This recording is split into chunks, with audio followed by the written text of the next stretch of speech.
Hi everybody. How is it going today? How are we?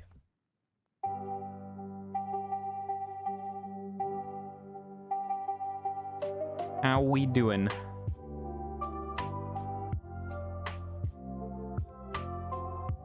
I need to open this as well. Yes.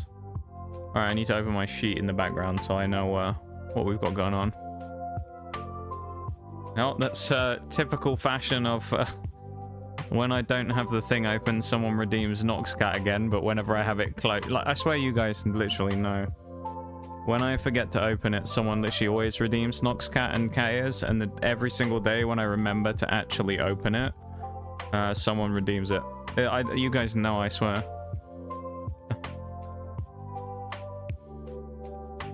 I think you guys actually know, don't you? You can actually see my OBS, you know that I don't have it open.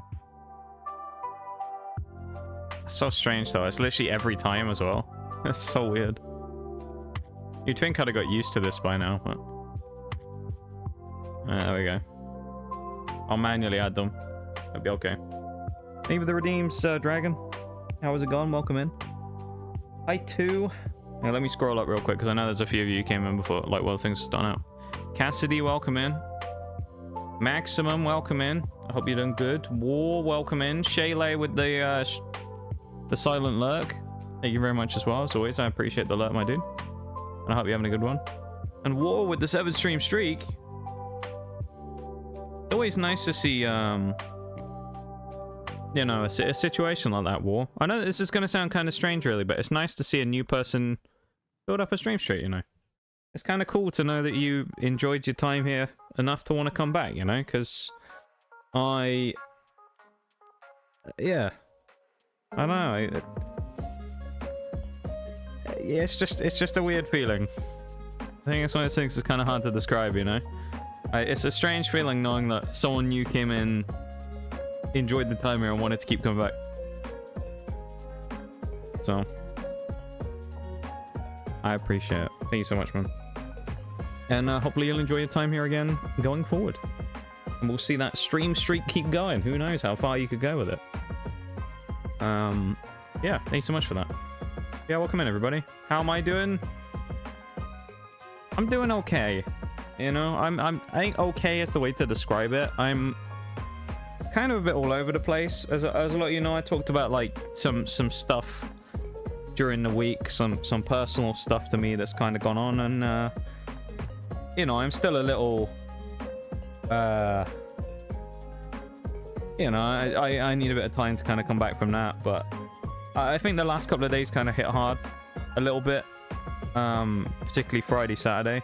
I mean, I spent time with Mirage on Friday and we played some games and stuff, which was nice, but I think Friday, Saturday, of course, were the days when I had more free time on my hands. You know, I wasn't streaming or anything, so I didn't really have so many distractions and things, and I think Friday and yesterday kind of hit quite hard, you know. So I haven't had the best weekend, admittedly, but it's not been terrible, don't get me wrong. I have nothing to complain about. It's just I've been a little off, you know. But I think that's understandable given the circumstances, so. But yeah, welcome in, everybody. We'll try our best today, though, you know? We'll try our best today. We're going to have a good stream. We're going to start off Mono Dragon. I got all the prep done yesterday, so we have our 3 stars ready to go. Well, they're in Pokemon Home. We'll have to, at one point, we'll have to close the game and grab them out of Pokemon Home, because obviously we can't physically put them in the game before anything else, so. But yeah. Yes. Nitty, welcome in as well. Thank you for the Hydrate War. How are you doing, man? Here you are early, Nitty. That's a surprise. How are you? First ever mono run. Well, I hope it goes well. You've seen the blueprint of what I did with my team. So, whether you choose to learn from that or you decide to go your own way, up to you, of course. But you've seen me do it, and I got to the end only taking 1 defeat on the final fight, which I shouldn't have, because I was stupid. And I should have used Volcarona to boost and kill Professor Sada. But yeah, good luck with your run, though, Cassidy. I hope it goes well. Fire type's not too bad, I've got to say. Going okay, just chilling, pacing around on Scarlet. Anything in particular you're doing while just chilling and messing about, or literally just randomly doing stuff, you know? Still want to take Noxcat? No one's allowed to touch Noxcat. Noxcat is mine. He's mine and mine alone. No one's allowed near Noxcat. He's got a restraining order out against everyone in stream of 100 feet. Not allowed near him, you know? He's a dangerous criminal. One day at a time, man, so we can do... Yeah, you're right. You know? You're right. I know it's one of those things that people say you shouldn't do. But I've talked to them as well since. We had a little chat the other day. Which was...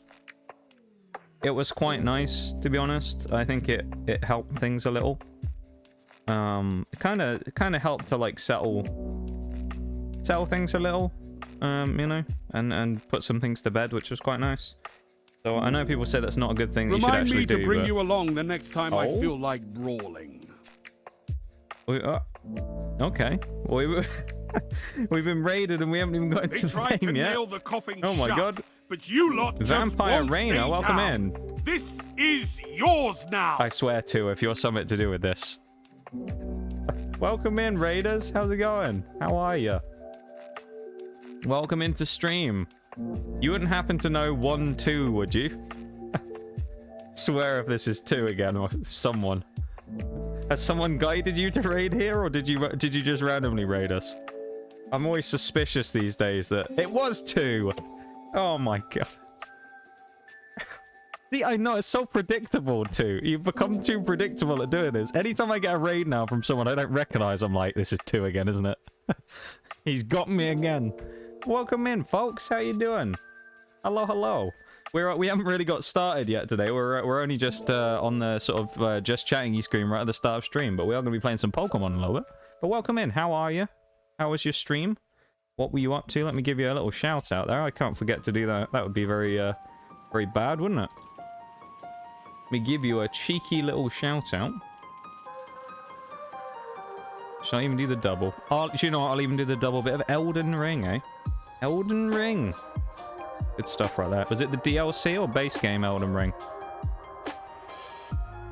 Not that I know much about Elden Ring, but I know the DLC is supposed to be way harder, isn't it, than the base game? And everyone was like... A lot of people were complaining for a while it was too hard. Which I thought was a bit funny, considering it's Elden Ring. But, yeah. Welcome to the stream. We'll catch up with what I was saying a minute ago in a few minutes, when I have a chance to... re-catch up, you know. I can't believe what I'm seeing. I'm getting bodied. Oh dear. Thank you for the follow as well. I appreciate it. Welcome in. I appreciate that very much. And thank you so much for the raid. I feel like I'm really underprepared for a raid at this time in the stream, because we haven't even switched off of the lab screen at the minute. But it feels wrong to have been raided this early. But I hope you had a fun time getting absolutely ruined in Elden Ring. But thank you so much for the raid. And thank you too for guiding, I suppose, as well. Unique girl as well. Thank you very much. I appreciate it. Welcome in. So we're going to be doing a challenge run through Pokemon soon. It's going to be the last in a long string we've been doing. So I'll just explain quickly what we're actually going to be doing. We challenged ourselves last year in September to go through, because there's 18 different types of Pokemon, right? All the different typings, electric, water, grass, you know, and the list goes on. There's 18 of them. And I thought, as an interesting challenge, I would see if I could beat the game using one type, which turned out to be flying, because we randomly picked it. And then I was like, well, what if we make it a series and we try and do all 18? And today is actually a momentous moment, because today is the start of run number 18. We started in September of 2023, so it's been just shy of a year by about a month. It's been about 11 months since, almost exactly since the start. I believe it was about September 6th we started on, something like that. So today is going to be the beginning of our attempts to beat Pokemon Scarlet and Violet using only Dragon types, which is type number 18 out of all the Pokemon types. And it's going to be an interesting time. So we're going to get on with that in a minute. I do need to delete the save file from the previous one that we did, which was Monotype Fire, which we managed to do with only 1 defeat, and it was the last fight in the entire game. And I'm still pretty devastated that we lost, because I blew it on the final fight. But, you know, we'll get there, and we'll get another flawless run. So far, we have got one flawless run. We managed to do it with Ice. We flawlessed Monotype Ice, losing 0 fights in the entire run through the game. Albeit that's because we had Cloyster, and Cloyster is overpowered. Also, I missed some bits from you there, Demonic, in the middle of that, right before the raid. That's my bad. Thank you so much for the 50 bits. I really appreciate it.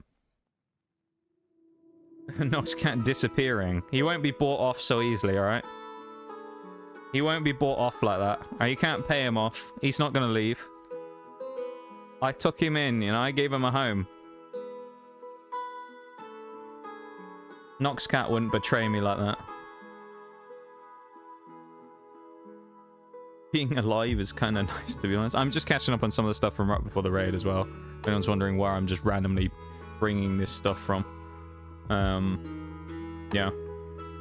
Which dragon types did you choose to start with? That's a great thing for me to talk about, actually. 3.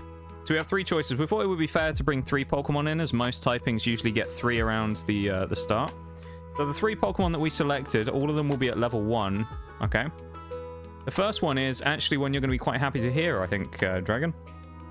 Dratini is the first Pokemon. So we decided to do it fair. I thought we'd do the solo typing dragons as their starter forms, because it would be a bit OP. Otherwise, maybe if we gave ourselves a duo type. So Dratini was the first. The second is Bagon. And the third is Axew. Those are our 3 starting types. Other Pokemon we have to choose from later on in the run, and I already pre-did these because I know Applin can be a real pain to actually get. So I've already got 2 Applins ready in Pokemon Home for the point where basically when we get to the point where we can catch Applin, or say like after gym, maybe after gym 2 or something, we'll allow ourselves to have access to the Applins, just so we don't give ourselves too much power too early. But Applin will maybe allow after gym 2, as I say, or something. So we'll do that. So I've got them ready. Garchomp, Goodra, Altaria, Cyclizar, Noivern, Dragapult, Dragalge, Hydreigon, Tatsugiri, and Frigibax. That's what we have access to in total. So we're going to have Salamence, Dragonite, and Haxorus as our first 3, basically. But obviously they're not going to evolve for a long time, so it's going to be a while before we get there. So yeah, just keep that in mind. Doesn't like dragons, he throws us away very easily. Yeah, particularly Dragonites. I'm going to deliberately delete the Dragonite from this run and put it in the box just to piss you off. Not going to use it. Even if flying type's going to be useful, I'm just going to go, you know what? We could have 2 dragon flying types. Or 3, actually, I guess, because we have Noivern as well. But no, I prefer Salamence, and I'm just going to chuck Dragonite in the box. Never use it, just to annoy you. Hi, Spark, as well. Welcome in. Welcome, welcome. Nox is in the spell from Harry Potter. Spell from... What? I have the same name as a spell from Harry Potter? Oh, and I'm way cooler than Harry Potter. Come on now. Come on now. I mean, we might have the similar accents from being from England, of course, but come on now. I'm cooler than that. Surely. Yeah, Dratini is one of them. Yeah, I think they're probably the best choices to go over at the start. They're all neutral. Like, none of them are kind of other types. Some of them, I'll run through my logic of why I did it in a minute, why I went the way I went with it, why I leaned the direction I did, just so you know, because we spent about 10 minutes, 15 minutes at the end of last stream figuring it out, so. Hope you have a good stream. Hate to raid and lurk? No worries, of course. Make sure you take care of yourself. That goes for anyone who came in from the raid. Anyone who came in on the raid, make sure that you take care of yourselves first, you know? Don't you worry about me. I'm going to be here for a long time. I'm going to be here for 4.5 hours. 4 hours, 40 minutes even. I'm going to be here for a long time. So you guys make sure you go take care of yourselves. Got bathroom breaks, drinks breaks, get snack, go sleep, whatever you need to do. Go take care of yourselves first, you know? Because you are important. Important individuals. And you got to make sure that you take care of your health and prioritize yourselves above all else at the end of the day. So you guys take care of yourselves. And then we'll still be here if you want to come hang out, you know? So don't you ever worry about raiding and running or raiding and lurking or anything like that. You guys take care of yourselves, yeah? Don't you worry about me. I'll do my best to take care of you folks. I'll try my best, alright? Mon the dragons? Yes. Up the dragons. That's it. I'm taking Noxcat. He's mine. See ya. Can't take him from me. Got a patent pending on him as well. No one can steal Nox Cat. Actually, I probably shouldn't make jokes about things like patent pending at the minute, because people will get angry about all of the current discussion about people's designs in the VTuber community.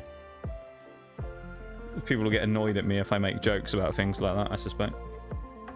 Playing monkey game. What's monkey game, Sparkus? Monkey game. Yeah, sleep maximum. Have you been getting much sleep recently? I actually slept better last night because it isn't 5 million degrees anymore when I try and sleep, so that's good. Don't get me started. Oh, Nitty, mate. It's, to be honest, the most recent one that I saw where people were talking about someone, quote unquote, stealing a design. I mean, they were vaguely similar, but like, I wouldn't have looked at them side by side and said they were a copy. I think people are too quick these days to pull the trigger and say that everybody copies everyone. Because, I mean, most likely, let's say someone had the exact same design as me, right? And it came out tomorrow, and they were like, yeah, I've got this cool design. I wouldn't go, oh, this person's obviously copied me, because most likely my reaction would be, no idea who this person is. So clearly they can't have copied me, because if they don't know who I am and I don't know who they are, they probably just happen to come up with the same idea. Everyone kind of has this, like, ego thing about them where they assume that everybody must have copied it from them. And it's like, I'm sorry, but the internet's bigger than just you. Like, maybe they just came up with this idea on their own and it just happened to be similar. How many fucking VTubers are there out there these days? Like, surely people are going to have similarities with their designs that are unintentional and just happens. Everyone gets so offended by it these days. And I can understand if someone blatantly rips you off, right? If someone's made an exact copy, fine. But if something's vaguely similar, like a color scheme and stuff, people get really bent out of shape about that. They stole my colors. It's like, yeah. As much as I would love to say it, I don't actually have a patent for green, black, and white. So if someone made something using the color scheme that I have here, unfortunately, I can't really do much about it because it's a cool color scheme and I don't have any ownership of it. So I'm not going to complain if someone has that. I don't know why some people do, really. It's a bit bizarre to me, but, you know, I guess... Oh, that's the internet, really, though, innit? Internet loves drama. Everyone loves drama on the internet. Well, I say everyone loves it. Most people don't. Most people don't have time for it, to be fair. I don't really anymore. I used to find it vaguely interesting, but after a while, I just kind of gave up all hope of caring about it, really. Because the thing is, it's just pointless at the end of the day. And one thing that I've noticed, I'm just deleting the old save in the background, checking I made sure that I have all the stuff in there. One thing I've noticed is a lot of the people who get involved in like hardcore drama stuff are really unself-aware and incredibly hypocritical 9 times out of 10. And it's honestly not worth arguing with people. Like the amount of times that I've seen people go on Twitter and post about like, wow, I seem to be involved in so much drama. Haha, wonder when that happens. And it's like, you cause it. So... It's like, it's no wonder, is it? All I ever see is you being a snake. Like, come on now. It's like, don't act all unaware. You know what you're doing. And so I'm just like, I just don't have time to argue with people like that. No one can paint color palettes, exactly. Like, so I think a lot of it is people just kind of like get a bit people just get a bit big for themselves and then get a bit offended when anyone has anything similar to them. And I think it's just a bit silly, to be honest. But here we go. We're gonna get the ball rolling here as well. We're gonna pause the music and we're gonna start making our character in Pokemon Scarlet and Violet because we've already wasted 25 minutes of me sitting here talking like a bit of a mug. So here we go. Let's get going, shall we? Dragon is the name of our character to signify, of course, the typing that we're doing. We're gonna buy the dragon shoes as we do.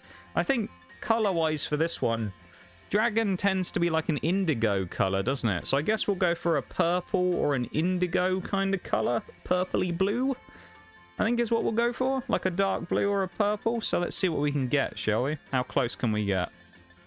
That's obviously going to be way too blue, yeah. We could make... we probably did violet for poison, didn't we? That's not quite right. Ooh. I don't know if we have really a color for... I was thinking like dark purpley color. I don't think we really have one, do we? I guess this kind of works. Ash purple? Denim blue? You think that one, Nitty? Or dark denim? Denim blue could work. Dark blue or dark green? Well, how do we feel about denim blue? Avoid that drama unless it's so similar that I could legally say it's copyright infringement. It's no point to think about it. But then the thing is as well, though, Maximum, is no one has copyright on a design, really, do you? Unless you filed for something, you can't say I actually have copyright on something. It's like, in theory, no one's VTuber design, unless they've specifically put in, like, a legal thing for a design, has an actual ownership of it. Anyone could copy it, and they can't do anything. Sure, they'll get shit for it on the internet, but you couldn't legally do anything, I don't think. Side by side, purple ash and denim blue. Hang on. Ash purple. It's kind of like, it's basically, do we want like the dark blue or the purple of the same like shade? Kind of slightly washed out, almost pastel blue, and like sort of pastel-y type purple.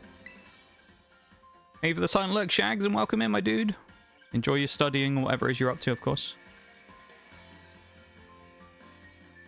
I'm sure you're doing something interesting. You're always doing something interesting, Shags. That's what we like about you. You're always up to something, Shags. Denim blue hits different. I'm going with your judgment here, Nitty. We're going denim blue. And we need to change the eyes to be a similar color. Or maybe we can get the purple in the eyes. How about that?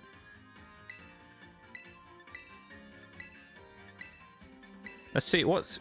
Oh, that one kind of works. That almost matches the color of the hair. Okay.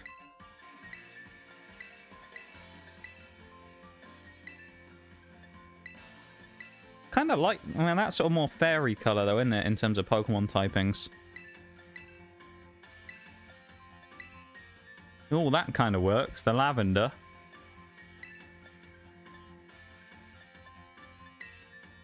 Oh, the purple.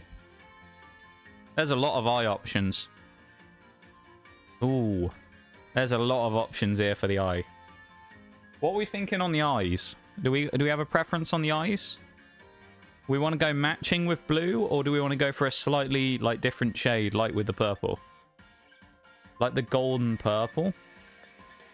Well, this... No, not that one. Which one was it? This one. The, like, slightly purple with the gold. Technically, they call that grey, but I would say that's... Well, I guess it kind of is like a silvery colour. Alright, I'm letting you take the reins here, Nitty. You're having the reins. Here we go. We're ready. Dragon is ready to be deployed.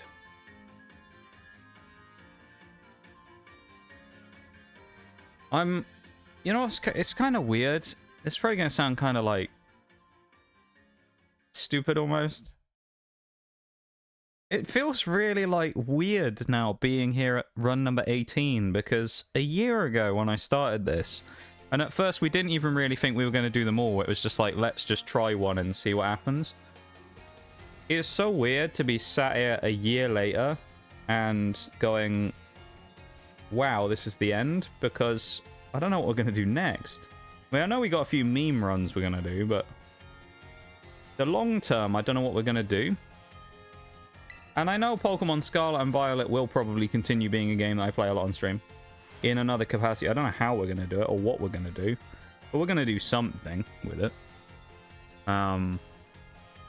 It's just nice. It's been a kind of long-term stalwart of the channel for such a long time that it will continue to live on after the challenges. But it's really odd. Kind of sad almost that it's coming to an end, you know? Because it's been such a fun time over the last year, and I suppose it's sad that it's that the monotypes are going to be finished. Technically, you technically have copyright on first publishing, at least in America. That's a very weak defense, so generally buying commercial rights and filing for copyright is a good idea. Well, yeah, getting the commercial rights, I suppose, in most cases would come from the artist if you didn't already have it included during the initial sale of whatever it is you bought from them. Because I know I've had, like, both situations where I've paid for commercial rights for certain things. Like, one thing was an example of the Nitro Stream Racing. Anyone remember that when we used to play it? And we made the car, the Nox, the Bonkmobile, the car, with the emote on. When I did that, I had to pay at least for the commercial rights to use the emote on something that would be sold, because obviously before that it was just an emote, so there was no... It wasn't going to be used as, like, merch, right? So I had to pay for the commercial rights on that. And then other stuff in the past I haven't had to because it's already been included, so... It's just kind of depends on the artist, I guess, whether you have the commercial already. But yeah, I expect if you're one of the big... If you're probably one of the really big people who works for, like, an org, or what they call them, agency or whatever they call them, like one of the big organizations, the VTuber organizations, maybe then they go in and do, like, design patents and stuff. I don't know. I'd suspect they probably do, because, I mean, you've got the backing of a big company that are going to pay for all that stuff for you. I'd imagine paying for a patent is probably, or filing for a patent might actually be quite an expensive process. I don't know. So for your average person, I suspect it'd be way more expensive than it probably would pay off in the long run, you know. You played the DLCs yet? I've played through them all off stream. I haven't done any on stream, but I don't really know what I would do if I was going to do the DLC, like how I would do it. I guess we could play through them once just as a bit of a meme, but yeah. Yeah, I don't know what we do after that.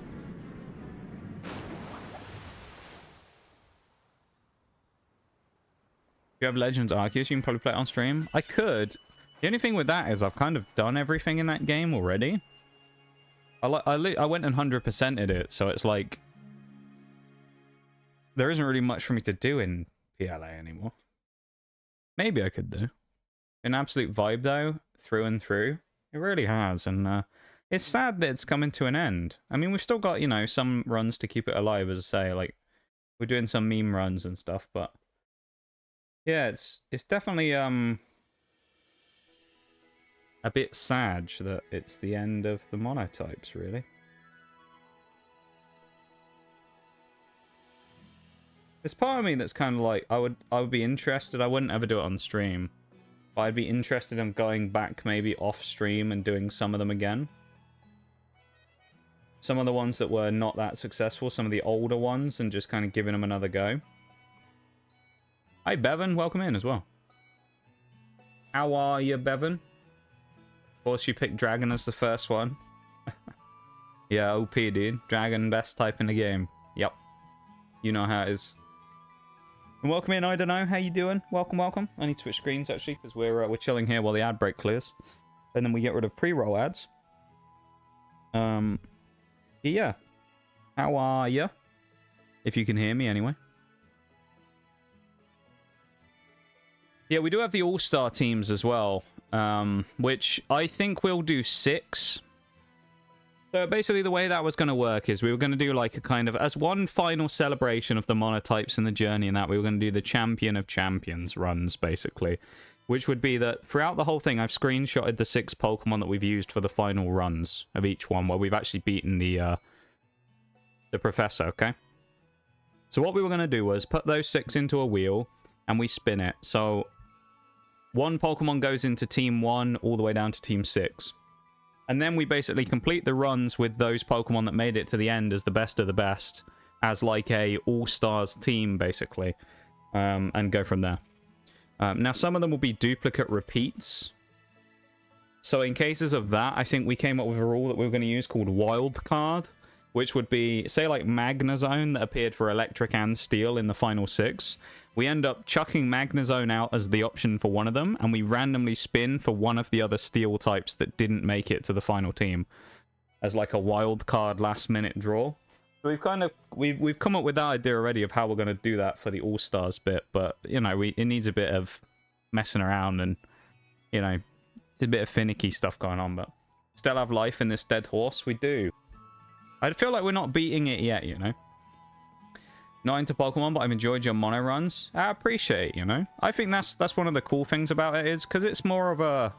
It's a challenge as well. It's not just something that's pure Pokemon people will enjoy necessarily. Everybody loves just watching someone doing some kind of challenge anyway, don't they? And, I'm glad that some of you guys have enjoyed it who aren't necessarily Pokemon people. And look, I'm not like, I'm always honest with you guys about stuff, and I'm not gonna lie about this either and bullshit you. These are the most successful streams that I've ever done as well, right? If you look at like the channel and how it does in terms of the Twitch stuff, these are the most successful streams I've ever done as well. So like, it's kind of like, it's been a good experience all around, and I don't know. Yeah, we you know, I think the game will be something that we'll probably keep going with for a bit, or we'll come up with a new interesting challenge that we can do. But eventually the time will come where we'll move away, and then we'll do monotype runs through Gen 10 when that comes in 2026 or whatever. Generation 10, 18 monotypes again. Terra only challenge. You're only allowed to terrestrialize, and that's it, or something stupid. I don't know. Amusing, just chilling. I'm glad you're just chilling though. I don't know. It's good to see you again though. I'm glad to have you back. It was a nice little chat we had the other day, wasn't it? I was very impressed by your art as well that I saw in the Discord, as you saw, because I think you responded. But actually, an interesting legal question, not gonna lie. So if I wrote a book and posted a chapter of it on social, I have a legal copyright. But I don't know if that applies to VTuber art unless it's the artists themselves. Art has the same legal rights as literature most of the time. Yeah, that's true. I think it's kind of gets confusing, doesn't it? Because the internet comes in and makes everything a little more complicated. And I suppose it's like you're in a situation where like you can't necessarily prove that someone stole something from your design exactly. You can prove that it's similar, but you can never prove that someone actually stole it, I guess. Because you could always just do the whole, like, yeah, well, I just came up with this idea because I thought it was cool. So, like, it's always, like, one of those grey areas, I think, with, like, internet copyright stuff. Thinking about the Dragon-type run, I was thinking about what starter, so I made a Mega Superior Grass Dragon. I like that, that's cool. We actually need to figure out what starter we're going to pick as well for our, like, the actual starter Pokemon. I don't think it matters, because realistically, none of the Pokemon we really have to deal with will make a difference, because none of them are ice and none of them are part fairy, so it doesn't really matter what we pick. I think based on the way it works normally, it should be Sprigatito in the rotation this time, because we had Quackavolt for water, then we picked Fuecoco obviously for fire, so I think it should be Sprigatito that we take here, which leaves Quackavolt and Fuecoco in play, and they'll be the ones we'll face later on in the game. Torterra challenge. They do it with Turtwig. That would be an interesting challenge, actually. Doing it with, trying to complete the game with only the starters of each generation. Actually, it's kind of an interesting challenge, isn't it? Can I beat the game with only the 3 starters of every gen? Huh. I actually kind of like that idea. Some of them would probably be really interesting. Yeah, the Gen 4 one's gonna be great. Torterra, Infernape, and Empoleon. Sign me up. Great team. I did have an idea for a while, but it was kind of too close to the Monotype one, where I was like, I wonder if I did a Can I Beat the Game using only the gym leaders Pokemon? You know, where I basically have, like, Brassius's team or whatever, or something like that. And I'm allowed to use the 6 Pokemon that he would use in his advanced team and use their, like, baby forms or whatever when you fight him at the end of the game. Or something like that, or I was like, can I beat the game using Gita's team? And I was like, yeah, that could be kind of interesting, but I don't know. It would be a lot of work setting up all the runs and whatnot. But... Torterra, though. Torterra only. Can Torterra beat Pokemon Scarlet and Violet? No level caps. I just level up as we level up. And Torterra's the only mon we're allowed. That would be a struggle fest at times, but I bet Torterra would be really good, though. Sad thing is, gimmicks will get replaced each gen. Yeah, that is true. I mean, Terra will be gone, I'm sure, yeah, in the next one. I mean, Megas are coming back, which is... Legend ZA is going to be an interesting one to buck the trend of Pokemon, really, isn't it? Because actually, if you think about it, I might be wrong. I'm pretty sure Legend ZA bringing Megas back will be the only time that a Pokemon gimmick has been revisited since it's been debuted. Because other than when they've been used in the stopgap remakes, of that generation. Because, like, you could say, like, well, Olras had megas, right? They didn't have that in Ruby and Sapphire, so that's actually 2 games it was in. It's like, yeah, but it was still the Gen 6, 7 kind of era. It's the first time that, like, yeah, Sun and Moon did as well, of course, which is a point. But I think it's like, what I mean is kind of more of the whole, it's the first time they've gone away from a gimmick and come back. Because with those, it was just the next gen kind of just progressed the system a little, versus this one's like a full-on, we're taking it away for 2 gens, 3 gens, and then it's coming back. And I think it'd be interesting to see how it reintegrates and whether it is, quite frankly, as overpowered as it was before. Because we all know how OP... If you're a Pokemon player, you know how OP Mega Evolution was. It was busted in some cases. And a lot of Mons really had no business getting a Mega like they did. And I get why they did it. Because they wanted some of them to be, you know, they were like the kind of flagship Mons of the gen. But let's be real. Did Metagross and Salamence need a Mega? No. Did Latios and Latios need a Mega? No. Did Rayquaza need a Mega? I mean, I get that they did the origin forms for the other 2, but did they really need them? No. Like, you know, they just kind of made a few things a bit too OP. And, yeah. A lot of Mons could have benefited from a Mega, but they never did it, you know?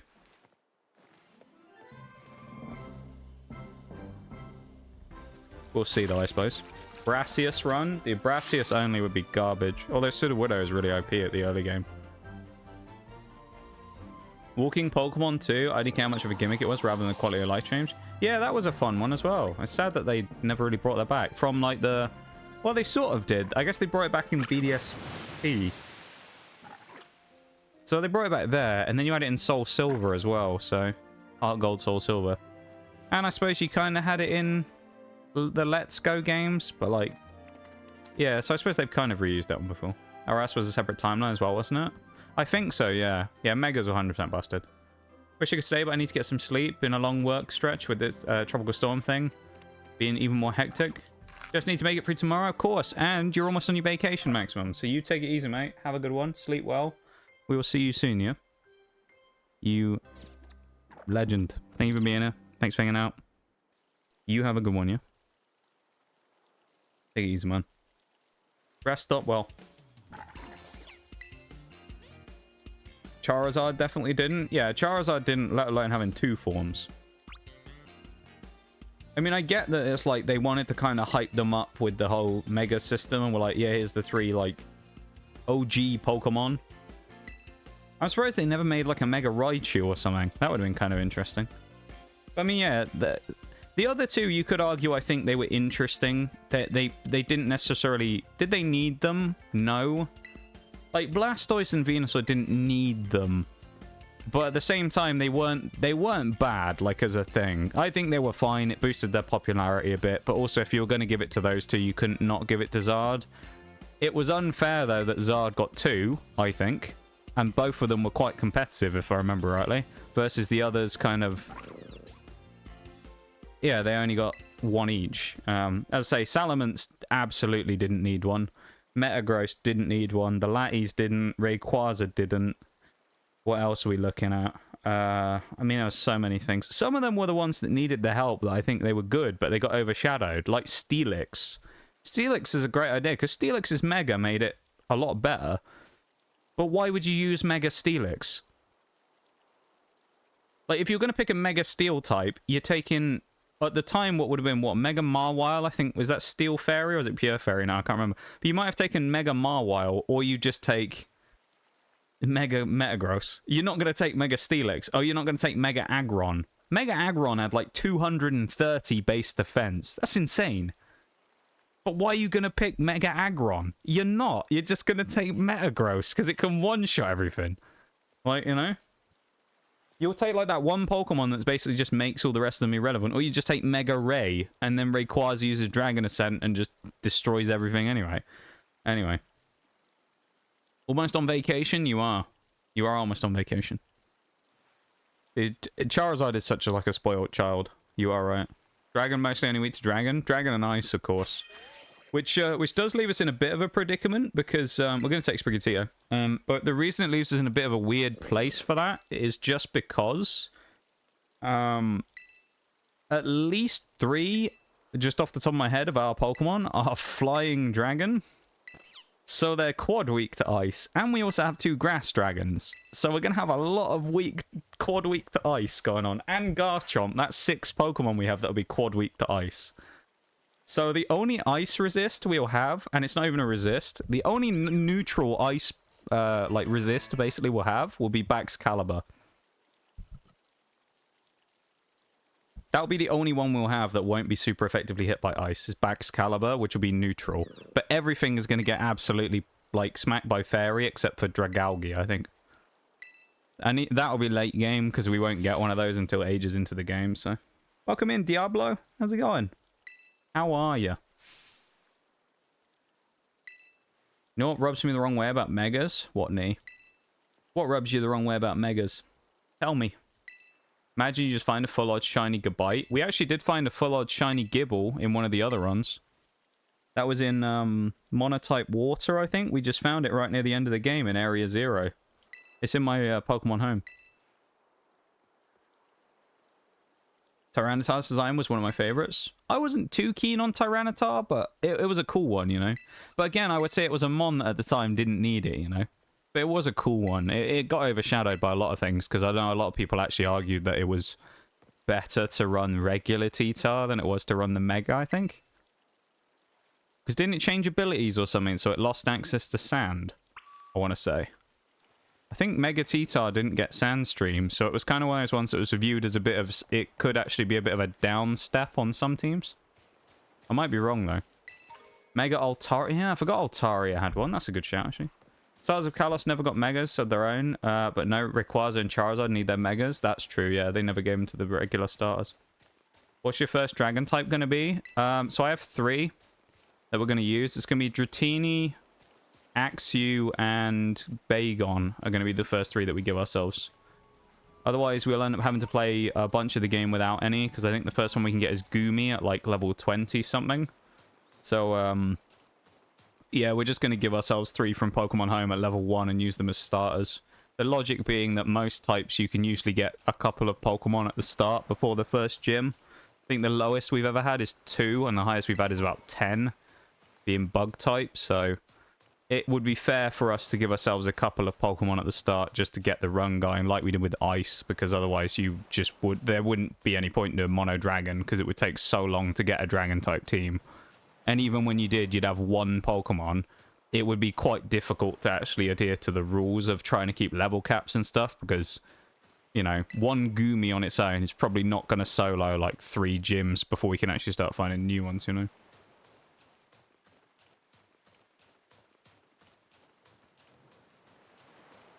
Kalos had a weird disposition by the addition of the Kanto and Harnstars. Yeah, and they gave you them, like, early in the game. It kind of made this weird, like, situation where people kind of threw a lot of them away. Thank you so much, Diablo. I appreciate it. Welcome in officially to the lab. I apologize for being a little behind on chat. I know I'm a little all over the place at the minute. I'm sort of catching up on everything. I've been rambling about stuff before you came in, so I'm almost back up to the top of chat now. Doing pretty good. How about you? I'm doing all right, you know. I'm doing all right. It's been an interesting weekend, but I'm doing all right, you know. I'm looking forward to this Dragon Monotype run. Should be fun. I'm excited to have you guys along for the ride with me. Could get a Gibble quite early in a cave near where you are. What level? See, this is the thing, right? What level can you catch the Gibble at? Because a lot of people have been like, yeah, well, you can get Goomy really early as well. And it's like, what's really early? They'd be like, level 20. And it's like, yeah, but the first level cap for Gym 1 is level 15. You know, and it's like, so if I can't get it before level 15, it's in theory impossible to complete the challenge because you couldn't get a dragon type under the level cap of the first gym. Hence why we use Pokemon Home. So that's usually the question I ask when people say you can get X Pokemon close to where you start, is it's like, what level can you actually catch it at, though? Because if it means I have to go to Gym 3 to get it, then, you know, like, it kind of nullifies the point of the challenge, doesn't it? Or at least that's the way I think about it, anyway. I don't know when we'll get Gibble, actually. I'm trying to think about, like, logically. That's the thing with the dragons, is most of them are quite late when you, like, actively find them. So I'm kind of looking at them, like, Frigibacks I know is going to be about level 30 when I get that thing. Goomy I know I can get in the swamp, but I need to at least get, I think, swim or long jump before I can get that, like, big jump. Then you've got... Who else? Dragalgi's late game. Altaria's going to be late game because I have to evolve it from Swablu, so I can't use it until it's evolved. Dreepy, technically, I can't even get in the game because I don't own Pokemon Violet, so I have to import that one from home anyway, which I will do. But I'll just give it to us at some point when it's fair in the game. Yeah. There's some weird, like, questions with this one that don't really fit properly, you know? What crazy experiments are we going to do in the lab? That's a great question. We're going to... Yes. No one's ever asked me that before. It's an interesting question, actually. We're going to beat Pokemon Scarlet and Violet using only dragon types. There you go. That's an investigation that needs to be done. We're gonna figure that out. No one's ever asked me that about the lab, though, before. That's kind of funny. But no, the actual... If anyone's ever wondering where the lab thing comes from, because it seems a bit kind of strange, I actually used to work in a chemistry lab in it for an aerospace company. So I was a science student, and I have a degree in science. So, like, I've been involved in that for a long time. And that's where all the stuff with, like, the lab came from. It was actually... The lab was actually a last-minute decision that happened once randomly. I can't believe what I'm seeing. Socially with 39 months. 39 months, man. 39. 3¼ years. I can't. I always say this about socially. And it's kind of a funny thing. The fact that socially ever came back to stream was always so strange to me. Because the first time, Socially is one of the earliest people to follow the channel, right? He's within, I'd say, the first 10 to 20 that followed the channel in 2021. Like January 2021. The first time Socially ever came into stream, I was playing R6 Siege with my mate Mirage. And my chat was obviously not working properly during that stream. And he was the only person the entire stream to come in and say something. And it never appeared in chat for me. So it looked like I just ignored them. And ever since I found that out, when I looked back, like, a couple of days later and watched the VOD, I was... Because I used to watch the VODs and be like, what can I improve? I was so disappointed that I'd missed it. And I was like, well, that's one that got away. And then Socially came back one day, and I was incredibly surprised. And now he's been one of the longest reigning members of the channel, and it's kind of insane. So yeah, I can't even, like, comprehend that you actually stuck around, my dude. But thank you so much. In 39 months, how do you even react to that? 39 months you've been subscribed to the channel, dude. What is that? That's insane. Insane. But yeah, the lab. Thank you so much for the sub, though, Socially. I don't even know what to say, dude. You've killed me with that one. I'm broken. You've broken me with that. I don't even know what to say. Yeah, the lab was a last-minute addition when I transitioned over to PC. I used to stream on Xbox when I was brand new. I did that for about a year, and then I started streaming from PC so I could have a PNG and overlays and stuff. And when that happened, it was a last-minute decision on my birthday stream, which is when I debuted all the stuff. I was like, well, I need a just chatting screen. And I was like, what should I do? And I was like, I'll just get some, like, random image of a lab background from Google. That'd be like a stock image. That'd be fine. And then I got it, and everyone just kind of loved it. And it was like a last-minute decision I made at about 3 in the morning of the day of the stream. And I was like, I'll chuck it on. I don't know. And it just hit off, and everyone liked it. And I was like, okay, I guess we'll stick with this. And then ever since, it's become like a kind of symbol of the stream. So now we have the lab as our main like symbol constantly. We have the lab and the stuff like that as it's kind of become intertwined with the culture of the stream almost. That's really cool. I was today years old when it occurred to me that Nacli equals sodium chloride. Yeah, the thing with that was I always figured that's what they were going for, but I always thought, how do they want it to be pronounced?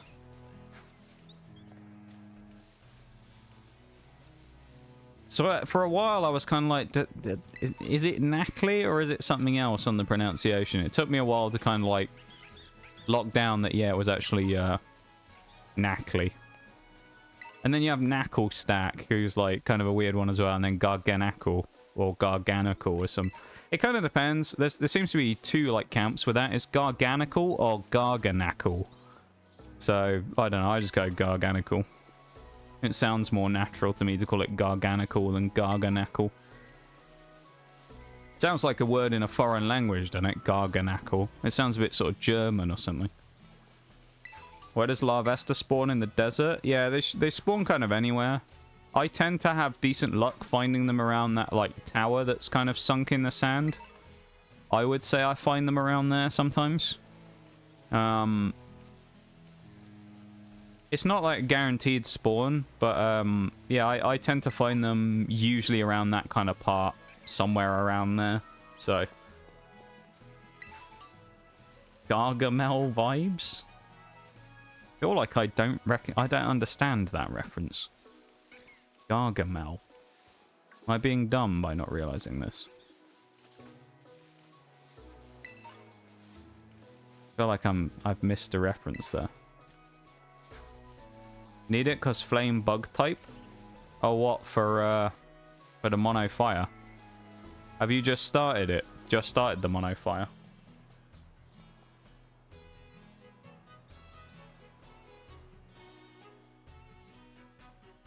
I can't believe what I'm seeing. If you're getting Larvesta at the start of mono fire, that's gonna be OP as shit. Jeffy2J. Oh, Jeffy2J. That sounds like a.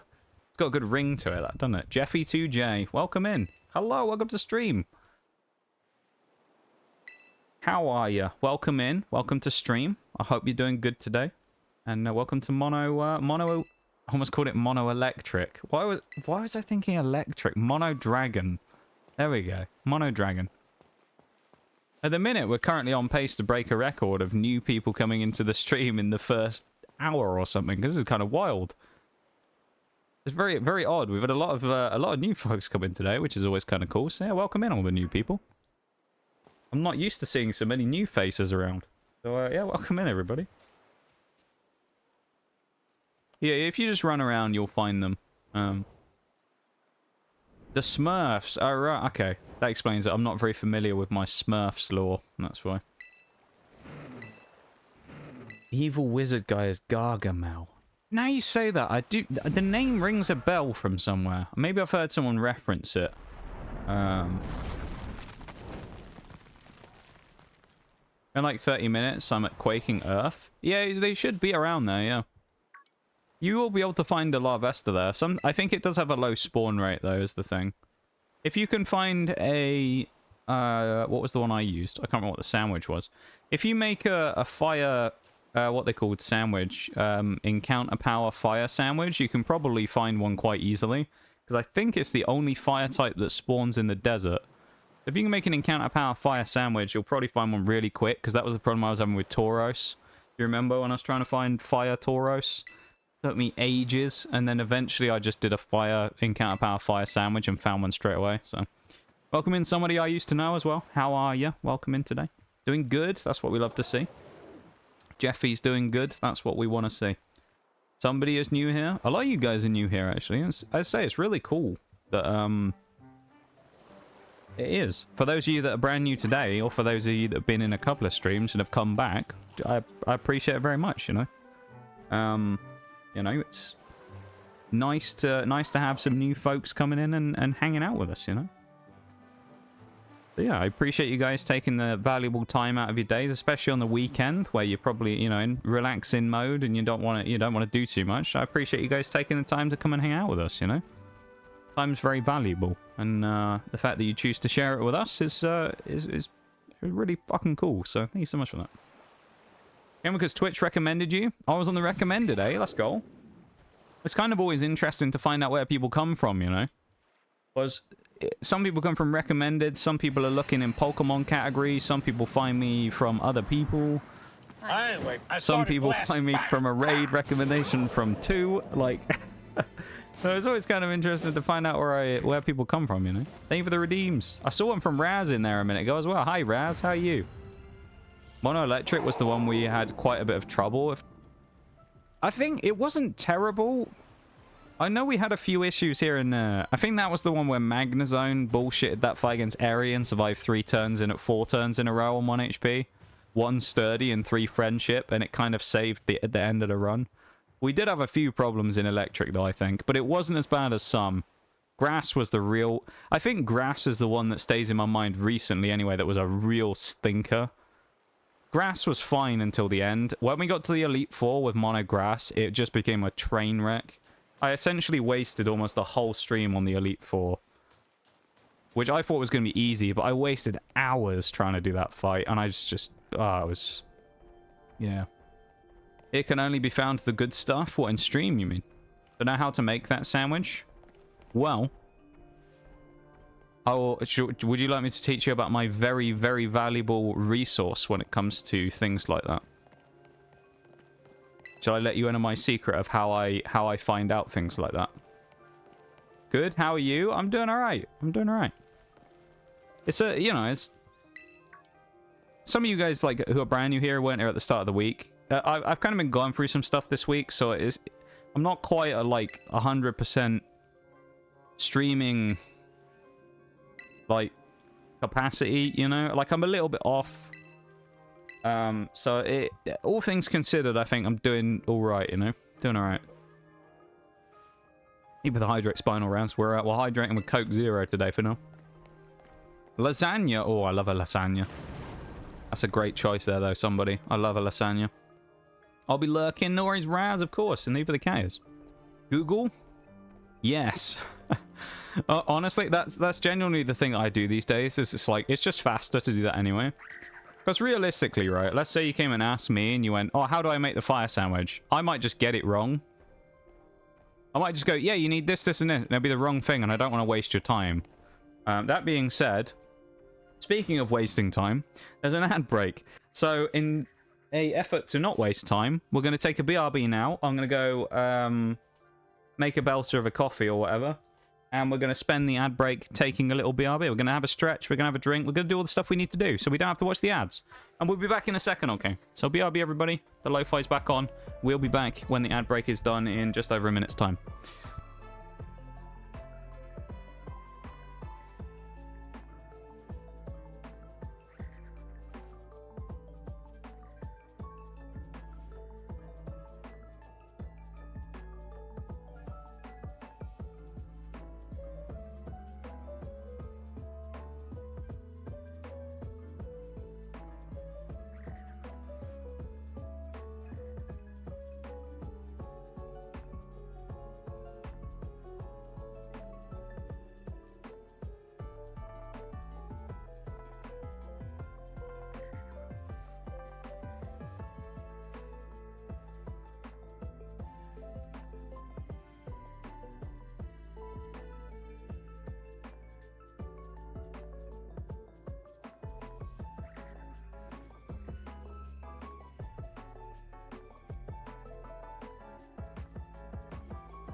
All right, we can legally now continue the stream. We have a belter of a coffee in hand.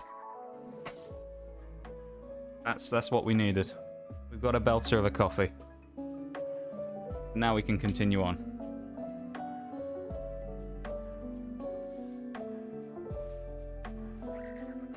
Right. Pause the music. We can keep going now. At some point, when we get out of here, basically, and what's the word?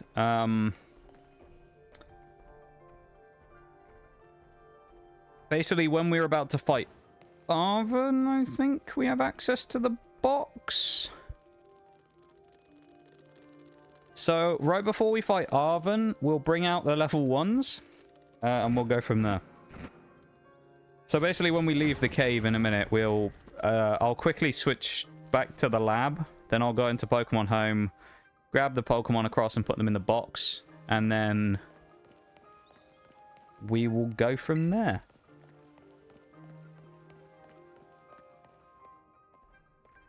We're level 50 Reveroom. The RNG of attacking is insane. Absolutely better of a coffee. Let's go. Oh, so you're using Terra Pokemon. I see. I was confused for a second there because I was thinking, I'm sure you said Mono Fire, but Reveroom's Poison Steel. But you're using Terra Pokemon as well. That's kind of interesting. Opens up some different possibilities, of course. Of course, in my rule set, I wasn't allowing Terra Pokemon because I thought I was being a bit of a fire type purist that only allowed specifically fire types. But I know a lot of people actually who do it with Terra as well. It always confuses me though, because they'll be like, I'm doing mono electric and I have Gallade, and I'm like, wait a minute, Gallade's not, and they're like, yeah, he's electric Terra, and I'm like, okay, that makes sense. I'm gonna go, lasagna's done. See ya around, somebody. Take it easy, yeah. Have a good one, and I hope the lasagna is very nice. I hope it's a top-notch lasagna.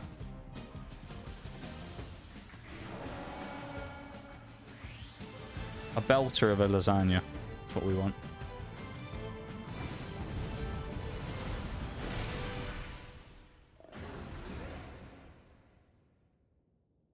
Yeah, I think we can access the box in just a minute.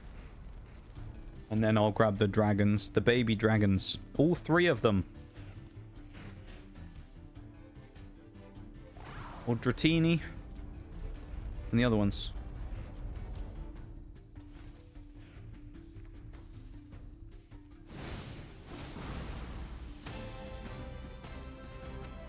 It has the flame paint on its exhaust. You get it near Flame Star Base.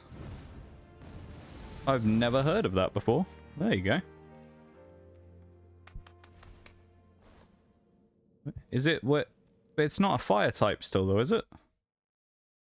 It's still just poison steel, even if it's got a different, like, thing.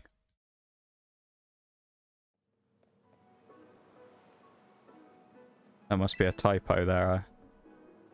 Yeah, I'm like assuming cook rather than James May's favorite catchphrase. Other than cheese, anyway. I assume cook. But no, I'm confused by that Reveroom though. I've never heard of that before.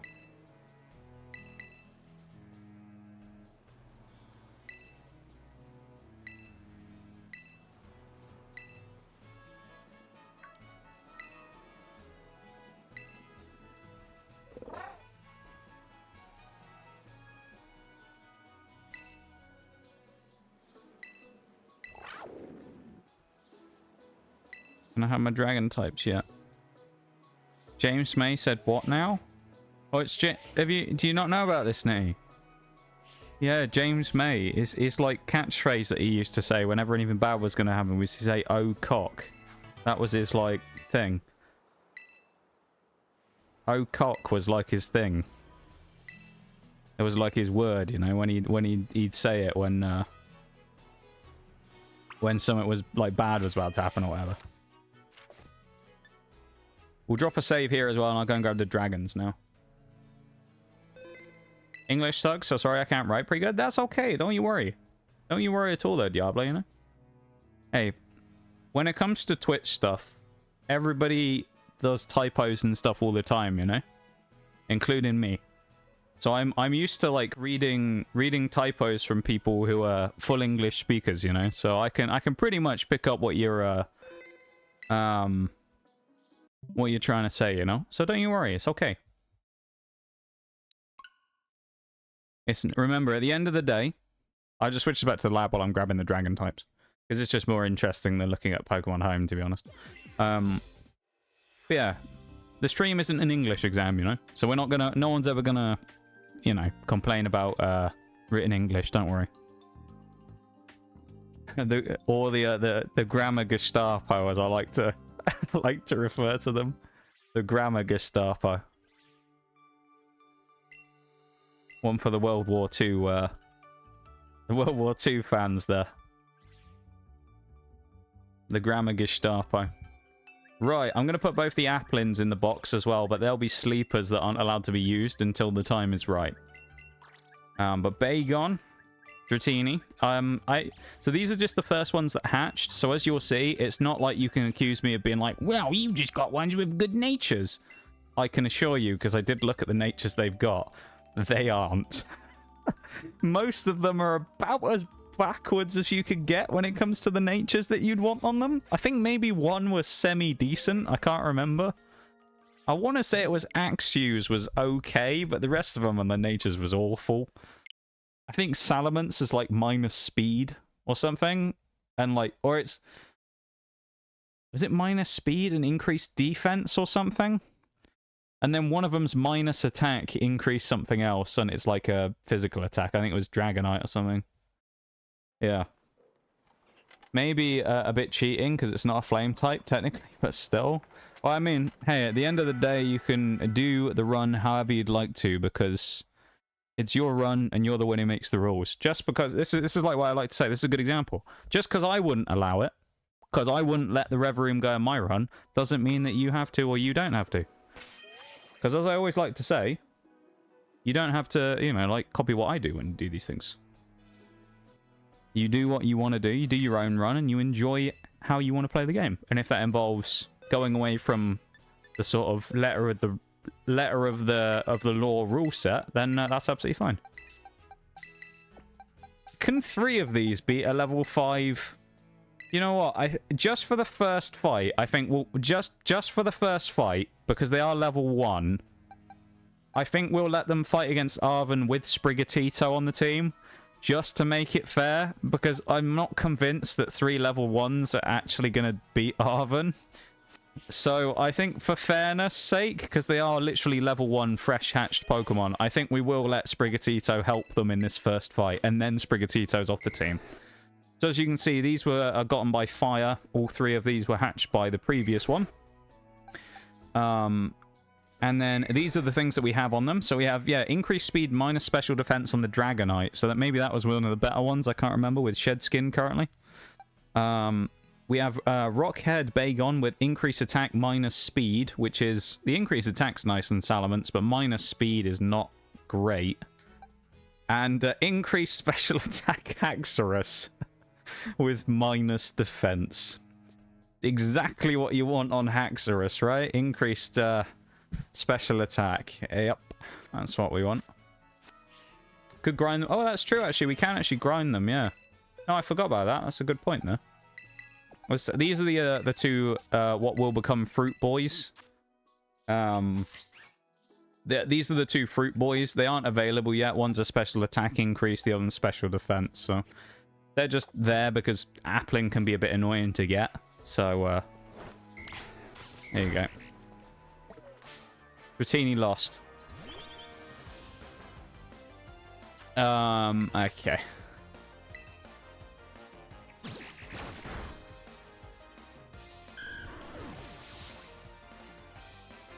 I thought fighting these fletchlings might not have been too bad. And how wrong I was. One streamer banned me and said I'm some stupid 7-year-old kid who can't write English. Yeah, I think if people know that you don't speak English as a first language or write English as a first language, then it's pretty harsh to do that. You know, when it comes to Pokemon stuff, she lost a Scatterbug. Oh dear. All right, let's put Axew up front and try that instead. Maybe Axew will be better against Scatterbug. They are awful for doing that though, yeah. I know some people, I mean, like with me, I'm very hard on the rule about 18 plus in stream. Oh.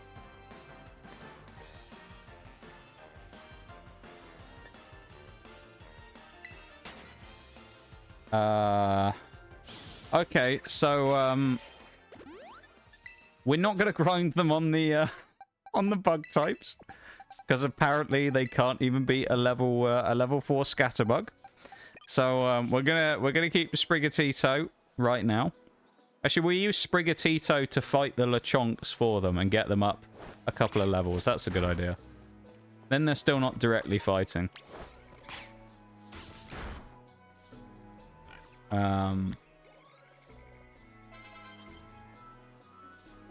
We'll do all the move learning afterwards. We'll come back to that. Yeah, actually being a physical, or Haxorus being a physical attacker is pretty bad.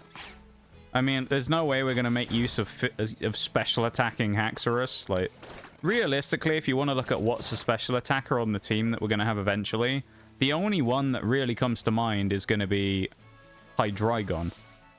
The rest of them are all basically physical, other than like Dragalki and maybe Altaria. So like, yeah. It's a bit of a dodgy one. My other runs, I'll actually just stay with exactly that type. As I say, do whatever you want, you know? That's what I always say.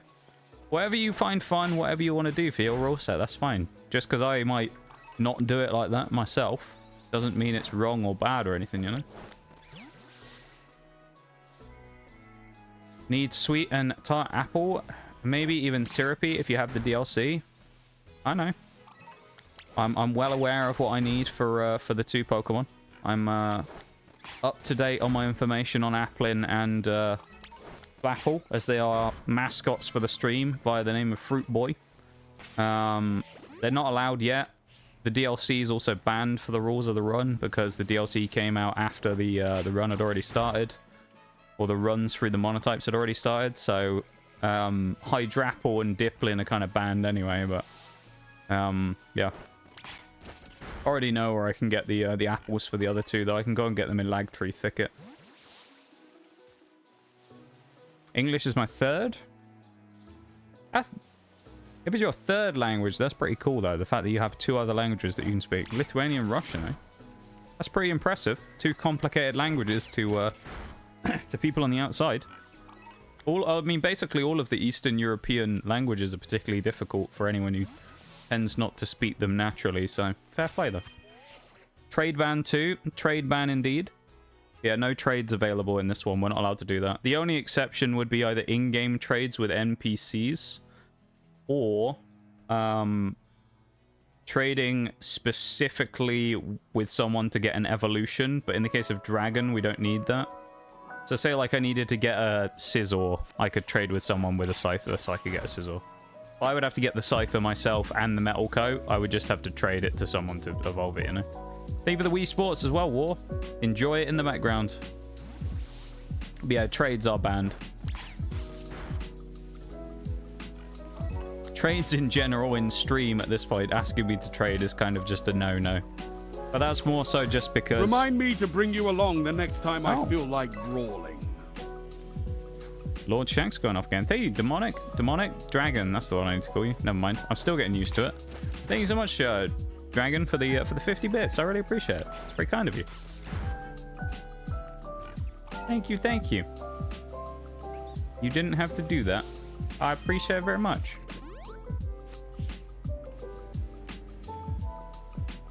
You're welcome. No, you. That doesn't really make sense, but just accept it, alright? No, I really appreciate it, man. Thank you so much. You guys spoil me far too much by coming and hanging out here already, let alone doing that stuff. Let's use Sprigatito's Leafage this time instead of just auto-battling, so we'll get way more XP. What was I saying? I can't even remember what I was talking about. Something. I don't know. I was rambling on about something. Yeah. Oh, that's way better. Not auto-battling? I guess we'll do that. But yeah, when it comes to Applin and that, I think what we'll probably do is we'll make it so that maybe Applin and well, Flapple and Appleton / the 2 Applins I have in the box. Maybe we make them available after the 2nd gym or something to make it fair. So we don't get too many dragons too early, because I think that would be a bit OP. So I think we'll probably allow ourselves to have them after the 2nd gym. So when we beat Brassius at the end of today's stream, maybe we'll say that they're available for action. And then after that, we're allowing them to run with the team. So, yeah. Uno reverse, indeed. I've been reversed, you've been reversed. Everybody's been Uno reversed. That's how it works around here. Thank you for the Wii Sports as well. That is the Wii Sports Lo-Fi.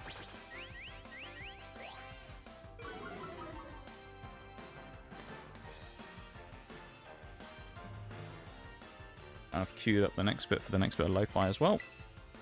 Spree of Tito, almost level 10 already. Wow. Great grinding going on.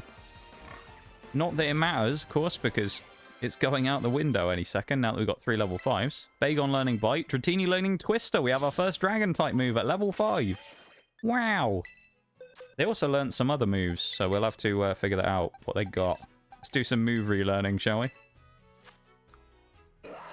Ember? Hold up. Bagon got Ember? Okay, we are set. Dude, Bagon with Ember is going to be insane at this point of the game. We have a fire move already. Oh, that's actually really good. I'm going to run Axew up front, because I think Axew is probably our best Pokemon. And actually, now that I'm seeing it, if it stays... Yeah. Our Axew being female potentially is quite bad, because just the general thing in Pokemon is there's more male Pokemon than there are female Pokemon. So rivalry means we basically are nerfed against a decent chunk of the game by having female Axew with rivalry rather than male Axew with rivalry. So Haxorus is kind of going to have to make up for it somewhere else by having some increased power, because otherwise we're going to be a little weak. Which is quite sad, but we'll figure it out, I'm sure. But our Axew is going to be a little underpowered, perhaps. The little Axew that could.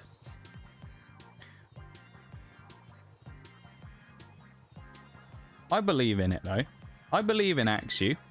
I believe in this team. I think that this team could be quite good. Will they be really good? I don't know. I think they could be good, though. There's a possibility.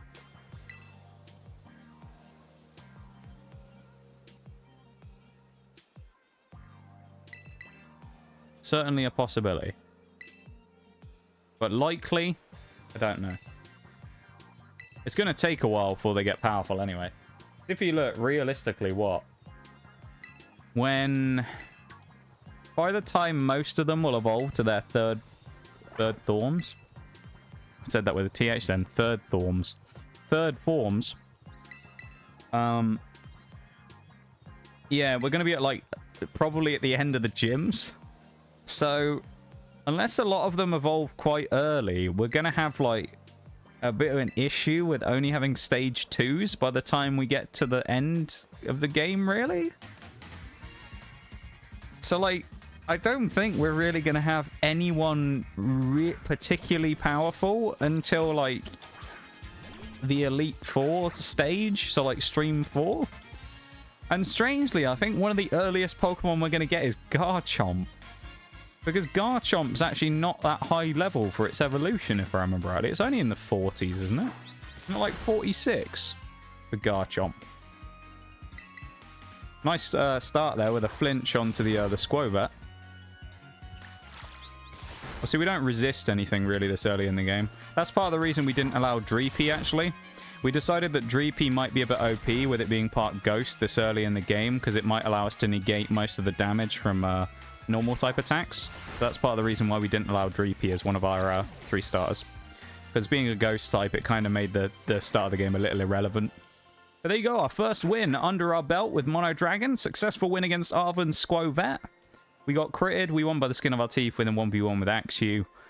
But albeit, you've got to remember, Axew's probably not going to get a stab for a little while until it gets... I don't even know what. And also, important thing to remember, this run probably would have been significantly easier. I'm not sure last gen... Whenever it was that Dragon Rage was still in the game. Because remember, if you don't know, Dragon Rage got removed. So it doesn't exist as a move anymore. And Dragon Rage used to be a guaranteed 40 damage every time you used it. And we don't have that anymore. So our Dragon types are not going to be going across one-shotting everything at the start of the game like maybe a few years ago. So... yeah, it's actually going to be kind of interesting to see how that works. With having a, quite frankly, a lot nerfed down team compared to maybe what we could have. So we are going to have a kind of a nerfed team here with the way that Dragon has kind of worked. And Fairy, of course, exists now, so we have another check there. And it does provide some problems for us. Dragonite 55, Haxorus 48, Salamence 55, Garchomp 48. Okay, so we'll have Hax and Garchomp. Well... ooh, is that Grusha level 48? Or is oh, it might be. So I think Garchomp and Haxorus, which Garchomp is going to be god-awful for that fight. Garchomp and Haxorus will be available at the final gym. I don't think any of the others really will. That's pretty rough, isn't it? Oh yeah, she wants us to go up there. Yeah, Salamence will be... so we'll have Shelgon up until the point of... Elite Four. Oh. That means here... I remember I was talking about this last week on stream. I think that means we have to make a tactical decision now for the betterment of the run. And I think... right? We're going to delay the fight against Ortega later on from level 50. And I think we might wait until we're at level 60 before we take that fight. Like, wait until we've beaten, like, we're on the Elite 4 level before we take on Ortega with his Fairy-type team. Because I actually think if we're not fully evolved and we try and take that fight on with Stage 2 dragons, he's going to kick my ass. We aren't going to be able to do anything against that team. We're going to need some power, so...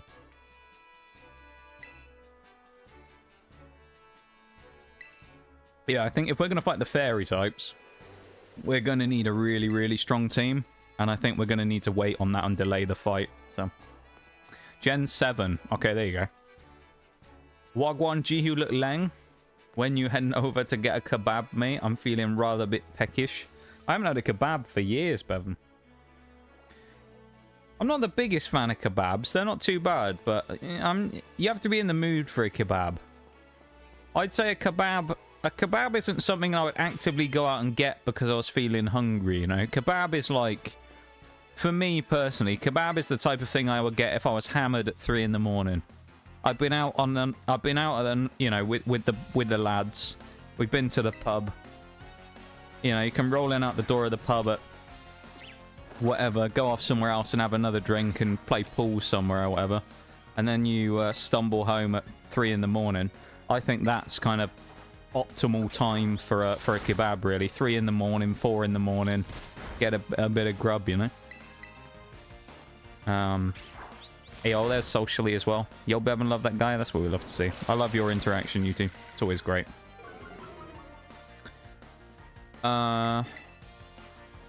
Believe Haxorus and Garchomp can each learn Iron Head.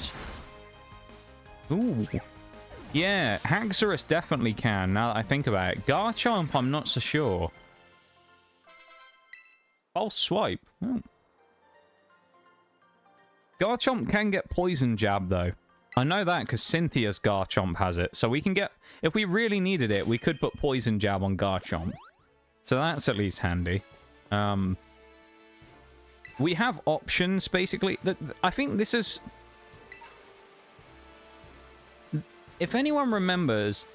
I've said this a couple of times more recently, but I tended to kind of talk about it more before. I'm also going to go and grab TM Rock Blast if I can, because I think one of us will be able to learn it.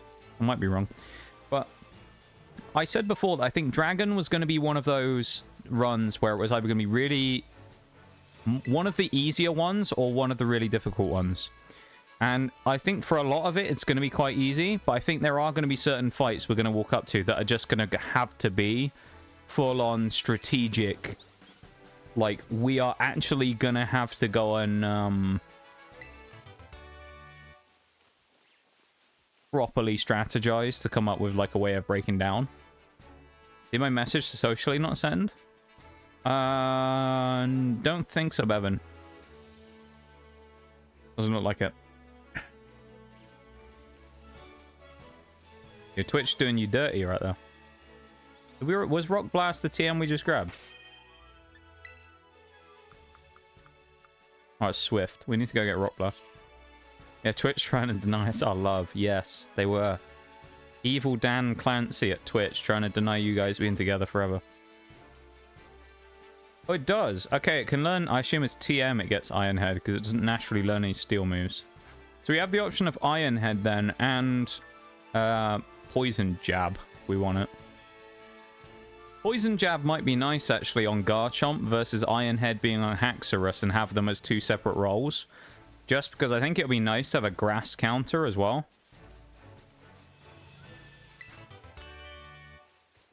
Because otherwise we don't really have much of a grass check. Like, just as we are. If we have the event of certain other things going against us, you know, like Salamence being knocked out of the fight or whatever. Wait, there's a break again already? Really? Oh, damn. Time's flying. Okay, we'll wait for the break.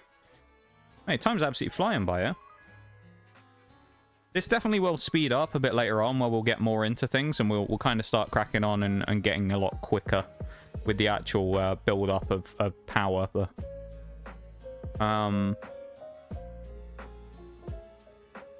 yeah. We shall see.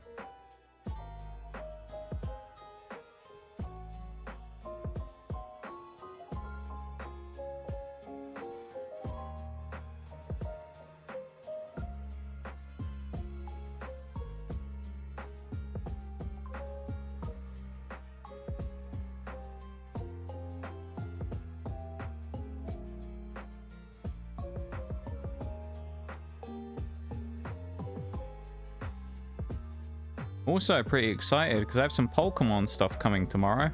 That's going to be cool. I'm looking forward to that.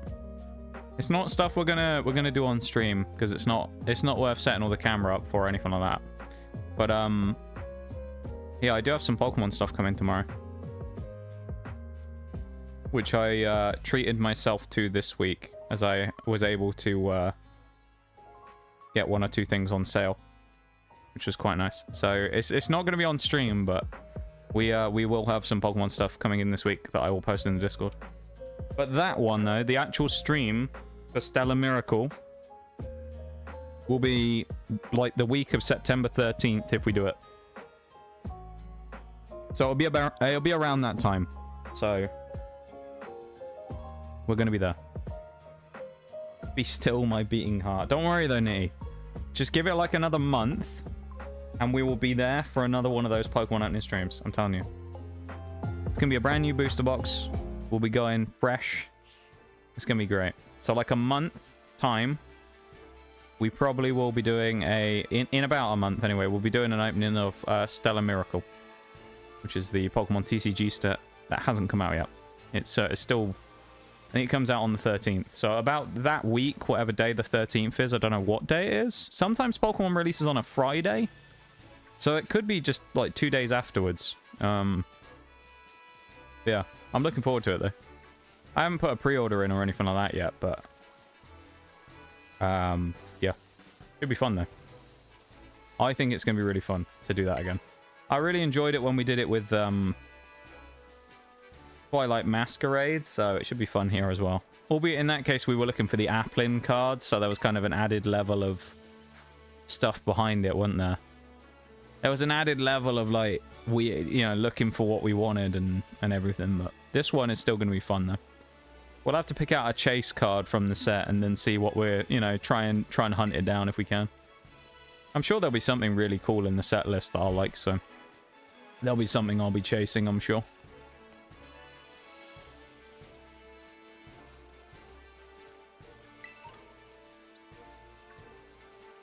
Right, I don't think there's much more around this area for us to go pick up, so we'll probably go grab this this TM down here and then head back up where we were to the Pokemon Center. A Peony down here as well. I'm kind of interested, though, to see the what's going to happen when we do these Hall of Fame teams, you know? Because you could get some really interesting setups, but at the same time, Hall of Fame team, you think it's the Pokemon that went to the finals, basically, for us. So you'd think strong, powerful Pokemon, you know, each individually, they're all going to be good. But an interesting thing to think is, what if we have a situation where we get a bunch of stuff that you can't really get or doesn't get strong until late into the game? What are you going to do then? Like, you know, you get a bunch of stuff that's kind of unusable at the start. Be really interesting to see how that works. If we get like a, quite frankly, a bad team, and then they have to really increase in power later on. We already know whoever gets Cloyster is going to do incredibly well. And realistically, whoever gets Volcarona is probably also going to do really well. So we know those two. Basically, any of the boosters are going to do really well. Volcarona, Cloyster, and I'm sure there's other boosters that I can remember. I mean, if just remember, it's not quite the same level of power, but I remember Curse Fortress. Yeah, remember Curse Fortress? If you don't, then you're missing out. We won Mono Steel. It was kind of a meme the whole run, but we were talking about Fortress being, like, really goated. And we liked Fortress as a good mon. The way we won Monotype Steel, because we could afford to do it, was we used 3 curses, I think, on Fortress, and then used Explosion to one-shot Roaring Moon. Or Self-Destruct, whichever one it was. I think it was Explosion. So, like, you think about things like that as well. You got Fortress as a booster, and, you know, Pokemon like that. It could be really interesting. And then, speaking of boosters, what type are we using? Dragon probably got one of the most potent boosting moves in the entire franchise in Dragon Dance.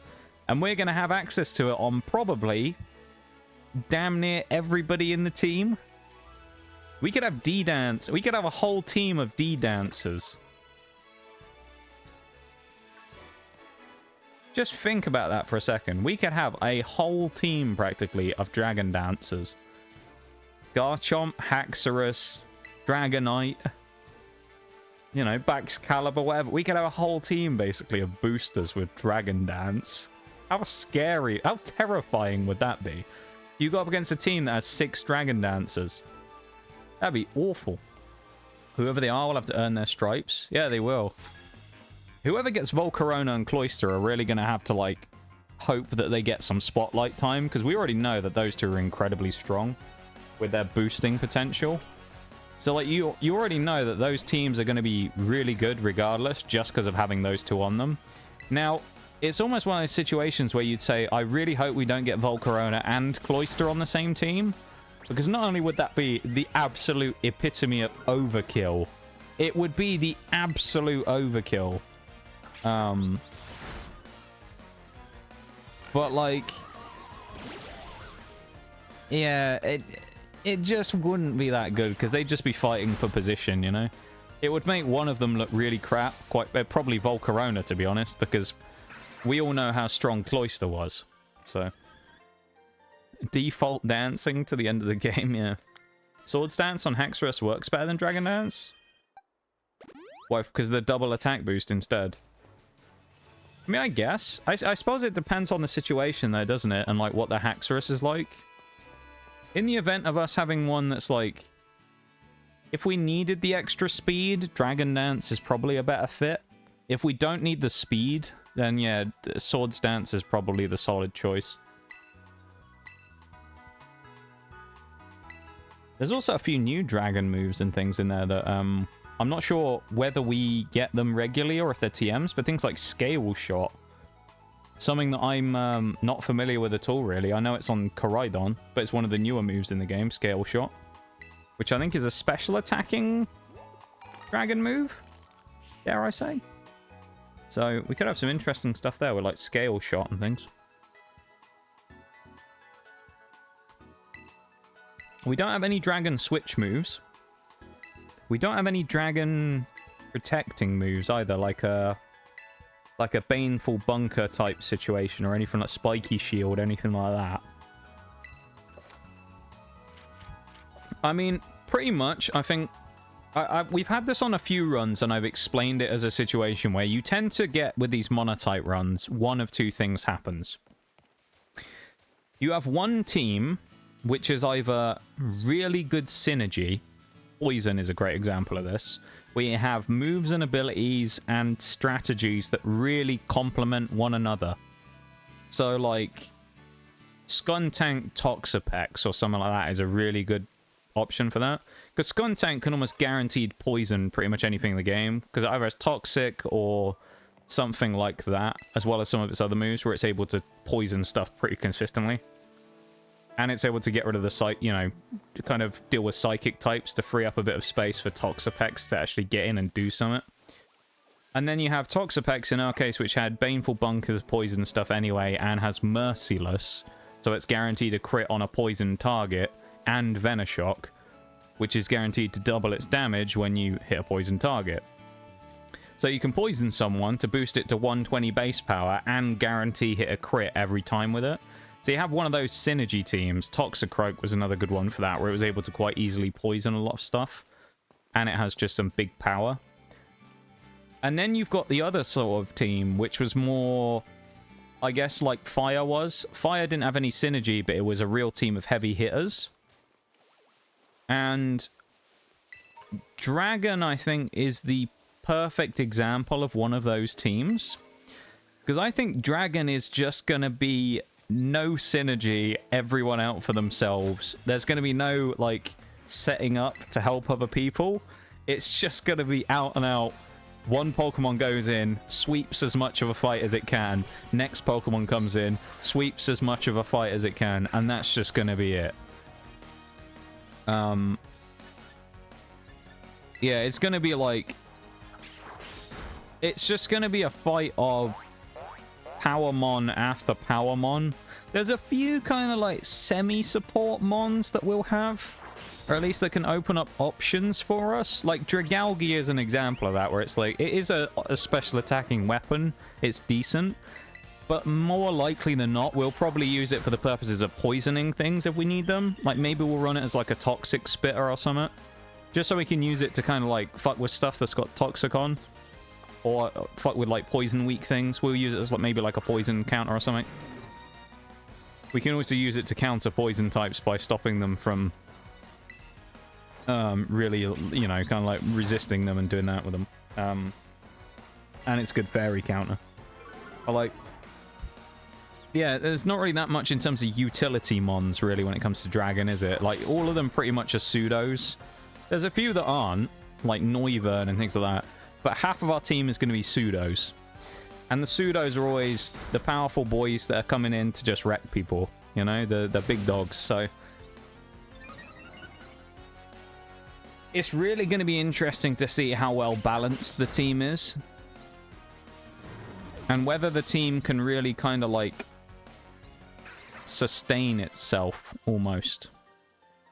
Or is it going to just turn into a situation where there are going to be fights that we physically have to just grind down, and we don't really have like a wall breaker to actually open it up. And if we do, and we get into one of those more tricky, slower fights that require a lot more strategy, like I was talking about earlier, puts us in a bit of a spot then, because, you know, Dragon really what we need to be doing is sinking people and getting boosts. And if we can't sink people quickly, we're in trouble, so... Dragons aren't known for playing nice with others. Yeah, I suppose. True. I mean, the XP group thing is another thing to keep in mind. It's going to be slower to grind. What else? They're going to be... I mean, stat-wise, dragons, for the most part, tend to be quite crap until they evolve. The baby dragons aren't awful. They're usually okay. Then you get the middle dragons, they're all right. They're kind of like, they're getting there. Some of them better than others. And then you've got the final forms, obviously, which are the big ones. We'll stay in here. No, actually, you know what? Let's give someone else a chance. Let's give Bagon a chance. With Rockhead, because, of course, it's going to have so many recoil moves, of course. Give Bagon a chance. This Bagon, for the sake of knowing the heritage of the Pokemon, if you're interested, the Bagon and the Dratini that we have in this run both came as babies, so they were bred with a Ditto, which was actually the two that we caught in BDSP. So this is the baby of our BDSP Bagon that we got for the Living Dex, and the Dratini is the baby of our Dratini from BDSP as well, when we did the Living Dex. So I think that's kind of cool, isn't it? So they're kind of like all self-contained within stuff that I've gotten throughout doing Pokemon challenges and things, which is kind of nice. So let's chuck Bagon to the front. Speaking of things that are kind of nice, I've actually just realized we have a massive boon coming up here as well, because we're going to have to fight against the first fight here against our most annoying trainer in the world, Nemona, at least in the first fight of the game. I thought that was an Applin for a second. I can say there ain't no way we found an Applin that early. I guess maybe we'll avoid that other rule about the gyms. If we find an Applin out in the wild, I guess we'll just unlock one of the Applins that we have. But the chance of us finding an Applin is pretty slim. I've said that now, but we'll probably find one. But yeah, so like with the Nox verse, yeah. I can't remember what I was saying now. I was saying something. I don't remember. I can't... Oh, yeah. Yeah, Nemona's rival fight. Yeah. The first fight against Nemona in a minute that we fight her at the school gates here, actually kind of challenging if you don't in a nuzlocke and you don't know what's coming. Because she has that level 9 Pour Me that goes Terra Electric. That thing's kind of nasty. And if you're not ready for it, it's pretty strong. So you think, it's not great, really, is it, to fight against that? And then you remember... Dragon resists electric, so I'm not too worried we're going to be that bad against it, you know. Which also, by proxy, means Iono, in a dramatic twist of fate, Iono is in trouble against this team. It's not all that often that we can say that, but Iono is properly in trouble here. Because when we go to fight her on what will be Thursday, she will not have a very good team to fight us at all. Let's give little Dratini a chance, shall we? Let's go for the Twister. Brassius and Kofu too. Oh yeah, Brassius he's in a bit of a tough spot because his team, the only thing he really has going for his team is the Sudowoodo, which the Sudowoodo is good, but to be fair, us having Bagon with Ember is actually quite useful. And I didn't know we would have that, so that's quite handy. It gives us a fire option that we didn't know we would have. Hopefully we can get maybe one or two other little fire moves. That'd be quite nice. Kofu, though, yeah. Kofu's going to struggle because I don't think... His big bad Crabominable I don't think has any ice moves, which it normally would have, of course. So I think we're okay on that front as well. Really, the scariest part of the run... 100%. Fairy is our scariest type. It's our absolute enemy, right? We all know this. Fairy is our absolute enemy. It's our nemesis of this run. Now, when it comes to that, Fairy, I think, for our team, strangely, is more scary than Ice. Because although we have half of our final team is probably going to be quad weak to Ice, we have a lot of power, and the Ice types, the Ice types are quite frail, so we're probably going to one-shot most of them. However, it's not even the fairy types I'm kind of concerned about. It's more of the random Pokemon that just happen to have the odd fairy move here and there. Like Oinkologne. You know? Like, I remember there's a fight against some Oinkolones that we do at some point. I think it's just after you go through Levincia by Iono. And they both have Dig and Play Rough. And if you're not ready for it, you just randomly get hit by a Play Rough. You might get smoked in that fight. Or anything like that, you know, a Play Rough team. Another good one is, like, Rhyme's team. Rhyme's Ghost team. Most of them will probably be weak because we'll have Bite or Crunch or something. But, like, Rhyme's Ghost team also has a Mimikyu. Which poses a bit of a problem for us, actually. So, like, the random odd fairy types lurking about in the game, I think are our biggest threat. Thank you for the redeems, Nitty, as well. I've had a wee sip of the Coke Zero. The belter of a coffee is cooling off a little, so I'm not going too crazy on the coffee at the moment.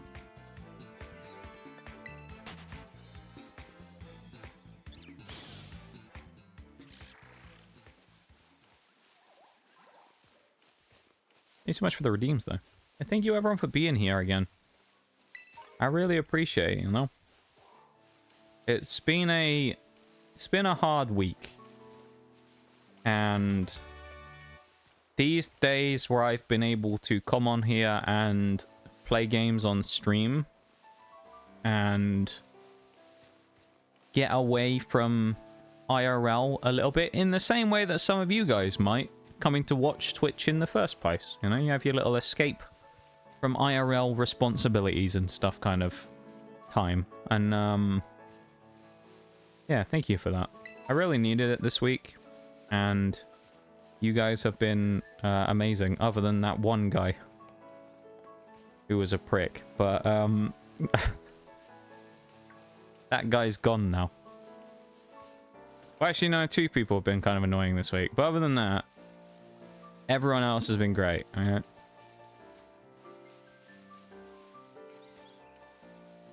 So, yeah, just a thank you to you guys as well. You know, thank you for being here and hanging out. And, not only supporting the stream, but, kind of being here to, you know, help me out as well. Regardless of the stream. And just, let me take my mind off things. So I appreciate it very much.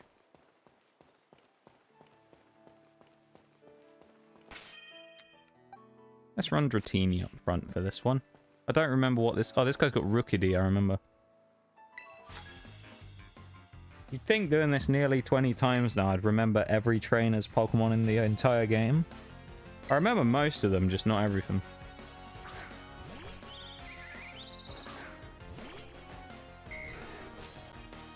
Little Rookidee. Go for a Twister. Not great. Twister's such a rubbish move.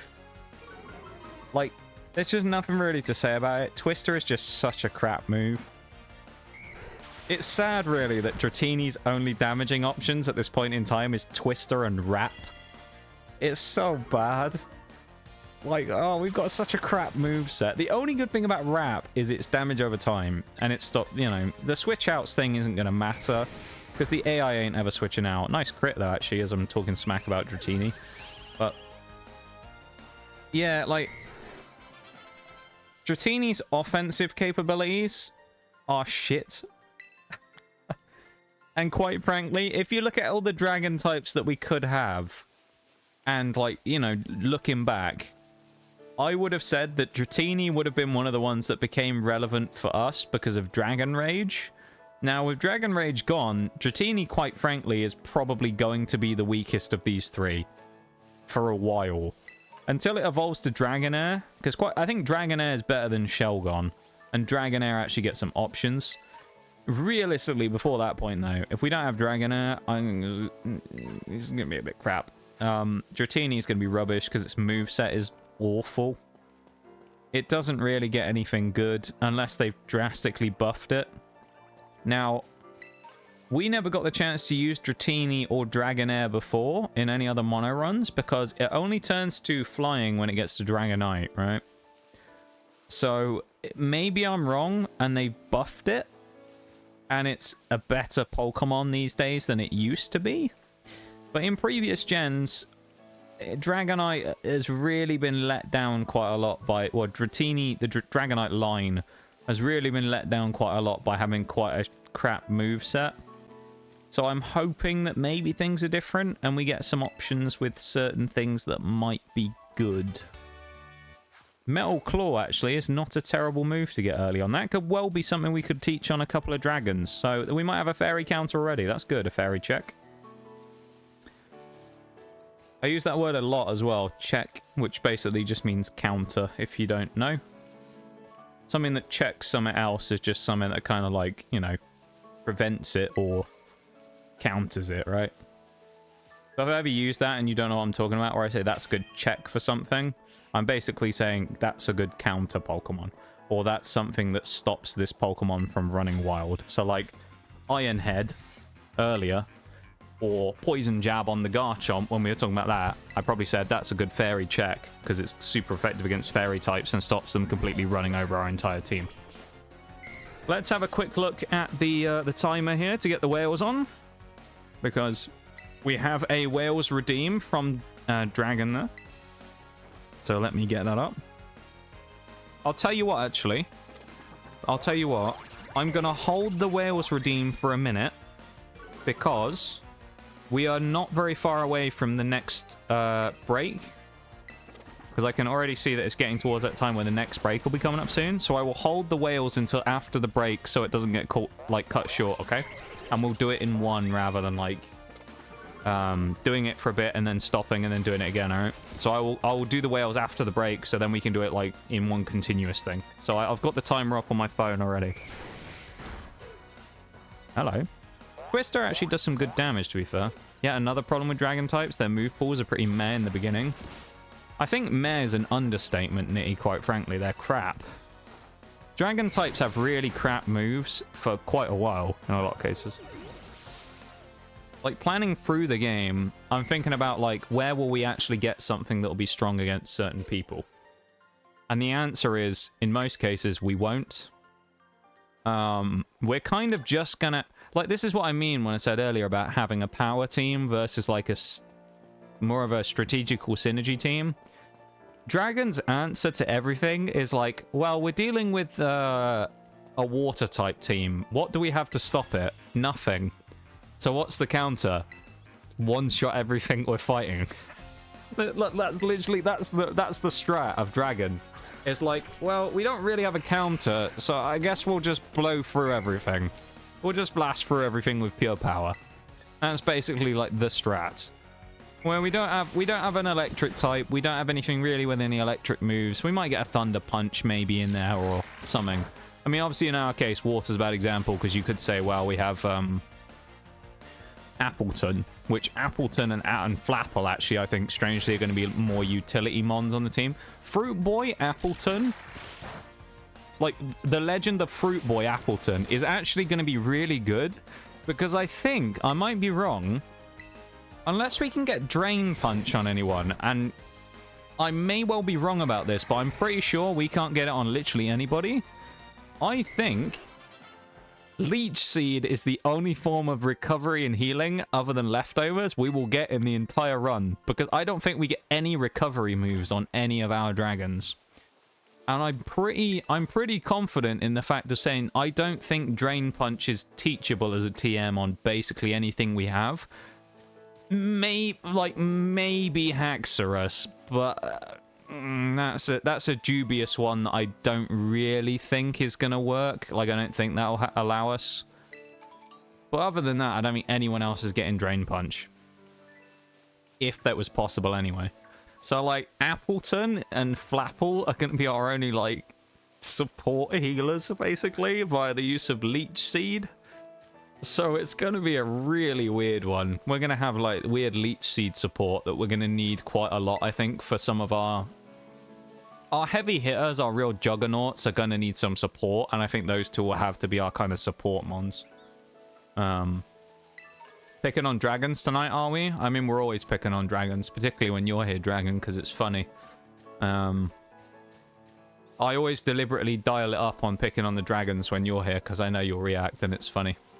Thank you for the hydrant and the spinal too. I appreciate it. We'll go for it. We'll go in for a sip of that belter of a coffee. Let's do the confirmation, shall we? Hang on.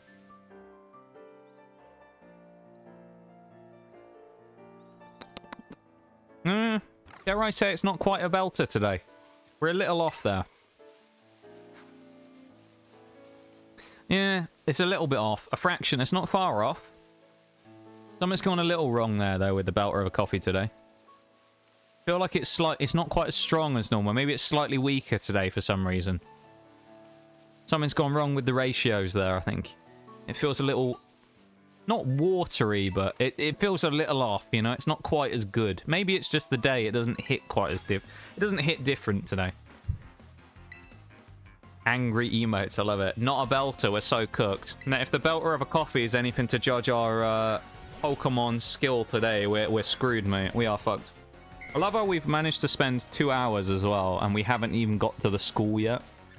It's kind of amazing, isn't it? To be fair, once we've run and got the leftovers, it'll actually speed things up dramatically. Because you've got to remember, it's not like this run is going to be one of those ones where I'm like, right, and now we've got leftovers, we need to go get a Dawnstone, and then we've got a Dawnstone, we need to get a Leaf Stone, and then a Water Stone, and then we need to go get this. It's like, well, none of the dragons evolve via those methods, apart from Appleton and Flapple, who we can't use there anyway. So there's no point going to Lag Tree Thicket and getting the apples, because we can't evolve them now anyway. So we may as well just leave them. And come back to them. So once we've gone and got leftovers, we'll pretty much be set up to start boosting our way through the game. And I'm thinking today about what's our biggest threat out of the teams we're going to face today. And I actually think it's an equal threat across most things.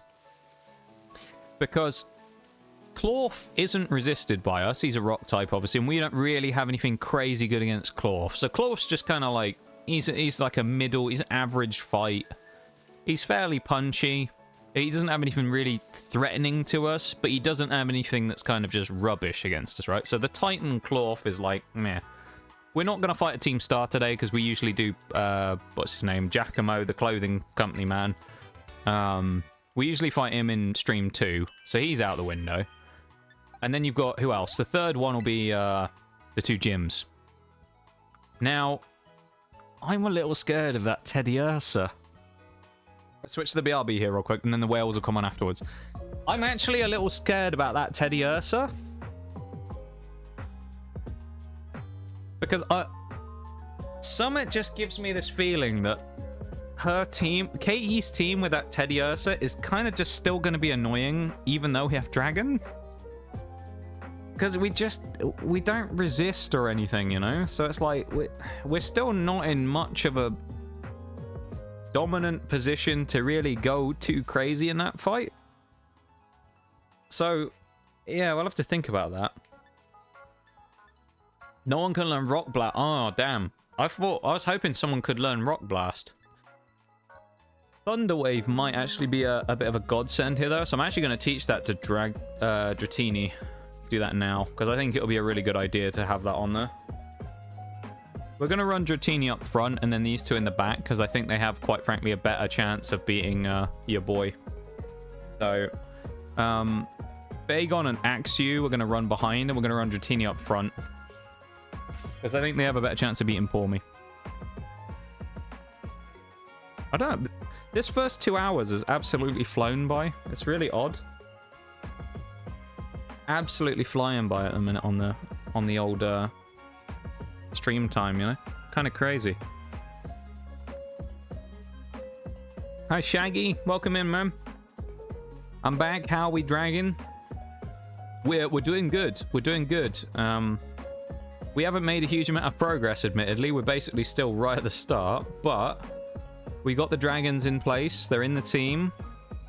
We are looking... You know, we're looking solid. We've been talking about, like, potential difficulties, so we've kind of highlighted a few difficulties early on. Yeah. Axew can learn Aerial Ace. That's great, but we don't have an Aerial Ace TM. we don't need to worry about it right now, actually, to be fair, anyway. Because, hey, we're back from the breakdown as well. We don't need to worry about the TM now, anyway. But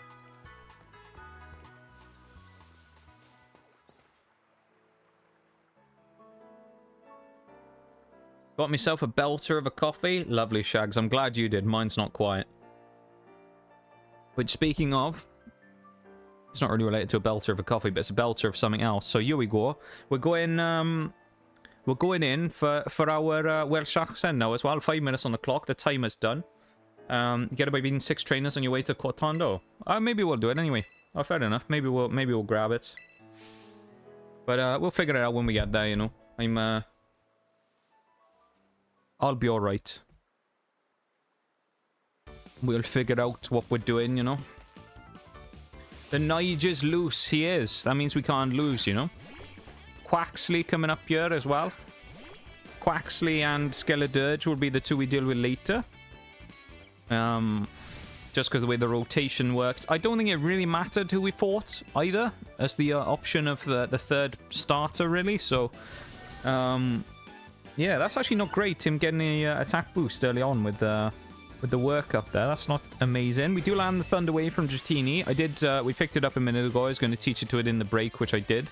So we now have Dratini with Wrap, Leer, Twister, and Thunder Wave. So quite useful there. We got the speed advantage, but we've blown it already. Dratini flopping quite badly there in that part. Taking 9 damage early on as well. Getting the Wrap up this time. Although we're going to have to hope Paralysis is going to take over here, because otherwise we're in trouble.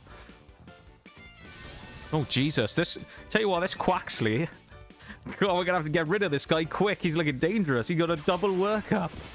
Oh, dear. This Quaxley is looking nasty.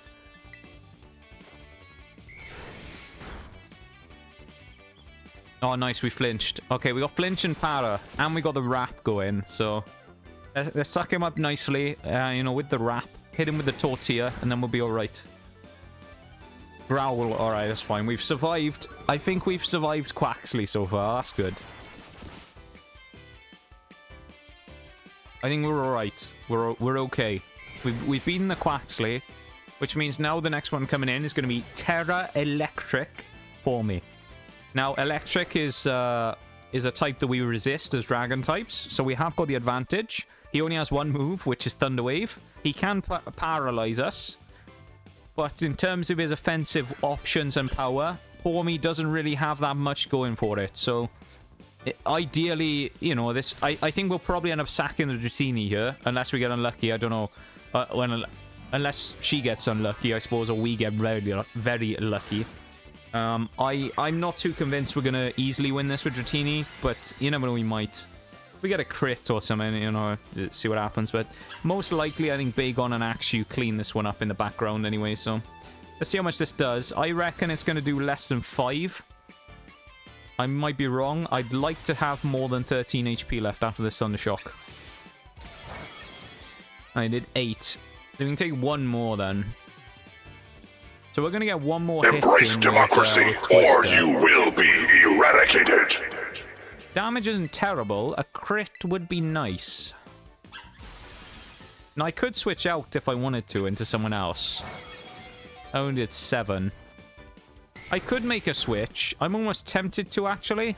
Who has more special defense out of these two, out of interest? 11. Well, they both have 11. Let's bring Axew in. Thank you for the Liberty Prime there as well, Shags. I appreciate it. Yeah, Axew coming in now on the switch. Yeah, we do.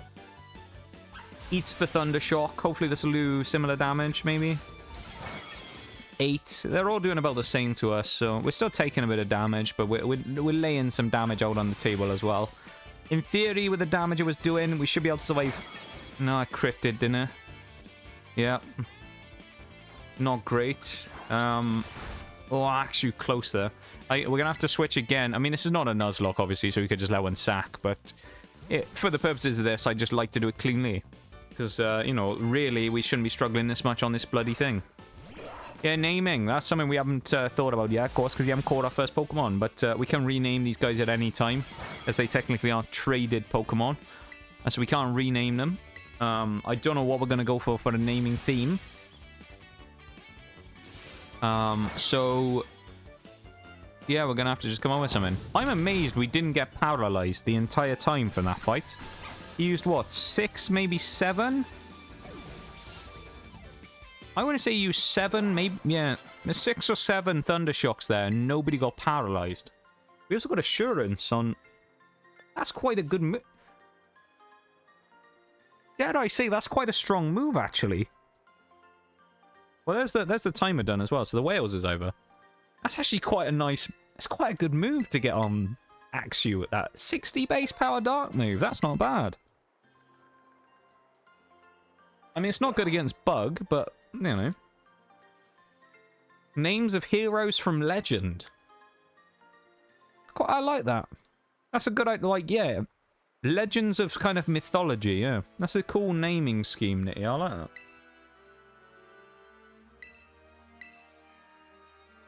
Halo, Halo. How are you doing, Oriole? How is your Sunday? Are you having a nice Sunday? I know you've been working, so I'm going to suggest probably not. But how has it been? How bad was it today? Hopefully it wasn't too terrible.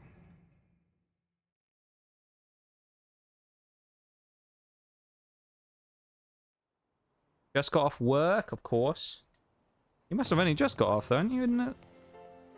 Like 15 minutes ago. Or something. Beowulf, another one could be Joan of Arc, etc. We could have like an Achilles or something.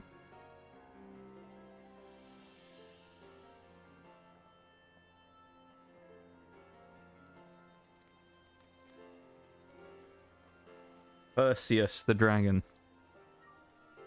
Things like that. Wasn't too bad, very short. Okay. That's what we like to see. I'm glad it was a short one. It was an easy day. That's what we want to see. Atlantean Atom. Do the business, Shags. Bang, bang. Could do it. You can do it, Shags. You can assassinate them. I'll give it to you. Take the shot, Shags. Over. Take the shot. I need a walkie-talkie, like, sound thing on my mic, don't I? That's what I need. For situations like this, I need, like, one of those, sound effect things where I can put on the mic filter, where I can make it sound like a walkie-talkie. You're like, Shags, take the shot, over. And he just snipes the bot. There he goes. Tango down, Shags. Tango down. Great shot. What about famous dragons? Spyro, Smaug, etc. Or Smorg, Smaug, however you want to pronounce it. I quite like the heroes one, you know. It's a bit different. I kind of like that, you know. Kind of different from any of the ones we've done before. Quite like that idea. Nitty's on fire today with the ideas.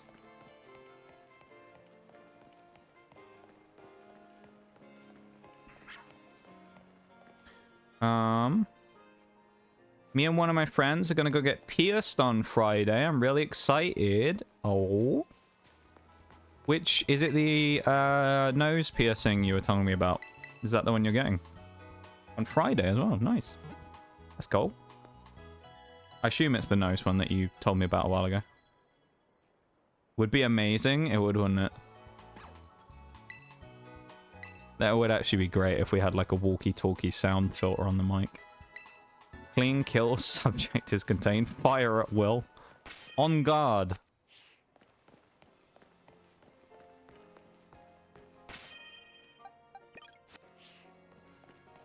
I think having lo-fi plus distortions and white noise should do the trick.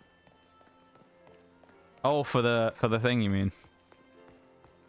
Brain decided to work. Woohoo. Let's go. That's what we love to see. Heroes is a cool theme. I like the heroes one. I suppose the only problem with the heroes one is there's too many options for the amount of dragons we'll get, isn't there? There's so many ways you could go with the hero one of different places and times and things. And then we've only got like 10 dragons, so... yeah, I don't know. Both my nostrils done. Ooh, okay. Gonna get her septum. Which is the one you've already got, isn't it? The septum piercing. You've got the nose ring is the septum, isn't it? Or is that a different... is that known as a different piercing to just getting the septum pierced? I'm not really very good on my, like, piercing terminology, so I don't know if that's exactly... I know it's the septum that's getting done, but I don't know if there's a different word for it or anything, you know? Gonna look fierce. I love the way you describe that, Shags. Gonna look fierce. Gonna look aggressive. Gonna get a chain to connect them. Yeah, I remember you told me about that. You've been cooking that one up for a while. You were telling me about that a long time ago that you wanted to get that done. Yeah, I don't have any piercings. I don't think I ever will get any. It's one of those things where it's never really interested me personally. I don't dislike them or anything like that. Same with tattoos. I don't dislike them. I think on other people they can look quite good. It's just never something that I've wanted myself, you know? Never anything I've been interested in getting myself. But I think they look good on other people though, so fair play.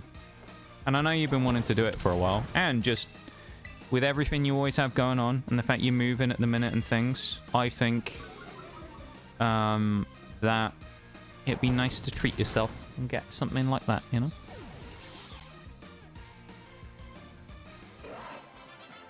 I think it'd be a nice treat.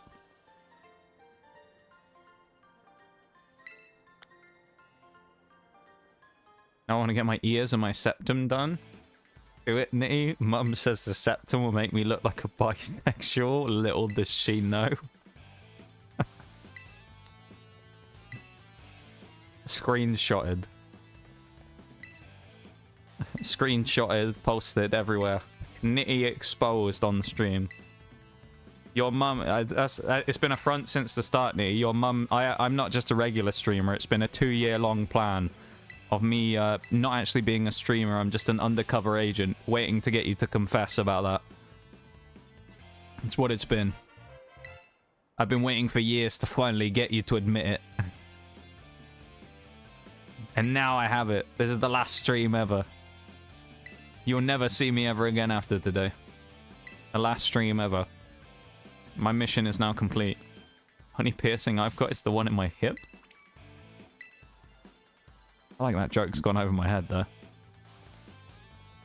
Need a piercing so bad. I need to feel better about my life. I think that's the ultimate mood right there. That's like, when you say mood to that, it's like you literally can't agree anymore. Mood.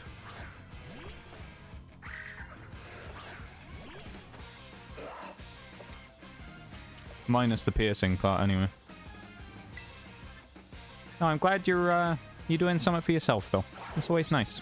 Nice when you get a chance to do stuff for yourself, because I know you do so much for other people all the time that you often don't get much time to do things for yourself. So I'm very glad to see that you're having a chance to treat yourself and doing something nice for yourself. Yeah, get wholesomed. There you go. I think a lot of people don't necessarily see a lot of the stuff that you do for other people, so you do a lot of things for a lot of people, and I think it goes a bit under the radar that you do a lot of things to support and a lot of things to look after the people you care about. People don't always see that, so I'm glad that you're having the chance to do something for yourself. Yeah, that's wholesome, wasn't it? I'm proud of you for looking after yourself. There you go. We're not going into sappy territory, alright? We're just fringing on it. Way ahead of your mum. Yeah.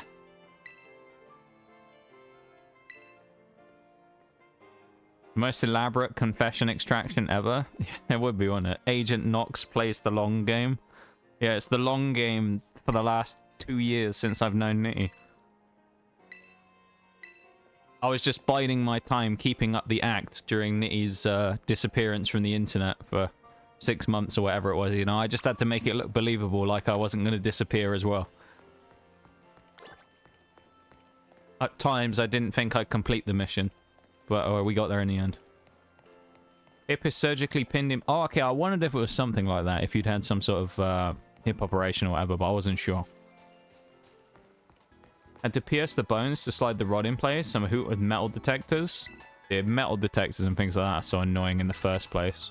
Let alone when you have injuries and things where people have plates and screws and plates and whatnot in. Nightmares, those things. Airport metal detectors. If you've ever traveled with someone or been the person on the receiving end of injuries in the past, my god, is it annoying. Half the time, I'll walk for a metal detector. Like, with things like that, you'll have a situation where you'll see someone who doesn't have any metal stuff left. They'll take everything off. This used to happen to me all the time when I was a kid, right? When I was a kid, take everything off, belt, watch, whatever it was I was wearing. You take it all off, walk through it, still beeps anyway. It's just like, mate, I swear the bloke who's like working the scanner's like, He's just like, "Oi, Dave, watch me fuck with this kid." Just presses the button that sets the alarm off. And he's like, "Oh no! Oh, it's gone off. You must have some metal on you." It's like, "No, mate. No, I don't. How's that gone off then?" Gaza, the airport security man. He's just trying to mess with me, I swear. Don't do anything. I just do what I exist for. Wait, I just do what I exist for. That's just you being humble. Alright. There's one thing I've learned from people in Twitch chat, bullying me and being nice. That's just you being humble. Because you actually do a ton of stuff in your life for other people. And I think it's pretty damn cool. I don't think you give yourself enough credit for what you actually do. So you have a pat on the back and a thumbs up from me, okay? I notice the things you do. I always never check this side because I don't think there's an item here, but I always thought I'll have a look down here one day just to make sure that there actually wasn't and there was some OP thing I was missing. There isn't. But I know I speak for the whole community. Well, maybe not quite the whole community, but, you know. That part of the opinion doesn't really matter, as far as I'm concerned. But I can speak for 99.9% of the community, Oriel, when I say that we appreciate you very much around here. And we are glad to have you as part of our community. And it is a pleasure to have you here. Get wholesome. And the other 0.1% of people who might not like you, I mean, you know, like who you like, dislike who you dislike, you know? But ain't gonna change anyone else's opinion.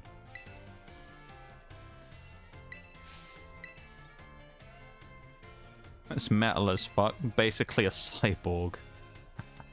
I don't like that though. It's just like cyborg, yeah. This is coming from someone who plays metal. Yeah, you are very into the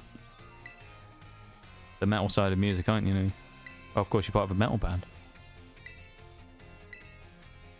I'm down in my self-search just walking through an airport. I laugh and just tell whoever it is I got a surgical rod in my hip.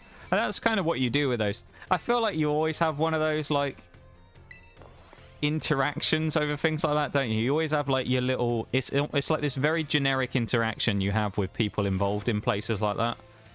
You know? Like, I do it all the time, where...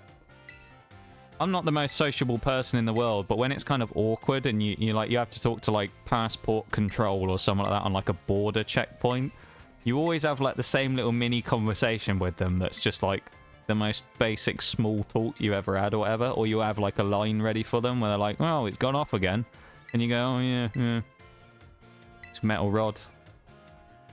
And you say something, you know, you make some comment about something. That's always the way it is. I remember once when I traveled.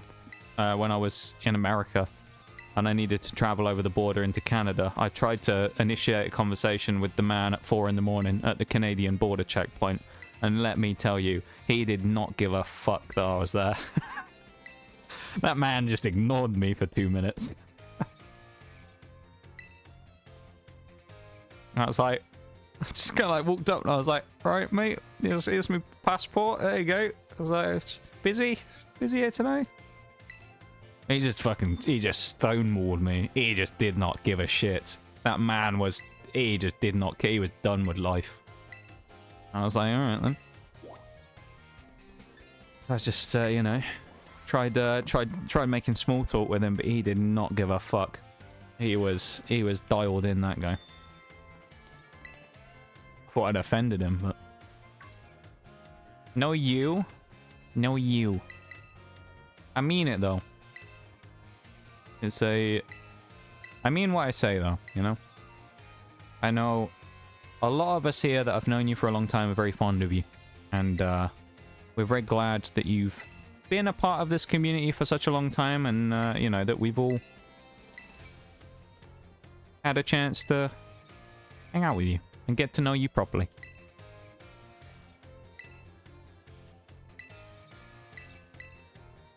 We appreciate you very much. Had the thing for 13 to 15 years at first. It annoyed me as fuck. Now I just laugh and show them the faint remnants of the scar. Yeah. kind of as you say, I think with things like that, you just get used to it after a while, don't you? And you just inevitably know that you go into an airport or something and you think, oh, I'll get ready because it's probably going to go off. And then usually when things like that happen, you prepare for something to happen. It doesn't happen. So you're like, oh, I'll be fine. I'll walk through, the scanner will go off. And then you walk through the scanner and it doesn't go off. And it's like, okay. Never mind.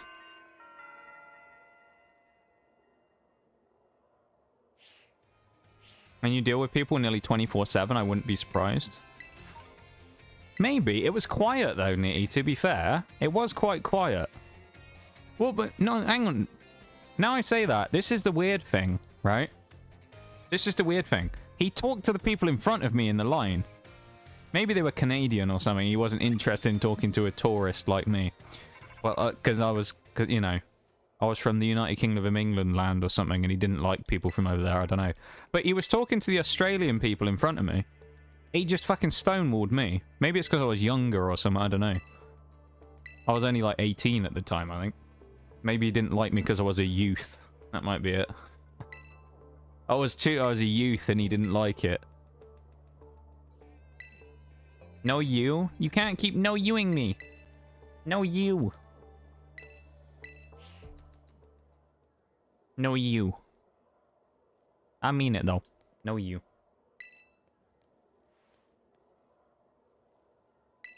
Because, don't get me wrong, I appreciate this community very much.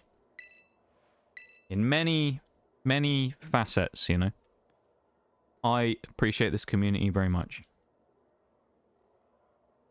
And there are some individuals, standout individuals, who are the MVPs.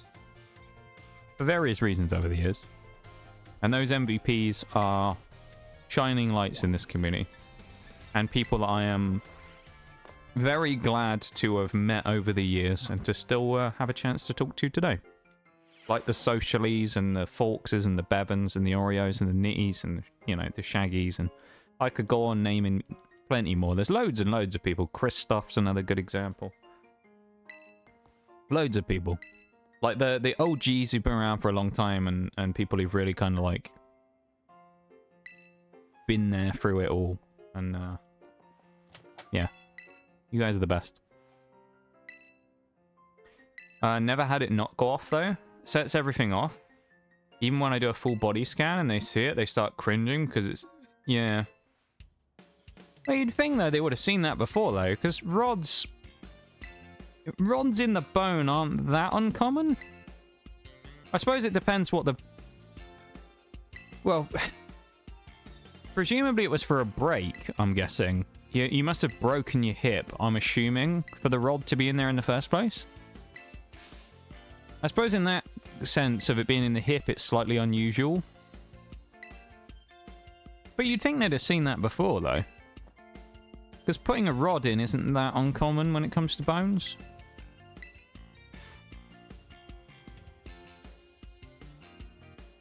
I can know you till the cows come home. When will the cows come home, though? That's the real question. People have always said that, but they still aren't home, are they? When will they be home? When will the cows arrive? That's what I want to know. When are they going to come home? Never, because they're not welcome home? Why are they not welcome? What did they do? They got banished. Banished like Rip Me 93.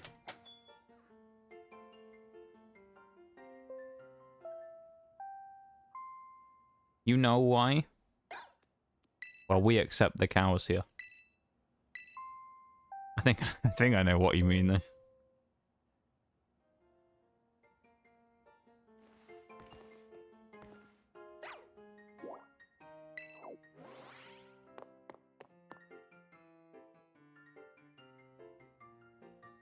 Two and a half hours into stream now as well. We've done half of stream. We haven't even left the school yet. And that's sad. We managed to do such a slow job so far that we're still at the school after 2.5 hours. Or they're about to leave and get unleashed. So we basically have 2.5 hours to beat Brassius, KE, and Clorf. I forgot his name. Clorf. How could I forget Clorf's name? He's such a legend. Cloths are good. You were never here for the Pokemon opening streams where we did Scarlet and Violet base set booster box, I think it is the set he's in. There's this really, really cool cloth card where he's like stood at the top of a cliff, like with his little pincers in the air, like he's sort of rallying the troops of all these other cloths underneath. He's like the savior of humanity, you know? Our cloth overlord. Not broken, dislocated. Pop my growth plate and still walking ground down the cartilage between the joints. My hip was basically grinding against the bone. Ah, interesting.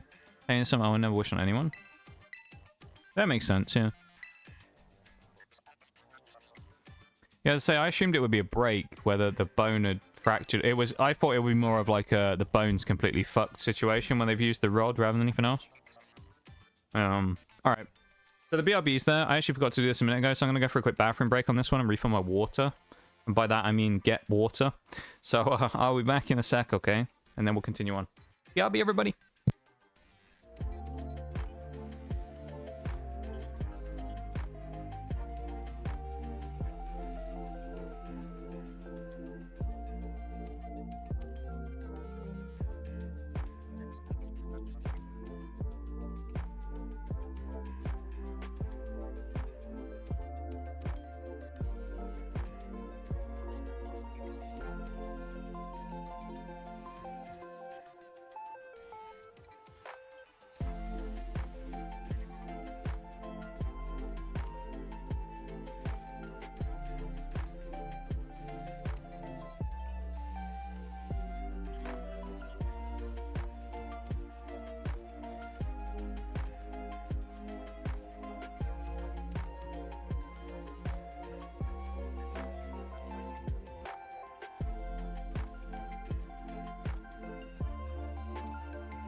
Okay, I'm back. Have no fear, I've returned, alright? The world isn't ending, I'm still here. Well, not ending yet, anyway.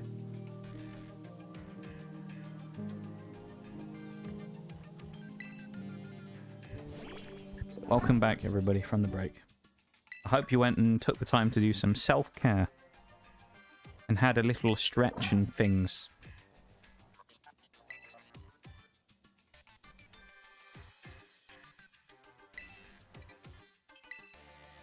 Eva, welcome back, Nitty.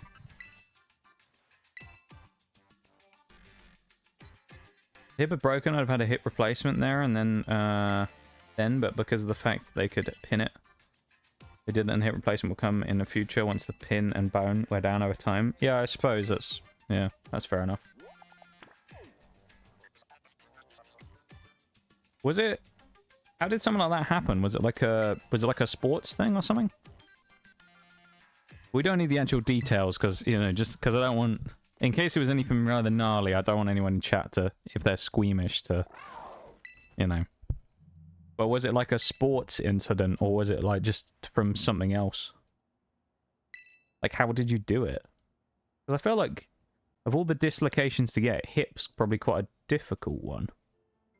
As a younger person, anyway.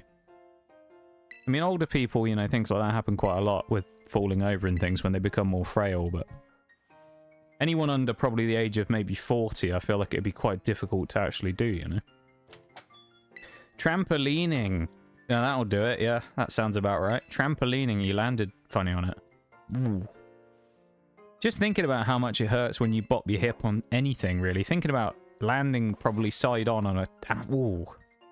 Yeah, that sounds gnarly, actually. That being said, though, trampoline. I haven't been on one of them for years. I love a trampoline. Love a trampoline. Enjoy a bit of trampolining every now and again.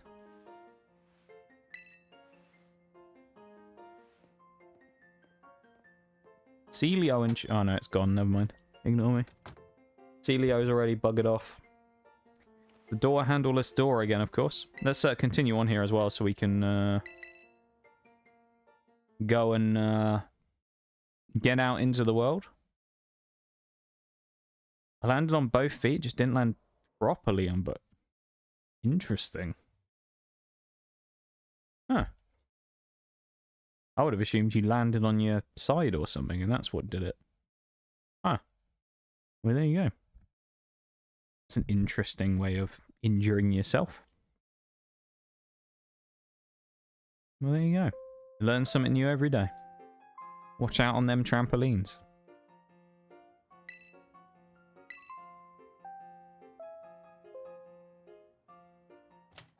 I know I said it earlier, though, when we were talking about this, but thank you for being here, everybody. I appreciate you guys coming and hanging out with me. We've been playing for almost 3 hours, and this week has been a bit of a blur, as you can imagine. So, thank you for coming and hanging out with me, and you know, having a nice time this week while we vibed and played some games. See, Dishonored will probably be coming to an end this week as well, because the spin-off game that we've been playing, I think, will be done partway through stream on Tuesday. So that one will be kind of finished already, sadly. So I'll have to start coming up with something new to play on Tuesdays. I don't know what we'll do, but we'll come up with something. Kind of like the whole doing one single-player story game at a time, and then also having like the multiplayer Wednesday, and then Pokemon on this Thursday, Sunday. So, yeah, we'll see.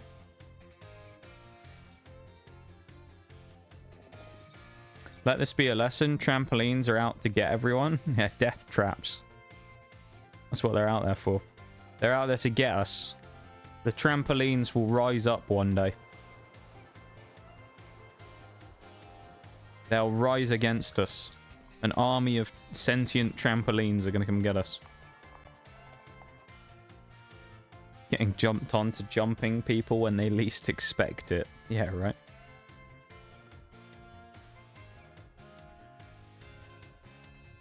Out of control.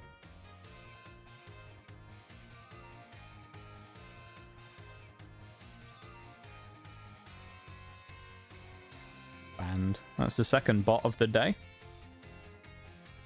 2 bots already. Damn. I wonder what attracts the bots. I would love to know if there's any specific thing that attracts them. You know? Like whether by one bot coming in it attracts more or whatever. We're already got the best viewers here. What do you mean? I mean, exactly. That's true.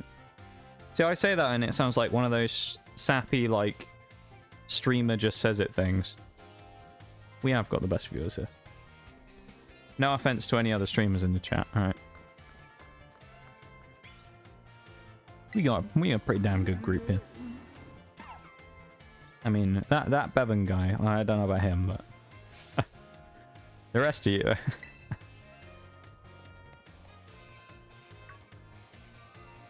No, you guys are great. We already have the best viewers. Mr. whatever his name was. Mr. Okay, no, I've just seen what his name is. Okay. Never mind, I'm not even reading the bot's name out.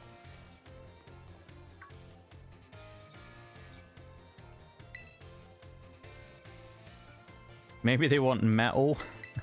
Yeah, the trampolines are trying to acquire resources. They're coming for all the people that have got bits of metal attached to them, so they can build the superstructure trampoline, you know?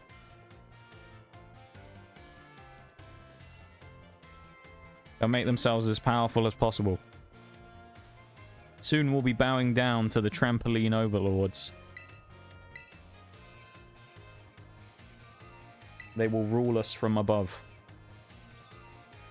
The mighty trampolines.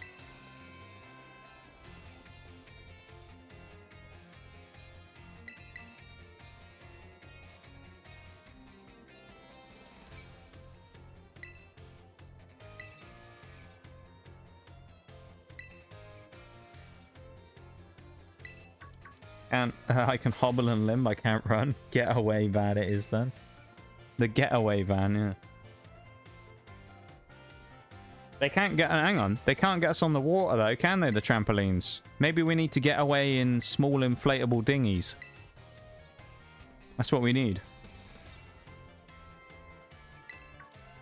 We just need to go to a lake, and then we'll be fine. Build a pontoon house on the middle of the lake. Stop the trampolines from swimming across, you know? Build civilization on top of the water. That would be an idea.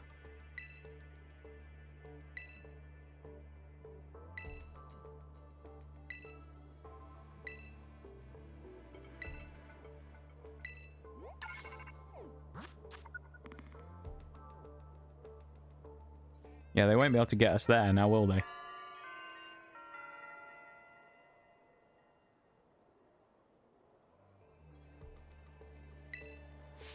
Great idea. Thank you. I'm not very full of them. I don't have many good ideas these days. If I have good ideas, they're usually for other people, not for myself.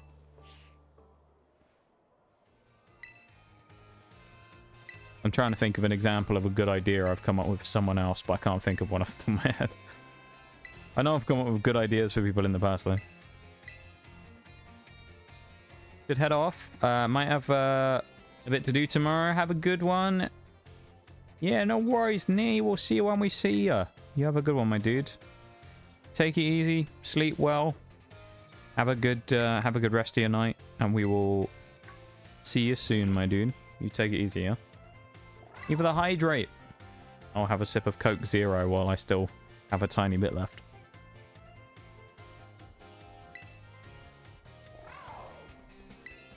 The smidge of Coke Zero is gone. The smidgen. 1 calorie. Damn. Unhealthy drink right there.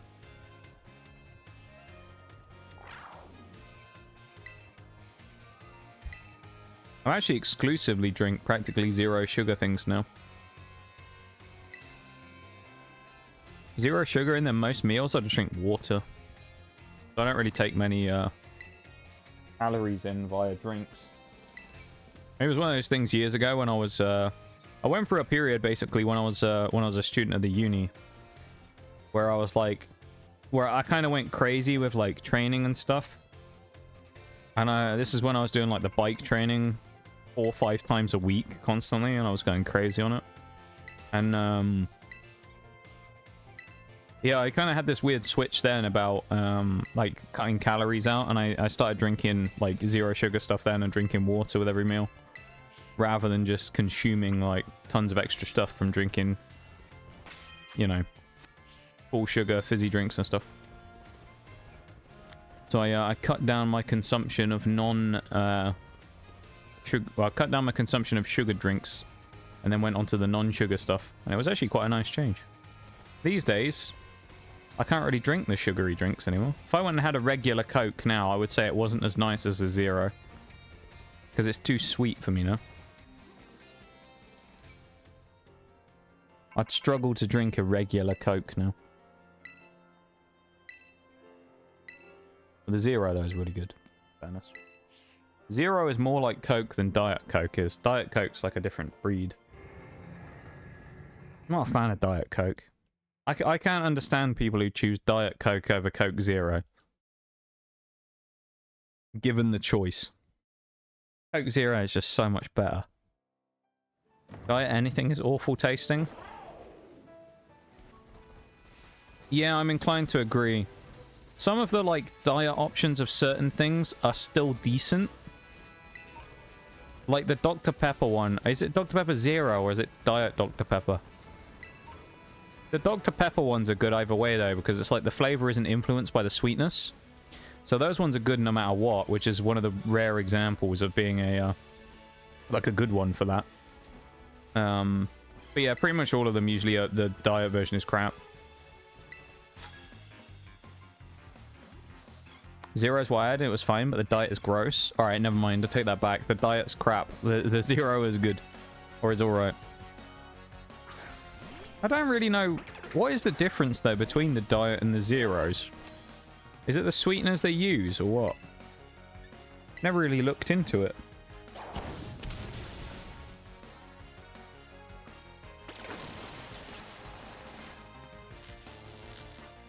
Paralyzed? Lovely. Fucking hell. Scatterbug. Go away, man.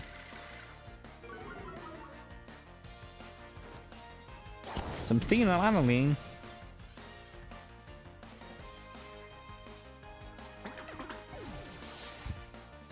Phenolphthalein is what I'm thinking of. I was going to say, I'm sure I've worked with that in the lab before.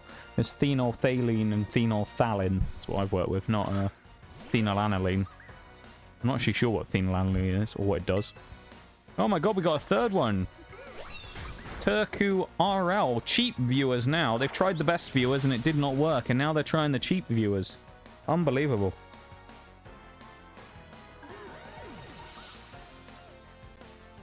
Fuck off, bots. Alright? Get out of here. We already have the best viewers. And, you know, we don't need y'all cheap viewers around here. I'm not going to call you guys cheap, because you're not. You guys are responsible spenders. That's the way I look at it.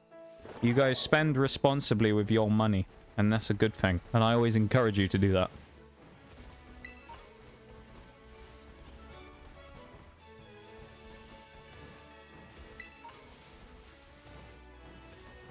I don't need to do anything specific here, do I?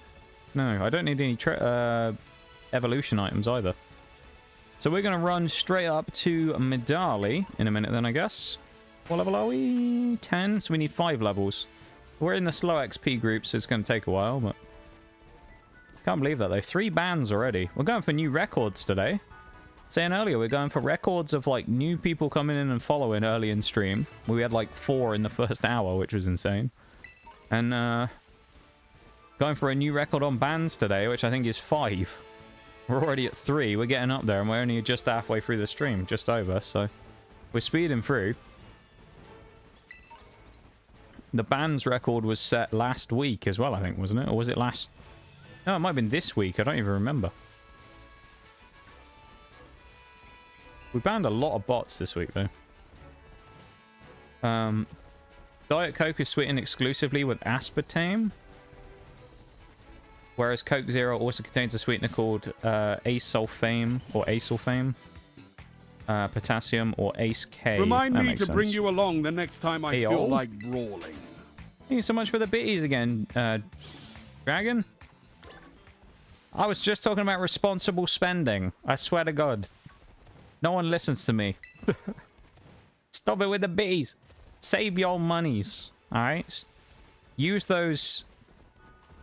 $1.50 in bits and spend it on a loved one. There you go. Buy someone a chocolate bar or something. There you go. That's a better use of it than giving it to my scrub ass playing Pokemon. Thank you very much for the bits, though. I appreciate it, Dragon. I really do. Being very, very nice to me today. Thank you so much for the bitties.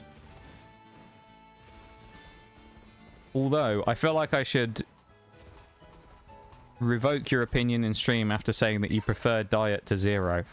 Is there a reason why you prefer Diet to Zero? What is the reasoning for it? Flavor or what? There's got to be a reason, because I feel like, just for me, Diet is just massively inferior. None of them taste right. None of them taste right, and they're always... Diet Coke is the biggest offender. Everyone gets Diet Coke. Diet Coke is way too... Like, always comes off as way too carbonated. Just gnarly. Like drinking battery acid. Or McDonald's Sprite, as everyone loves to use them. It's way too carbonated. You've never had a carbonated drink until you've had McDonald's Sprite. That stuff's like the peak of fucking carbonation right now. Okay, so it's to do with the sweetener then. Ace K versus aspartame. Isn't aspartame... I want to say... Oh, maybe this is the thing over here. I'm sure aspartame is like one of those kind of no-no things now where it's kind of frowned upon to use it. Because isn't it... I want to say... I might be wrong. Isn't aspartame carcinogenic? I want to say... I think it might... I don't think it's banned in the EU or anything, but I think it's one of those ones that isn't really used much anymore, at least over here. Because I think it's a little bit kind of like one of those sort of health scary type ones. You can get a Charcadet right here, I didn't know that.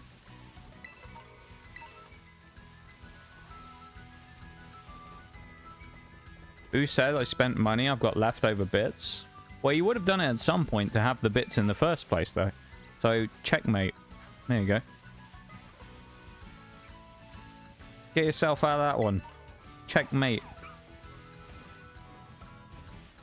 4D chess right there. Been outplayed. Not enough to do anything to you? I mean, that's fair.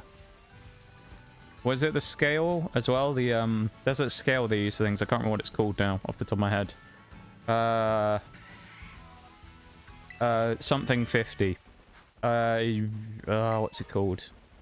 Isn't the what is it, LD 50? Yeah, I think it's the LD 50, isn't it? Lethal dose 50. Anyone else know about the lethal? I think it's LD. Lethal dose 50. Has anyone else ever heard of this? Most things use sucralose, though. Yeah, that's true, actually. Most things don't use. I think aspartame used to be used a lot, and I think people have gone away from it more now. I think it's LD 50. If I remember rightly off the top of my head. It's basically the list of... If you had, like, it's pretty much like every substance is on there, but it's like the kind of, how much of a dose of things would it take to kill 50% of people? Where everything has like a number, or like water and stuff like that. So it'd be the amount you'd have to kill 50% of people who ingested it. So I suspect that on that kind of scale, it's probably quite low. A lot of those chemicals are quite low, actually. It's like you find that a lot in... Not that I'm defending food industries or anything here when I say this, but just from a science perspective, you'll find out a lot that there'll be like some chemical in something that's quite bad, like aspartame or something, and everyone freaks out about it and acts like they're all going to die because they've eaten some ice cream or something. But you find out 9 times out of 10 that actually the toxicity level of the thing that it is that they're ingesting, or the chances of it actually causing problems, is so minuscule. You'd have to do like a ridiculous amount of it to actually do damage to yourself. It's like the whole thing with, was it apple cores and stuff?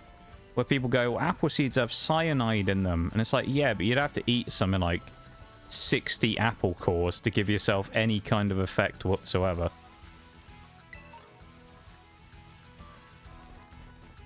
And you'd have to eat them in the process of like 1 day or something. Or someone, I think there's another one with like peach stones. Fruit stones tend to contain like a... I don't think it's exactly that. Like, it doesn't contain exactly cyanide.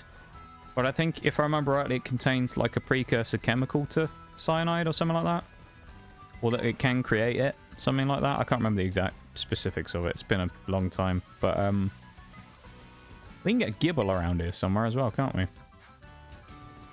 Might have to go looking for that in a bit. But yeah, like all that kind of stuff, it's usually an unrealistic amount you'd have to ingest for it to count. I think someone did the calculations on it, and it would take 78 cans of Coke, diet or zero, to have a problem. Yeah. And I suspect that's within like a 24-hour period, most likely. Or within like a small time frame. And let's be honest, who's drinking 78 Cokes in a day?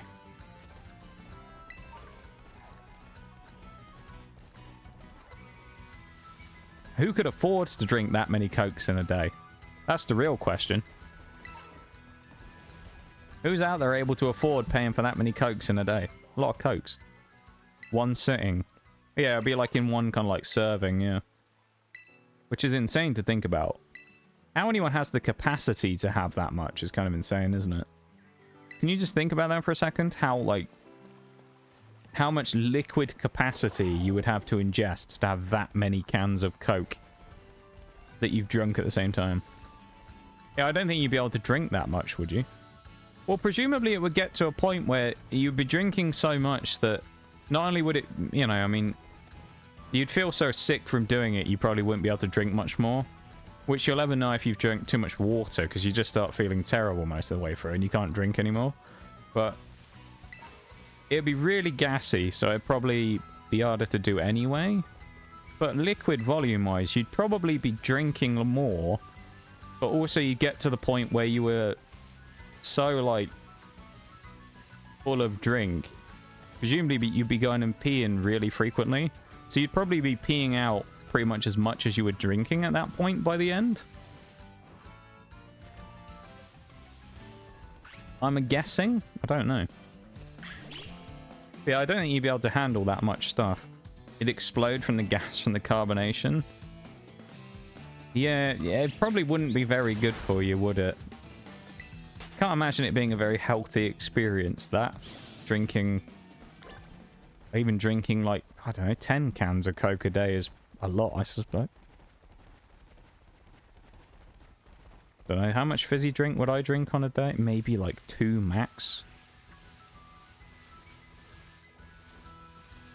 Maybe. Yeah, that's kind of wild though. I can't imagine drinking that much carbonated beverage of any kind of sort, really. Or wanting to do that.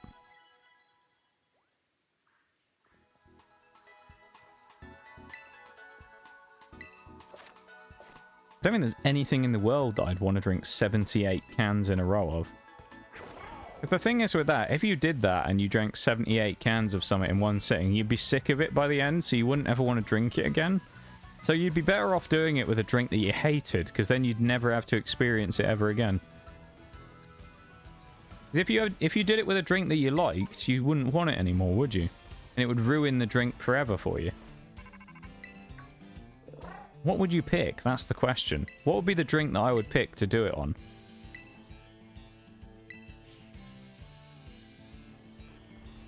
If it was eating things, I mean... Biscoff would be up there. Overrated, that is Biscoff. Biscoff's got to be up there. That's already pretty low on the rankings for me anyway when it comes to eating things. Drinks, I don't know though. What do I not like drink-wise? In terms of fizzy drinks, I'm thinking here. I like most things, to be fair. Oh, that was a shiny for a second. Just a cacnea. We gotta be careful of not running into things here as well, because we'll just get murked if we fight a bunch of stuff here. We gotta be very careful.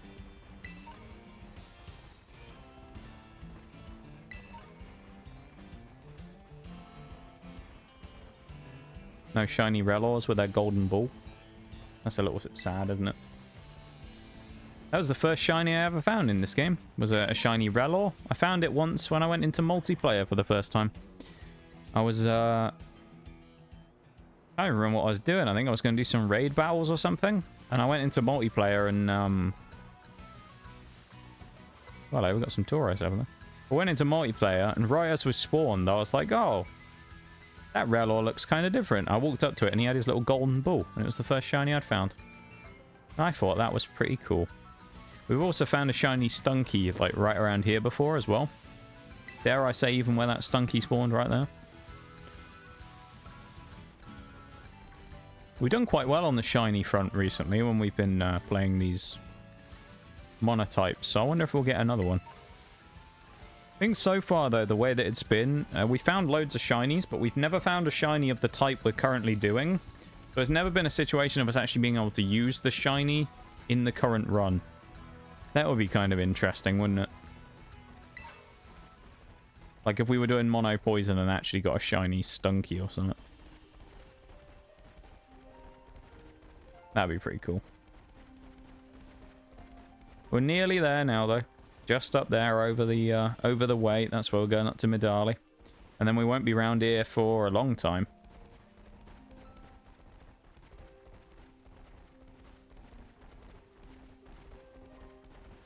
First shiny I found was Psyduck. We found one of those 2 runs ago. We did find a shiny Psyduck. We found a Psyduck and something else. What was the second one? We found 2 Pokemon really close together near the start of the game. Don't remember. Best shiny was Altaria. What's the best shiny I've ever found, actually? At least in this game. We found quite a few. Maybe, do you know what, dare I'd say the Psyduck might be the best. I like Psyduck a lot. He's a cool little guy. Maybe the Psyduck. Or, other than that, I don't really know. We found quite a few. I mean, I suppose in terms of the Pokemon that we found, technically it would be Dratini, but that one we let... When I say we let go, it swam underwater and I never got a chance to get it before it despawned. So, that one got away, but we did find a shiny Dratini at one point. It just ran away, as I say.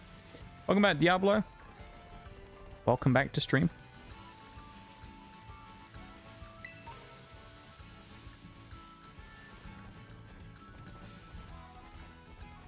Broomish there on the right. Cool Pokemon, evolves to Breloom. We do like Breloom a lot. He's a good lad, is Breloom. A Persian there. Yeah, we're here to go get leftovers if you are wondering what we're doing in Medali so early in the game. We're here to go to this very specific spot in the corner. There we go. And grab that there. We got another break as well, so I guess we'll stop here in the town for a second and we'll wait for the break to go through. So let's chill here. And wait for that to play through. Good stuff.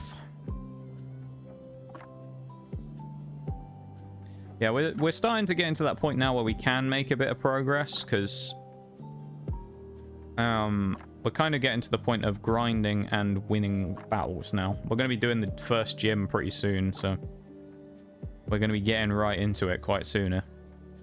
Into the mix.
That should be the end of the break.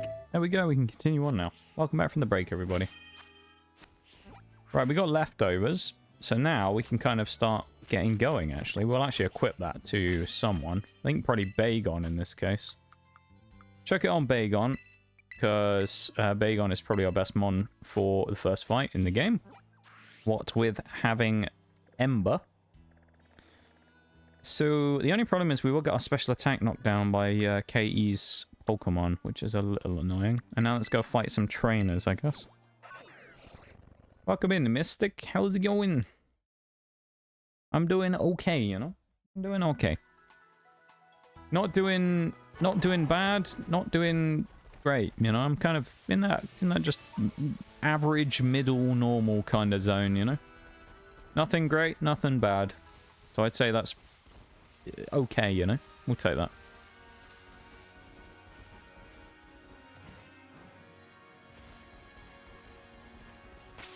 Yeah, I'll put Bagon up front. Why not? Trainers, where are you? There's a child. Let's go and fight him.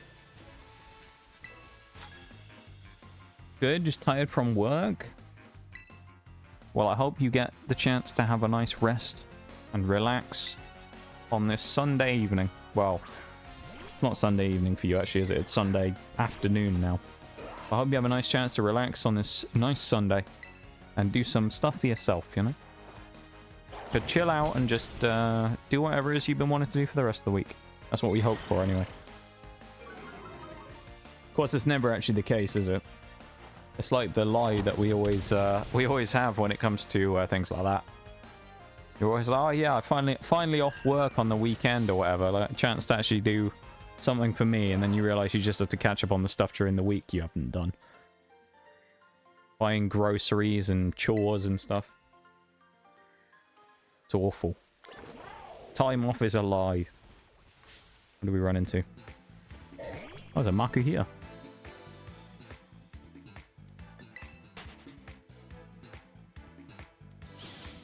A bit of a godsend, actually, that Bagon has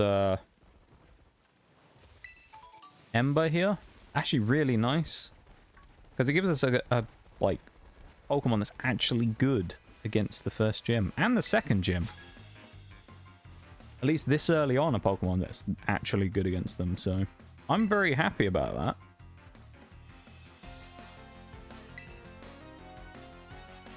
Because otherwise, we'd be in this weird situation where we had, like, a great typing in Dragon, but they just weren't really that good against anything. We also have Dragon's Breath now, which is not a terrible move. Oh yeah, we resist water as well. That's good. Hmm. That means Iono is going to be absolutely battered. I feel sorry for Iono in the second stream of this run, which will be on Thursday next week. Because, my god, is she going to get hammered.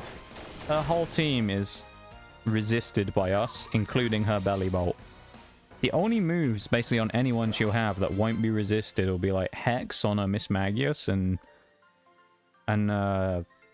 like, Luxio. Those will be the only things that will really do anything. There's Wattrel, let's be honest. Nothing against Wattrel. I think he's kind of cool and I like him, but he's probably not going to do all that much, let's be real. I think level 13 is about where I want to get to. My voice died there. Before we go and do the gym challenge, just because there's Kricketune, who is kind of strong, and the Venonat, who we need to knock out.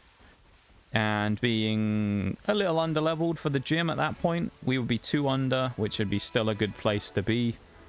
And we'd be walking into the fight with Katie at level 15 anyway, but getting the gym challenge cleared slightly under would be a good thing. 13 or 14, I think we'll go for, though. We just want to knock out the rest of the trainers around here, though.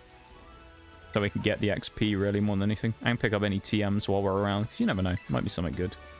Disarming Voice, definitely not going to be used here, because we are not using anything good against Fairy. Or good against Dragon, really.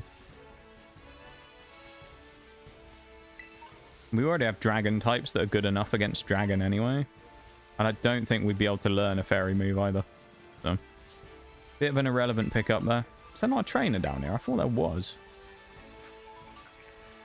TM. I'm sure there was a trainer around here somewhere. Maybe I'm just... Oh, air cutter. Nice. That might be good later on, actually.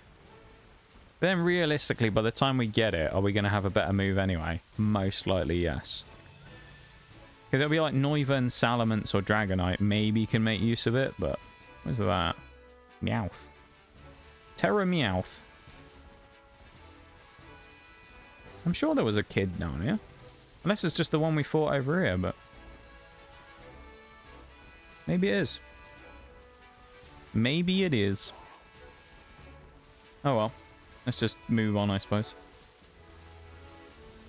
That was a bit of a waste of time, wasn't it? I suppose air cutter's not terrible to pick up, but we'll go from there with what we've got, you know. How goes, friend? How goes, Shaylee? How are you, man? It's nice to see you. Always a pleasure to have you here. I'm doing okay, you know? Doing okay.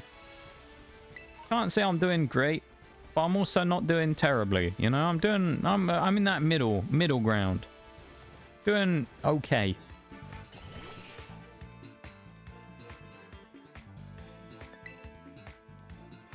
Been watching anime? Yeah. Your anime watching Sundays now, of course. I remember we were talking about this last week. Not bad. Got through a whole 8 episodes there as well. It's quite easy to get through anime. Well, I suppose depending on what the show is, it's quite easy to get through quite a lot of episodes quite quickly, isn't it? Some of them definitely are longer episodes, but most of them being the average like 20-25 minutes. Quite good to get through quickly as well with some of them, especially the longer ones. You can you speed run through them. Oh, it's this guy. This is the Psyduck, Mudbray, and something guy. What's his third mon? Oh, I don't remember what his third mon is. Oh, that's not good. Okay, that para's pretty handy. He's level 13, isn't he? His Psyduck. We're in trouble, really, against that. 14. Oh, dear. Flinch. Okay.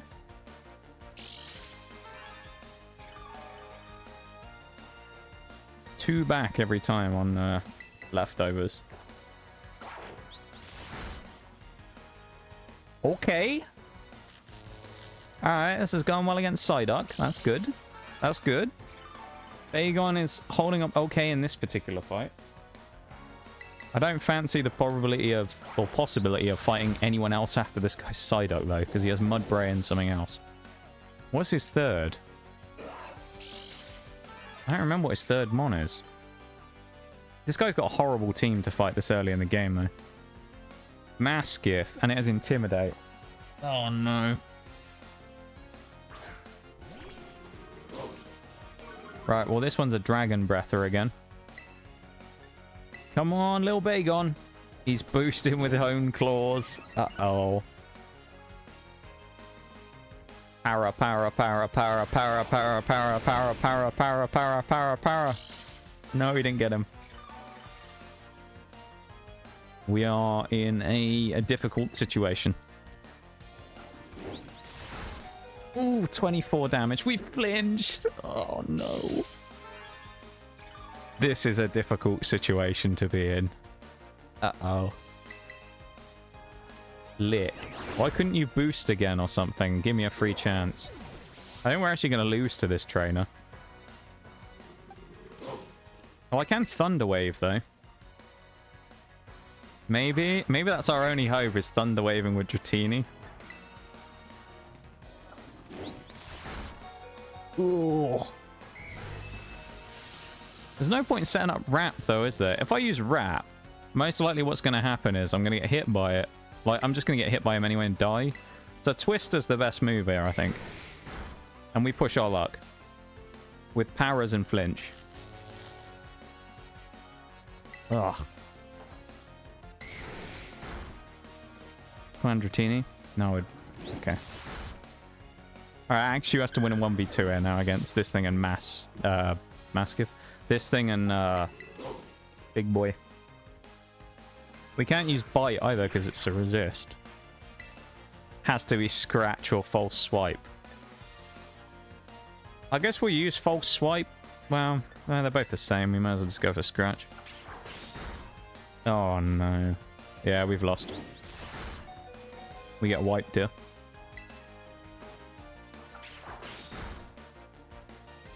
Damn. Well, it's not a boss trainer, so I would... When it comes to these ones, I don't count them on the flawless record during the training, but... Yeah, I guess this trainer is... to be fair, he's... This one guy, the mailman or whatever, is kind of a bit OP for this point in the game, because he has a full team of level 14s. Keep in mind the gym is level 15. So this guy's basically strong. This guy's team is arguably stronger than Katie. So, there you go. Well, we took a bit of an L there fighting that guy, but here's what it is. It's fine. It doesn't matter. We're only training. And we were pretty severely underleveled for that. I think if we were on the same level, would we have won it? Probably not even then, but still. Need to head out and do laundry. I hate doing laundry. I think, from my experience of just talking to people generally, laundry is one of the most, like, loathed things that people do. One of the most loathed, like, chores. Everybody seems to hate laundry.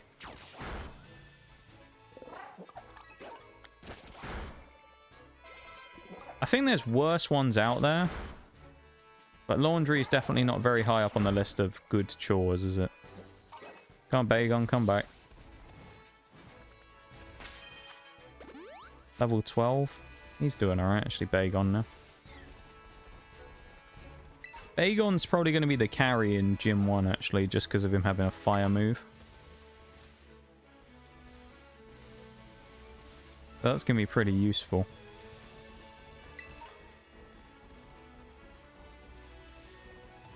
Wouldn't mind if I had the machines in my apartment, but going out to public laundromat sucks. Yeah, that's probably quite annoying.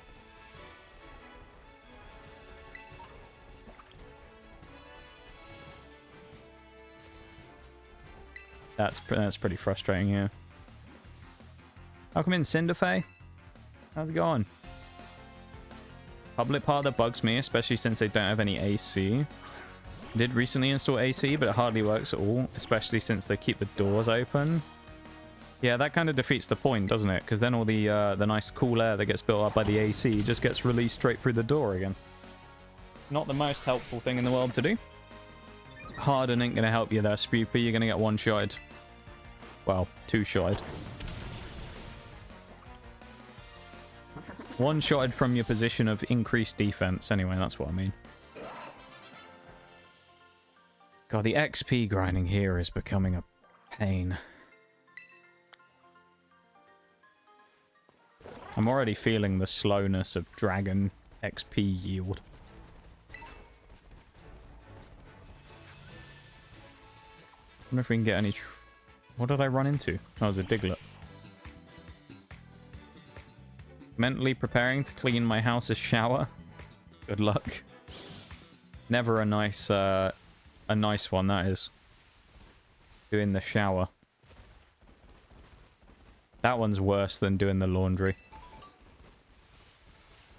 Cleaning bathrooms is just in general is worse than doing the laundry. It's always annoying cleaning a bathroom.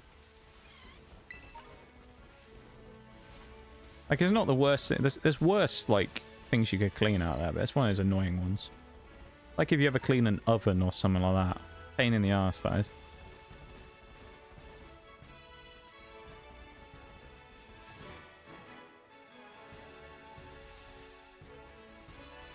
This guy, I think, only has a Mastiff.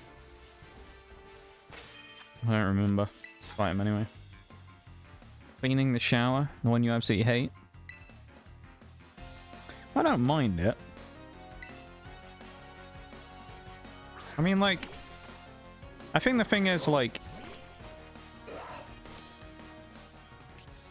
When it comes to things like that, I'm one of those people who does it more often in order to prevent a problem rather than doing, like, one big clean. So in the sense of that, I mean, like, every time I'll take a shower, I'll make sure that I clean it down properly afterwards the first time, so that I never have to do, like, a full-on clean of it very often, you know? Like, I'll make sure that I wipe down the, like, the door and the walls and stuff to make sure that there's no lingering water on any of the tiles that'll make marks or anything. No, nice, we're both powered. Thanks, Mastiff. Well, he was faster than us, wasn't he, anyway? So... I guess we all... No, we were faster. Never mind. Bagon was quicker than him. Pretty cool. The para fight continues. This is the slowest fight ever. We also need to change it to tech speed fast as well. Just realized. No, it's a speed tie. Never mind.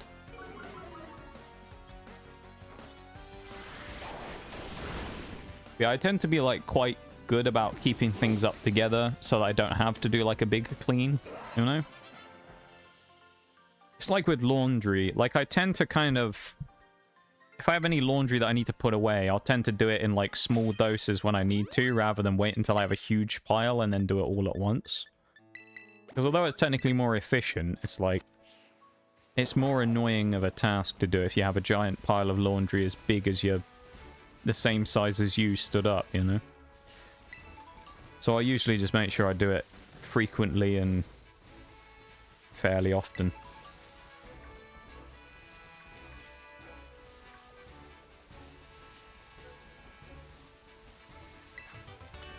TM bulk up. Nice.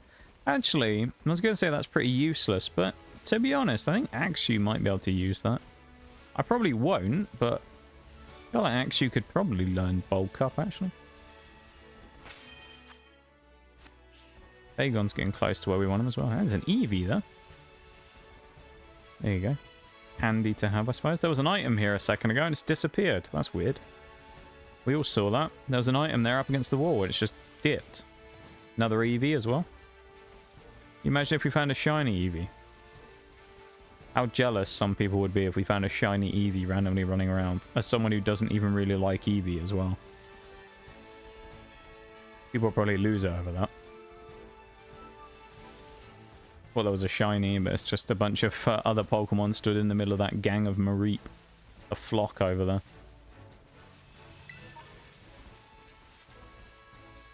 The old flock of Mareep.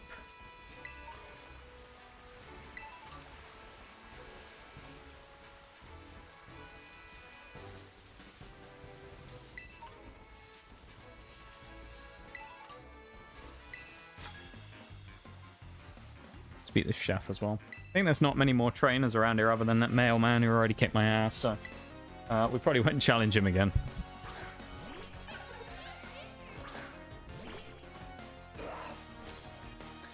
Just double check. It is level 15, correct? It is. Okay, for Cortando. The only thing that scares me about this, relying on Bagon, who's going to be quite useful, is Struggle Bug.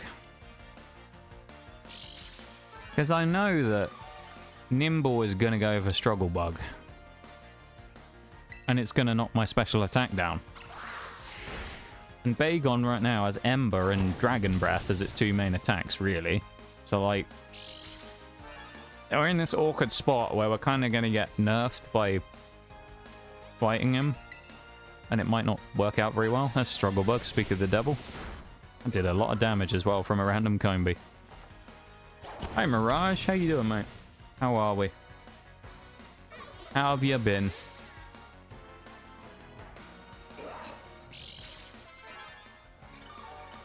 Oh, there's another Pokemon, I'm guessing.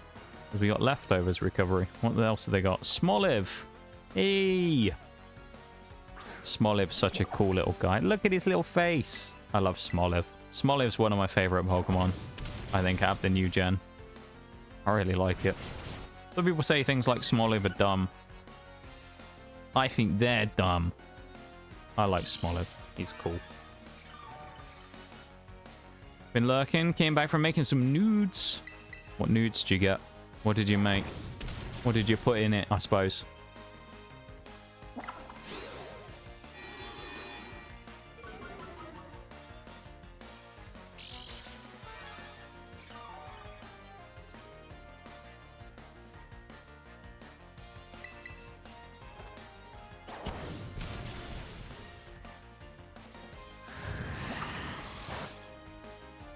Take it, getting hit by a grass move.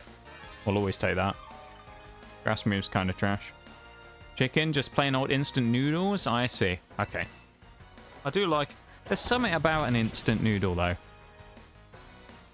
That's the thing. There's something about an instant noodle where... Although it's not the best thing in the world, nutritionally it's not that great.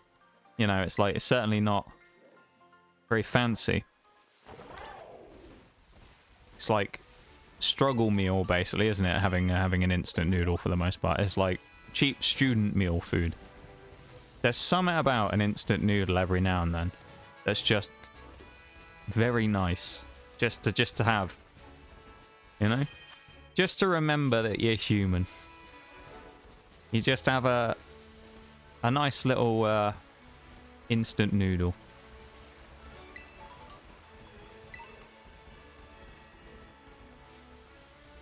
do like an instant noodle. I had something I haven't had for years. This is a while back now, but in the winter I had a cup of soup. I haven't had a cup of soup for 10 years or something. Goated that stuff was. When it was bloody free. Explain how I ran into that Igglybuff, please? That I'm 5 feet away from? How did I run into Igglybuff when I was here? Okay, game. Nice physics, by the way.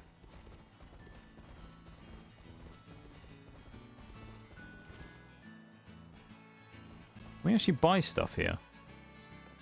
No. I wondered if we could. I've never been to that shop before.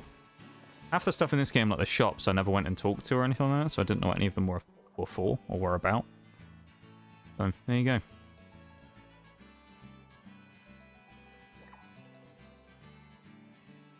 Into the place we go, shall we?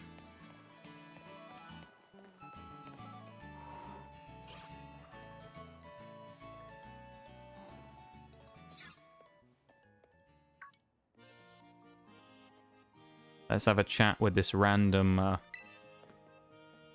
employee of the gym challenge. Gym facility, whatever you want to call it.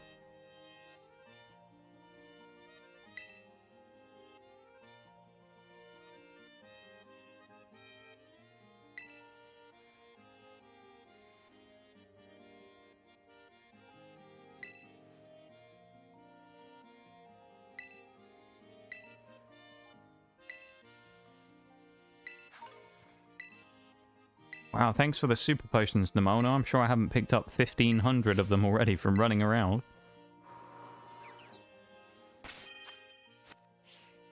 I reckon Bagon's got this, you know? I believe. The thing is with this dragon one, right? Now, if we're going for the flawless, beating all the bosses without losing a fight. 23... Is it... I can never remember. It's 23 or 24-0. One of the two. It's either 23 fights from start to finish of all the gyms and rival fights and stuff like that, basically. And there's like somewhere around 25 fights. We'll call it 25. One team out of all these has done it so far, which was Ice because of Cloyster being so overpowered. Everyone else has kind of had moments during the run where they've fumbled. Now, if Dragon is going to have a time where they fumble... I think it's likely to be now in today's stream. I think after today, next stream, stream 2, where we're going to open up the, you know, stretch the legs a little bit on this team. I think probably we're going to have a pretty decent power increase. Because we might just, on some of them, get to the early stages of their evolutions. Get to, like, the mid-evos, which will be nice, but also we're going to be fighting against at least 2 gyms that are just not very effective against us, which is good. In Kofu and Iono, so... And then the third one will be Larry during that day, so he'll be normal type, so he won't really have too much to say about Dragon either. So we should be fairly solid on that one too.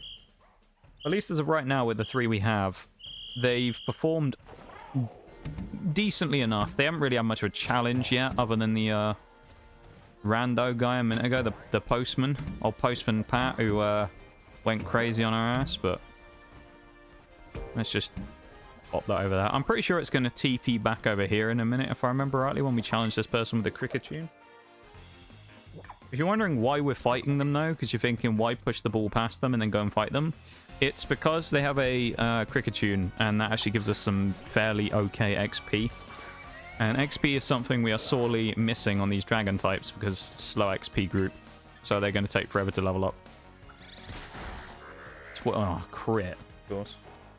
I was going to say, 12 damage seems a bit steep from a cricket tune. Burn would be nice. Burn would be lovely, yeah. We only get 2 back on lefties as well, which is kind of crap, not gonna lie. Like, I would prefer a bit more, but... For a burn. We haven't got a single burn off Ember yet. We've got more paralyzers from Dragon's Breath than we have off of burns so far on Ember.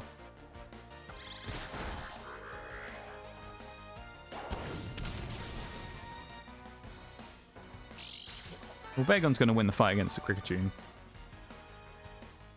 Even with a crit tackle, we should be fine.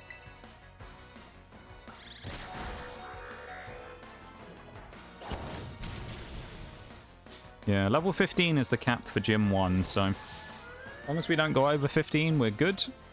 I am a little scared for Bagon, though, just because of... We're just in a... We only have strong special attacks on Bagon, and that's really our option for dealing with stuff. And him going up against a struggle bugger is a bit of a bugger. That's actually a problem. Because we're going to get our special attack knocked down, and it's just going to make the fight effectively harder. Oh, it didn't move the ball back. I thought it did before. But it means the fight's going to be way harder, just because Bagon's going to get his power neutered really early. If we get struggle bugged anyway. I think on... It's Nimble, I think, has struggle bug. I'm pretty sure the other one has bug bite, the tarantula. So once we get past the struggle bug, we'll be fine. That makes me think, I wonder if we should run someone else up front, just to deal with the struggle bug. Maybe run Dratini up front. And then Dratini could be quite useful if we get paralysis late on. Maybe run Axew up front then. Axew up front. Dratini is a Hail Mary in case we need paralysis on Teddy Ursa. And Bagon we run as like the damage dealer who runs in slot 2 effectively. There's the burn. I wonder if Dragon Breath will actually be better here, though. As a move. Oh, we got a break. Never mind, let's switch to the BRB. I guess I'm going to actually stand up and go have an actual stretch break for this one. As I think I didn't on the last one. So, I'll be back in just a minute then, chat. Okay, I'm going to go stretch real quick and go walk around. I'll be back in a second, okay? BRB, everybody.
Right, let's keep going.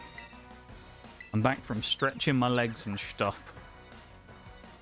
Welcome back, everybody, from the little break there real quick. Thank you for sitting through it and staying with me.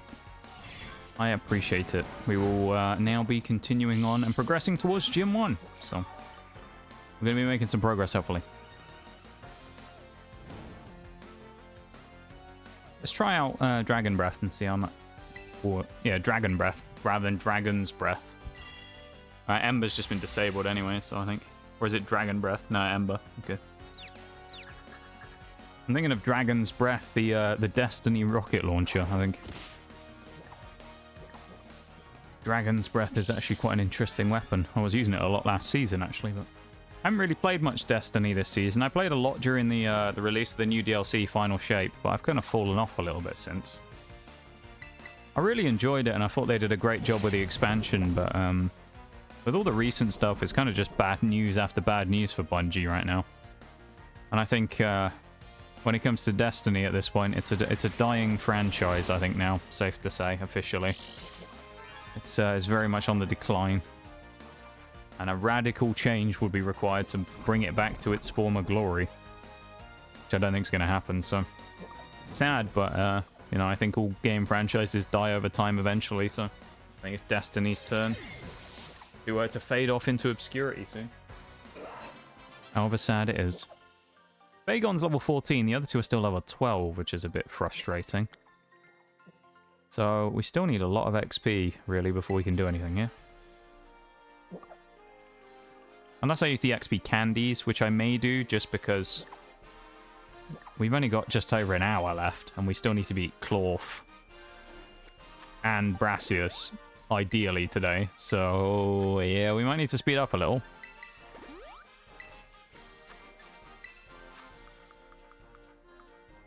Extra small candies. Let's do 2.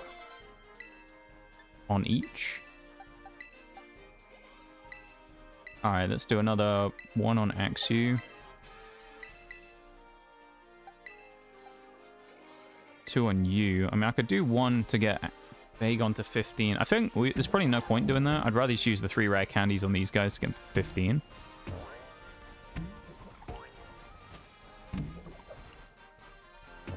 That was a quality punt then. I thought that was going to roll the other way. Didn't go for us. There you go. A bit finicky sometimes, that ball. The old rugby ball style. Never know where it's going to bounce, you know? Never know where it's going to go. Could go anywhere.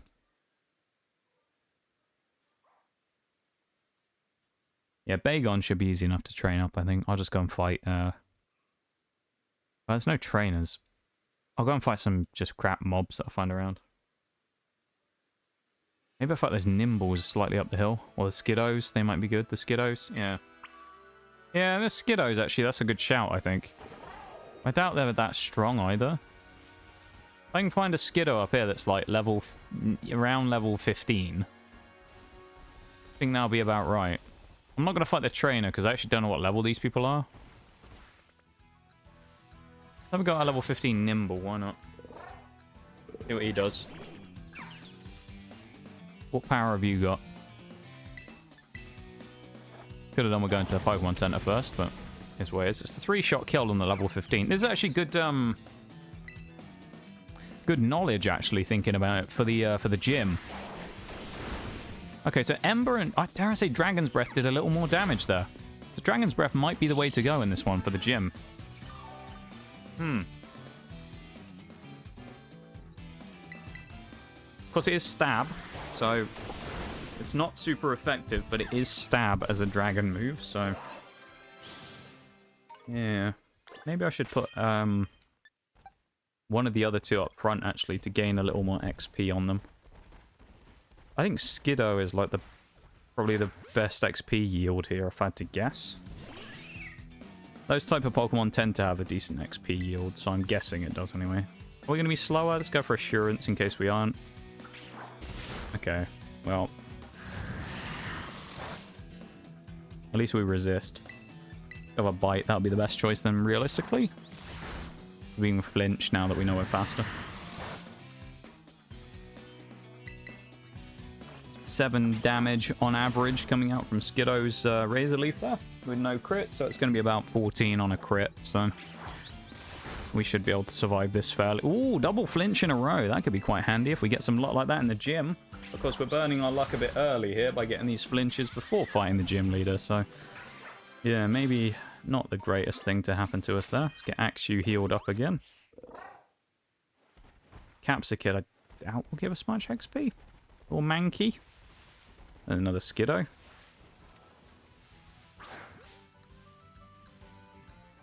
Butchering Skiddos now. Remember, we did find a shiny Skiddo. It's one of the first shinies. Or was it the first shiny we found on stream? I think it might be the first shiny we ever found on stream. We ended up losing it because it was in one of the early Monotype runs, and I forgot to take it off of the profile before I deleted it and put it in Pokemon Home. I ended up just deleting it because I'd forgotten to do it before stream, I think it was. Where normally I would have all this sorted before stream if I could. Where I got all the prep done. And I'd forgotten to do it, and I had to delete it right at the start of stream, and then realized partway through that we had a shiny on the profile that I'd forgotten to remove. So, poor unfortunate little Skiddo got nuked into the void. There's still a clip of it, though. So, there's still the proof that it happened in the first place. We do have a clip. Which... I think it's called Here Comes the Golden Boy. Because Skiddo has golden horns when it's shiny. I think that's the name of the clip. It's quite an old one now. It'd probably be from, I'd say, close to a year ago. Because it would have been towards the start of the first couple of Monotype runs, so it would have been about September, maybe October last year, I would say. Maybe a little later than that, I don't know exactly on the dates, but that's when we started the monos anyway, was in September last year. I want to say the 6th. That's the date that sticks out to me every time is September 6th, but I might be wrong on that. As Bagon up to 15, wants to learn Headbutt. Ooh, hello.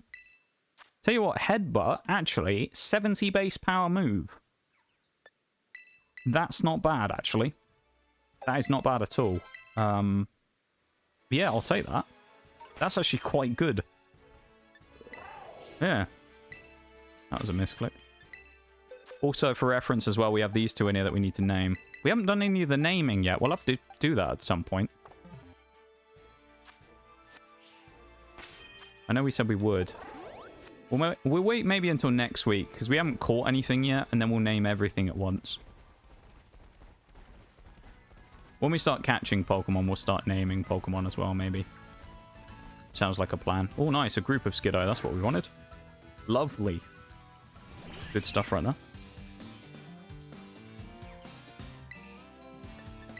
Still been signing in on Watcher of Realms this week as well.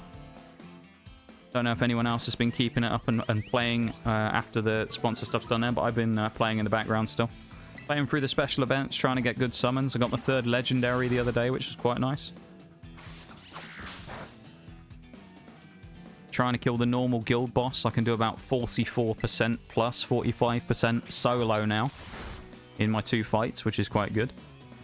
So I'm putting some damage on the old guild boss, which is rather nice.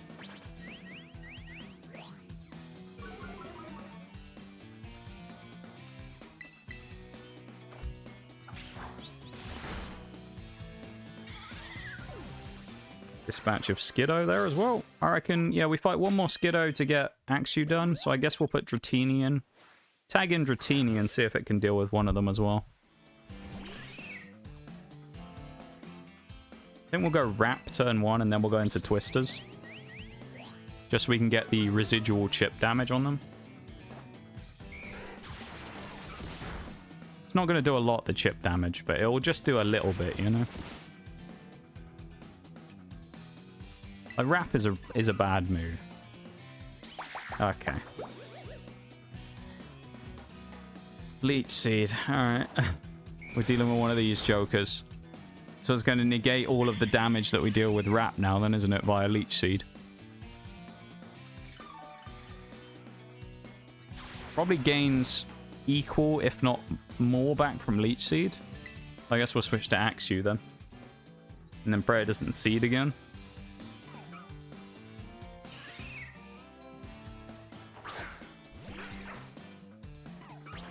Yeah, we'll take the tail whip. That's fine. Axew can get the kill on this guy then, I guess. We'll share the XP now they both switched in. But...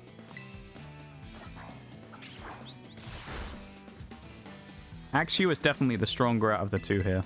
Like, Dratini is okay. It has its use, but I think if you look at the 3 Pokemon we have right now, Bagon is the strongest. Axew, I think, is in second, and third is Dratini. Now, the power balance will definitely shift, because I think when they're fully evolved... Slash at level 15. Hold up. What's it with getting all these like 70 base power moves really early on? Damn. Alright. Axew getting a nasty move as well there. Okay. And now we just need to get Dratini up to level 15 and we're good. Then we can fight against Katie. We are behind schedule though. We have like 15 minutes to beat Katie roughly, and then I've got to make my way to Brassius while fighting Clorf, which merely Clorf won't be too bad. But I've got to get through Clorf and then get to level 18 to fight Brassius. So... Okay, that's a problem. I think we're going to have to... And we've missed. Nice. We're just going to have to run here, I think. Alright, I guess Dratini isn't quite strong enough to fight these Skiddos, maybe? I mean, this is a level 16 one, so... Dratini's going to have to go train on something else, because this is not going to work against these guys. Good job we can run, though. This is kind of what I was saying before about how you notice this with the low-tier dragons, is... While you're like, oh, dragon, wow, it should be really good at the start of the game, it's dragon type. Yeah, not so much. What happened there? I was aiming at the fan piece. Dragon is kind of crap at the start of the game because most of the dragon types have quite bad moves and don't really have very good stats. That could be a problem. Getting hit with a rollout is not good. We might have to run here as well. If we don't flinch this turn, I think we run. Oh my lord. Nice, we actually just got whited out by a Fampi. We got killed by a triple rollout hit from a wild Fampi that was equal level to us. Nice. I mean, again, it's a grinding one, so it's not like a... Doesn't damage our flawless record or anything like that, but... Certainly not the way we would like to have started this one off by getting... humbled by a random trainer at one point, and then also now fighting this guy. This Fampi that was absolutely rock solid. So, yeah, not quite what we wanted there. So I guess maybe we'll hunt these Mareep instead. Level 9, though. How much XP do we need? 215. How much are we getting if we do this? 27. Yeah, alright, we'll do that. Rookidee in chat, catch that Pokemon. Go on, you know you want a Rookidee, chat, don't you? You know you've always wanted a Rookidee. And a shiny Rookidee, actually, in, Mono Water, I want to say. Wasn't that long ago we found one. Away from me, Mareep. Feel a little bad. Just crushing all these Mareep, but... Hey, there we go. We got the level up. Hopefully we learn something good there on the level up.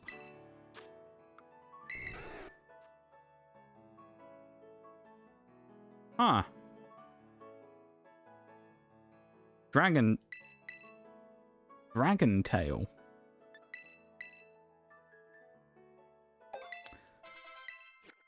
It's actually kind of an interesting move to get, because we can force switch people out. Maybe we'll lead Dratini in this one instead. I don't really know who we lead here. I think Bagon has to be the main threat here. We'll go to the Pokemon Center either way. Oh, it's right here actually, isn't it? This is an interesting team. These three specifically, I didn't really know what to expect with them, but I'm not sure if I'm impressed or disappointed. That's basically the way I feel.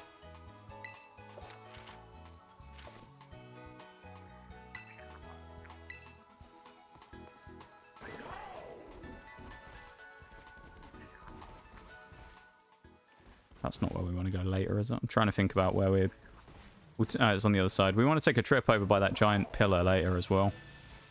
I think that'll probably be where we maybe end off stream if we can figure out how to get down there, because I think we can catch Goomy down in the swamp. The only problem is I think it's too high level for us if we catch it then. It'd have to be like a Gym 3 mon. I think it spawns in about 20, level 20. Trying to think now about like what's the best thing to do against this Nimble. Do I go for Thunder Wave and then try and Dragon Tail it? Or do I do something different? Oh, there's a trainer I never fought there as well. I think maybe going for Paralysis and Dragon Tail is not a bad idea. Because if I can paralyze everything and then just keep Dragon Tailing them and basically like juggle them, might be a good idea. Do I have any berries that would be useful? Big Root, Hard Stone. I don't think we'll have anything really here that will be worth using.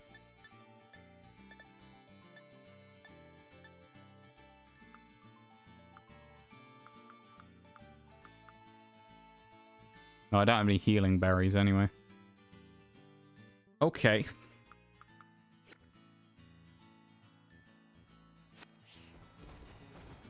Let's see what happens.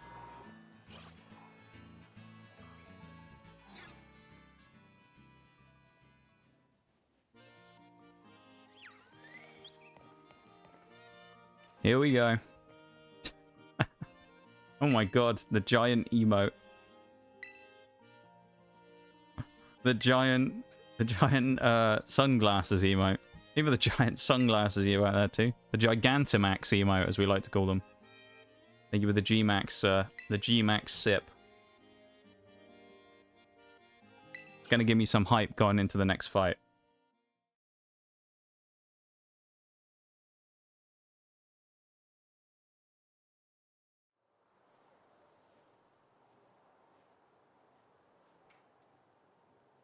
It fits quite well, doesn't it, the sunglasses on that one? It's not quite perfectly lined up, but it fits, like, well enough, you know? Would have added the tail, but there's only room for one emote. Can you do it for animated ones as well, the Gigantifighting? Or is it just for static emotes? Does it let you do it for animated ones? Oh, it does. Nice. That's pretty cool. Because I know with some things, Twitch is really weird about that. Like, you can gigantify them, but you know the emote unlocker thing? You can use the 100 channel points to unlock an emote. You can't get animated ones from it, which is weird. Well, there you go. Testing it live in the flesh there. Thank you very much for the Gigantify Nox hype there, or Nox Pepe. Let's hope that it pays off getting some hype going for us here against Katie. Here we go. Dratini versus Nimble. Gym number 1 of the run. Here we go. Speed will potentially play a factor here, which is why we're going to gain speed control very early by using Thunder Wave. And now we have the speed advantage, at least against Nimble, which is good. And that's quite useful as well. Now we go to work with what we're going to try now, which is using Dragon Tail. And we... Explain to me how we got outsped. How does that make sense? Little confused there. Who's coming out? It's got to be Tarantula, surely, hasn't it? Oh, Teddy Ursa's come out already. Hello. Okay, let's go for a Thunder Wave on Teddy Ursa. Yeah, this is going to be a really unusual fight because normally the ace never comes out till the end, but we forced it out with Dragon Tail. So... yeah, strangely, we actually might have a better kind of fight here because we get to deal with Teddy Ursa first. So we get to knock out Teddy Ursa early, hopefully, and then go for the rest of them. So this could be interesting, actually, as a fight. We outspeed with Thunder Wave. Okay. The AI cooking up a new plan. Oh, hello, we got hit by a Fury Cutter. Yeah, the AI are on one here, aren't they, with their strat. Will this kill? No, it did a lot of damage, though. Do we want to switch him out again? He's a Dragon Tail. Yeah, I think we'll deal with this problem. How does he outspeed us? I mean, that doesn't make any sense. All right, we'll deal with this problem later. See you later, Dratini. Who's coming out next? Leaving Nimble again. Or are we going to get the third Pokemon, Tarantula, out now as well? Okay, it's Tarantula. Well, you know the drill. Right, all three of our Pokemon are paralyzed. Actually, it's kind of cool because we get the better music as well now for this part of the fight. So we now have all three of our team are paralyzed. And Dratini's basically done its job. We basically stopped the speed of that whole team. Now we're going to go Axew, and I think we leave everything on the shoulders of Bagon at the end. But we got Axew in the middle to try and deal some damage here. With Slash. Big damage from Axew here is what we need. A couple of crits would be lovely. 50% damage is good. We're going to get hit with a Bug Bite. 10 damage, not too bad. I think this is as good as done, to be honest, with the thing. With the control... Oh, crit from Axew. With the control we have now from the triple paralysis, I think we're fine. Yeah, that Dragon Tail strat is actually kind of interesting. It's a little bit busted, actually, because it forces the ace out really early and it got parried. That's interesting. I feel like we might need to experiment with this weird Dragon Tail strat a little more, because it could be quite good. Welcome in, fellow Monotype runner. Hello, hello. How are you doing? Welcome to stream. Indeed, we are running a Monotype Dragon right now. This is number 18 out of 18 of all the Monotypes in the game, as we've gone through systematically and done them one after another. This is the final one. And we've had a meme fight here against Teddy Ursa by using Dragon Tail early on with our Dratini in order to force this thing out early, which worked out quite well. The only thing here is I think Bagon's got to kill this in 2 shots, because I reckon we die. We probably live one Fury Cutter and die to the second, so I think this is going to be one where we're going to have to deal big damage quite quickly here. We should be fairly safe, but...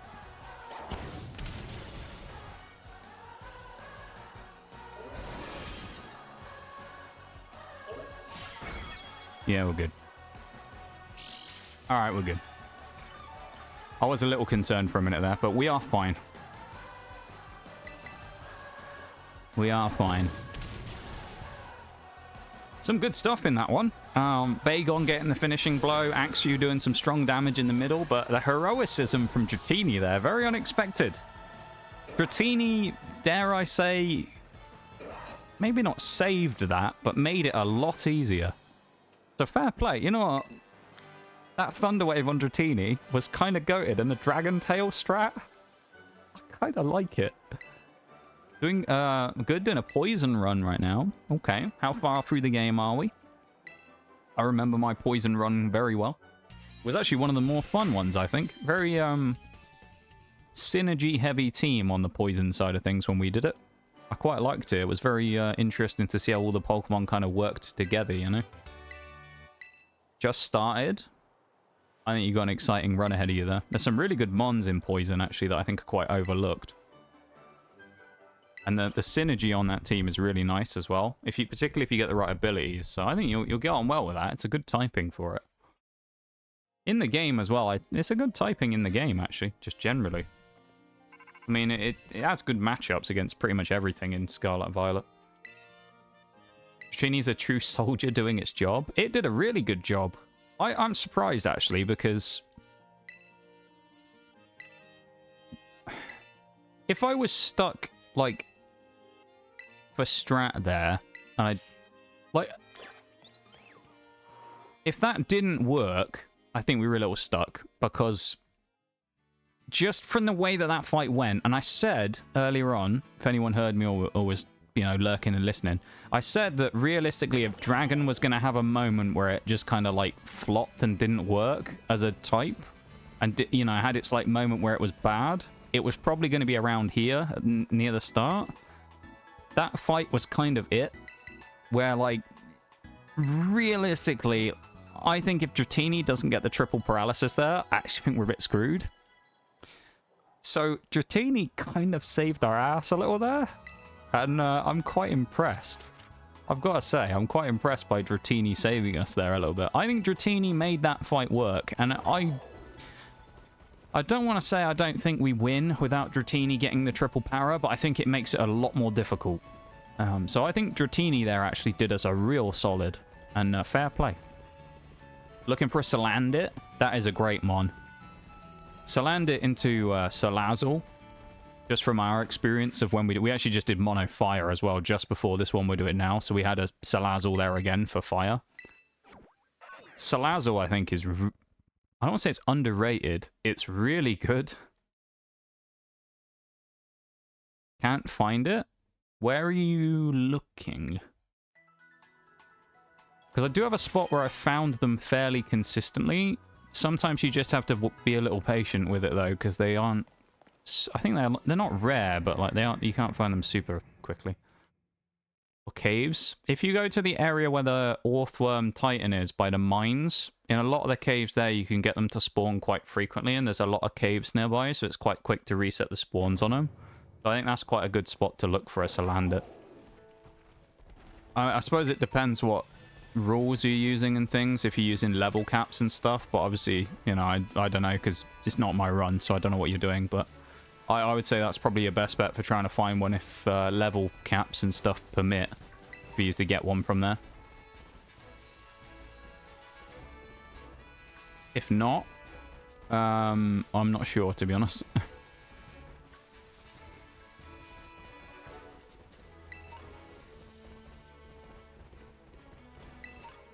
All right, we will switch to the BLB again for the break here real quick. While we wait for that to go through. To find lower levels, like less than 10 or like less than 20, you mean? I think the ones I'm talking about you can get at about level 16.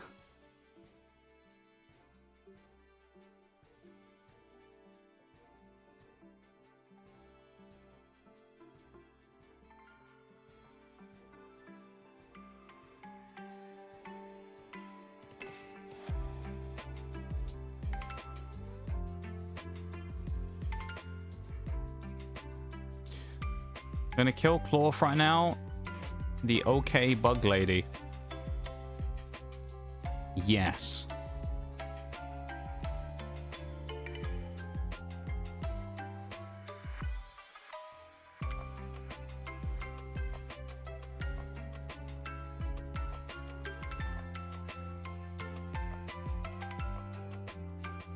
$40 and then we're back.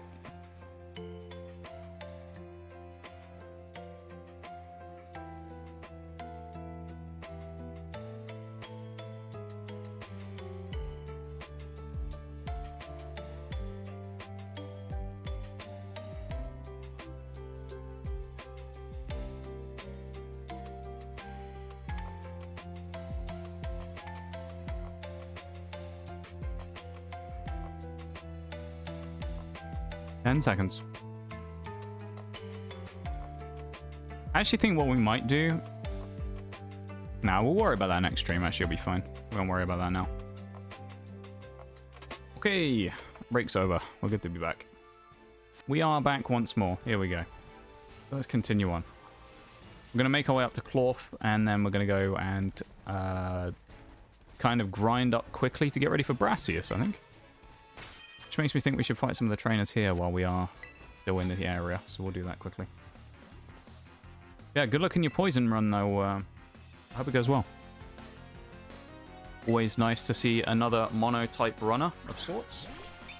However, they are running through the monotype. For me in particular, I use more of a kind of hardcore rule set. So this is sort of somewhere... It's like a kind of soft nuzlocke almost, you know?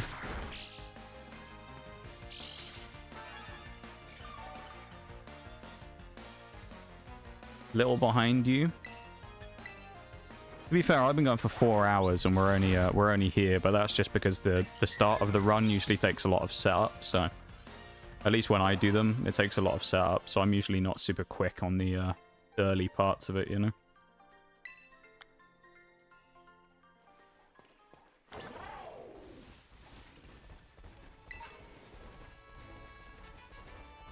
Dragon's also a bit of a weird example for one of these runs, because you can't really catch any dragon types super early on.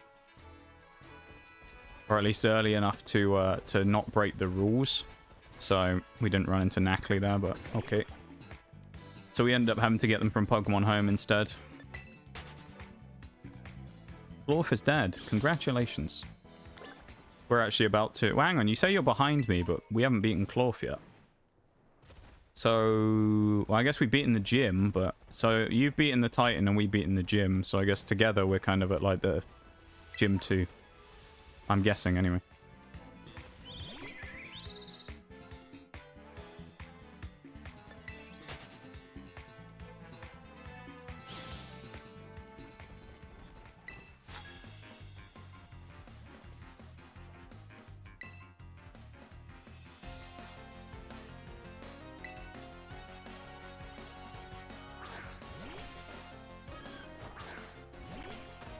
Is this the person who has Jigglypuff as their second Mon?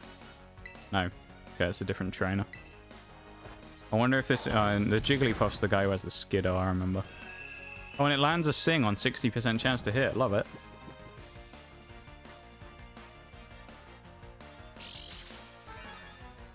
We've actually been mugged there a little. Go for a headbutt.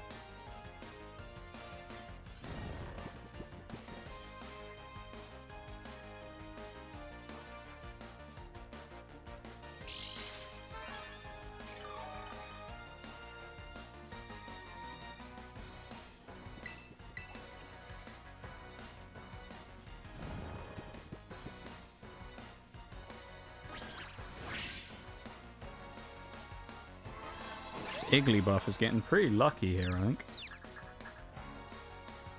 Either it's getting lucky or we're getting unlucky. One out of two. Hey, we woke up. Watch us get hit with the confusion now. Oh no. That's some power from Bagon's headbutt though.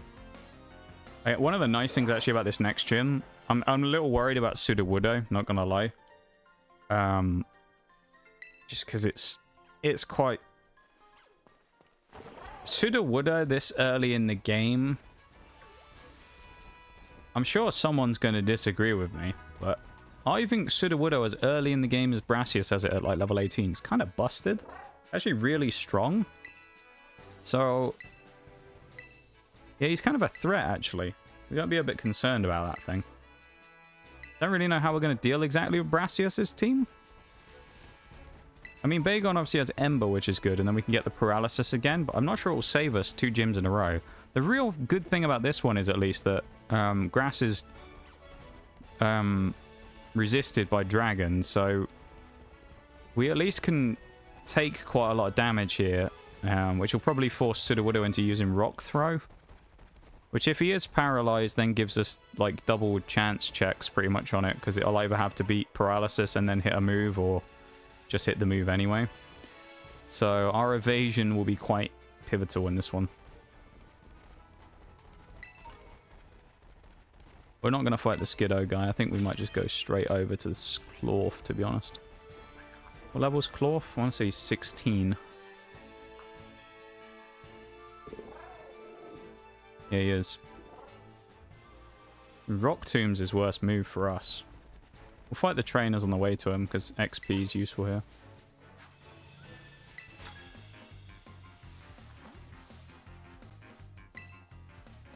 Always seems to go Trailblaze first. I think it's the AI, from what I've established from the game, from playing so much, I think the AI will almost always try and use an option to boost itself or give itself a resistance early on. In the same way that you'll see, like, Magnezone in the Elite Four will almost always go for one of the screens first to try and give itself a light screen or reflect buff. And the same way with a lot of the Pokemon, they'll try and go for a boosting move first. The exception to the rule there is if they have either a resisted move or a super effective move, in which case they'll just go for that. But or the AI just decides to not do either of those and do something really stupid, like it sometimes does, where it'll use fire on a Flash Fire Mon or something. And then keep doing it, which we've seen before.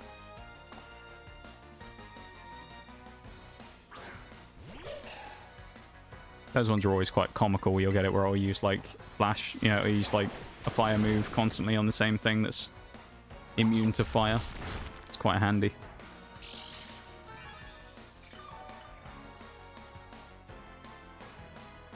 If he does go Trailblaze, though, we won't take a lot of damage, but we'll at least... well, he'll get the speed control. It'll work for Dratini if we get the paralysis. Don't know if we have one yet, but we're going to need a Chesto Berry as well going into that fight, because we're not going to be able to beat Petlil in one turn. And if it puts us to sleep, we'll be in trouble. Do we have a Chesto Berry? We have 5. That's perfect, actually. We'll set the other 2 up with Chesto Berries, probably, then. With Axew and Dratini, I'll put a Chesto on. I'll probably run Bagon at the back, because it's our best chance of beating Sudowoodo. He's our best offensive Pokemon right now.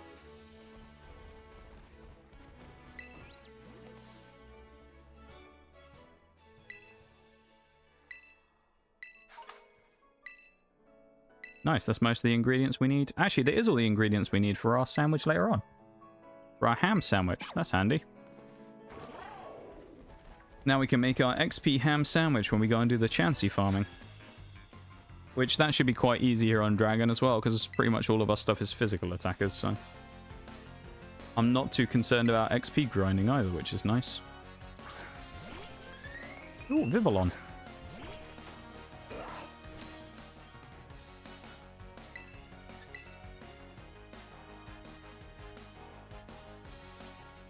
Burn would be nice, but... No, I guess we'll go Dragon Breath and see. Well, actually... Is it 60? It's 60 versus 70. Let's go for the Dragon Breath, actually. It lands asleep on us. Kind of annoying. Well, we'll tank the hits and see what happens. We can always just heal if we need it. Have a drink. Get myself some water. An unofficial hydrate.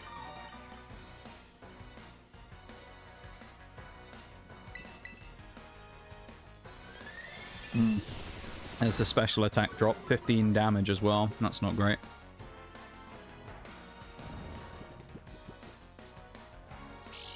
Welcome in, Teddy. How's it going?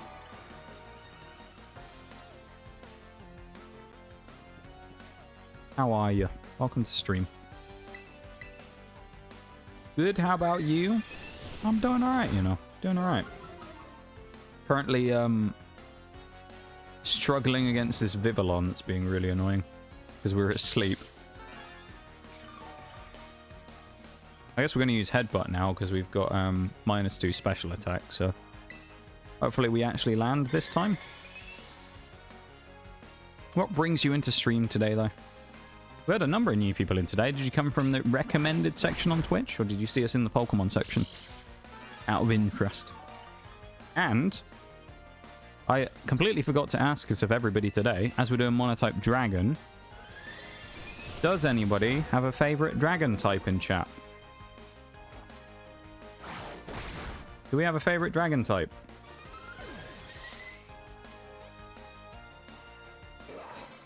Because as we're doing Mono Dragon, I feel like it's fitting to ask if people have a favorite dragon today. Axew. Well, that's actually perfect. We have Axew on the team right now. There you go. We have one right here on our team that we've been using as part of our starter group for this particular Monotype run that we're doing right now. Tyrunt. I guess Tyrantrum, technically? Because isn't Tyrunt only part... Is it only pure rock? Or is it part dragon as well? I don't remember. I want to say he's rock and then he turns to rock dragon, but he might be rock dragon early on. They're both dragon though, strangely, aren't they? Because you have, what is it, Aurorus that's also dragon? Which is a bit odd. I suppose they're kind of just dinosaurs, but... Tyrantrum's definitely a dragon. I'm not sure about Tyrunt though. I want to say Tyrunt is just pure rock and then it evolves to a dragon type, so... Pretty close though. Oh, it is dragon at base. Well, there you go. Didn't know that. It's Gen 6 though, so I mean that's kind of one of my weak spots, to be fair. Cool evolution line. I remember I used one in X and Y, actually. I quite liked it. I used a Tyrantrum a lot. It's a particularly strong mon, actually.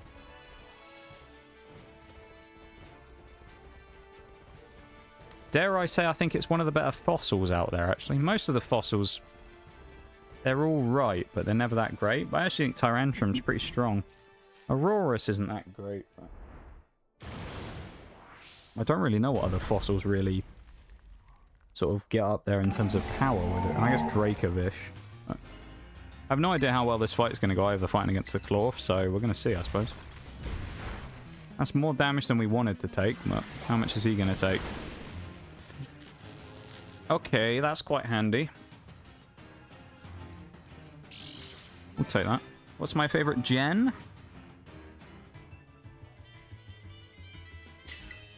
I'm going to be a nostalgia lord and say Generation 4, which is where I started playing.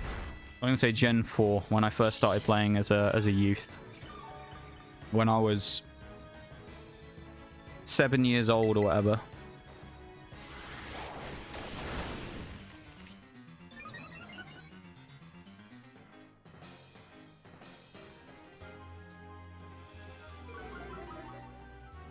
Weaknesses happen at late game. Indeed they do, Ouija. Indeed they do. Something I've come to accept with this run. After the 17 times I've been through these monotype runs now, I've come to realize that the hard part of Dragon is probably going to be towards the second half. Well, to be fair, actually, the first part of Dragon isn't great, but that's just because most of the baby dragons aren't really that strong.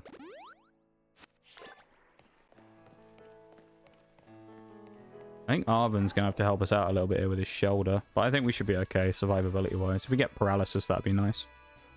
Gen 3. Good gen. It's actually quite a popular gen, to be fair. How you doing, Ouija, by the way? The Gen 3 is a popular gen. Gen 3 and 4, I'd say...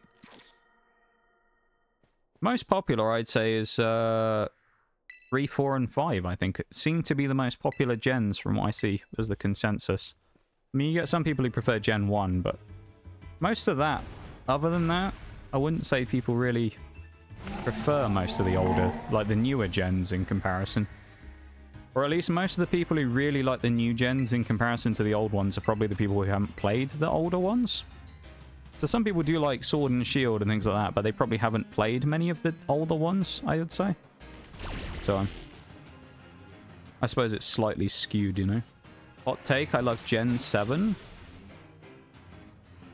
It is quite a hot take, actually. I think Gen 7 are kind of like decently regarded by people. It doesn't seem to pop up all that often as like a favorite, but people seem to think they're decent games, Gen 7. More the second ones, I think, isn't it, than the first? I want to say the Ultras people prefer. But I might be wrong.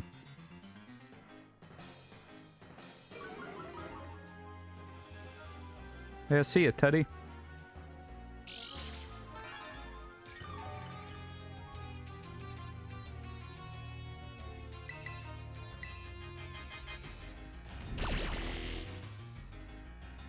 Yeah, I would say I think people seem to prefer the Ultra version of Gen 7, don't they? Ultra Sun and Moon rather than the originals. Oh, there's the para. I've been waiting for it. We've used, what, 5 now on the older Dragon's Breaths? Finally got it.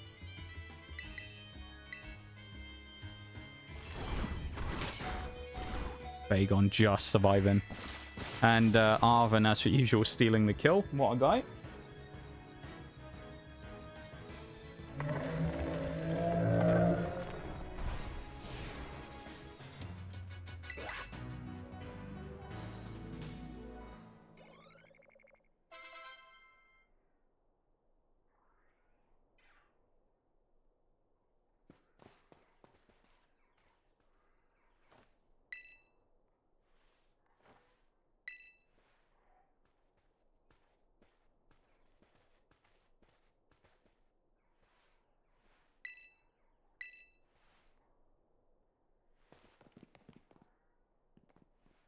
Found you a dreepy?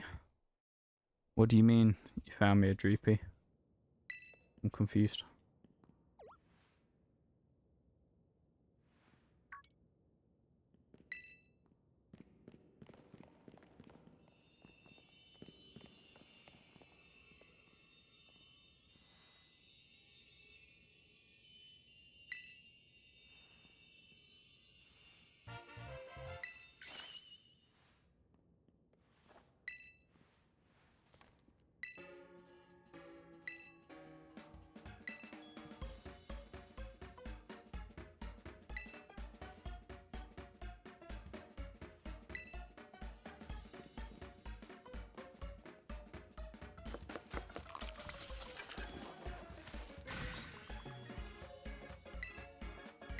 Well, that's the first Titan done as well, which is good.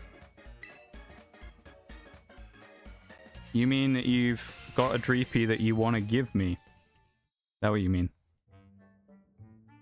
For the run, you mean?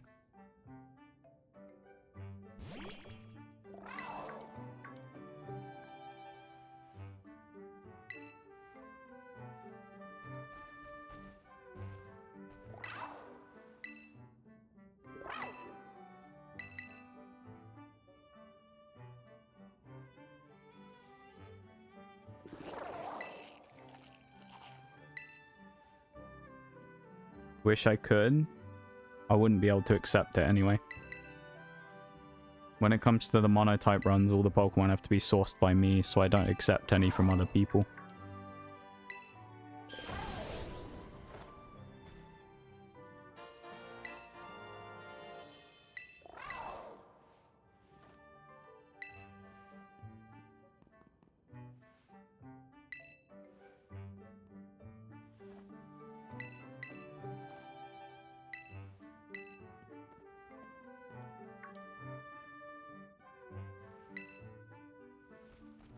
A lot of it comes down to the fact that it's like, if I got one from someone else, it's kind of like...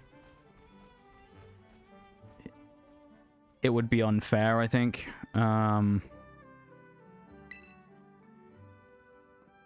Because how do I know that, for example, it hadn't been, like, competitively bred?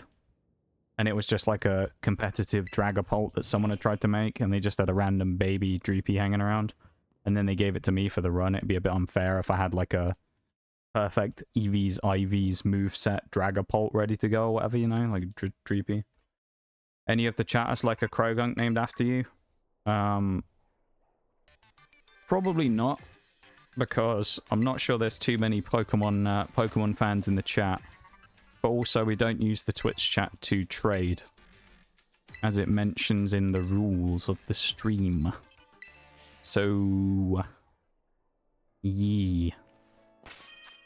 There wouldn't be any trading anyway.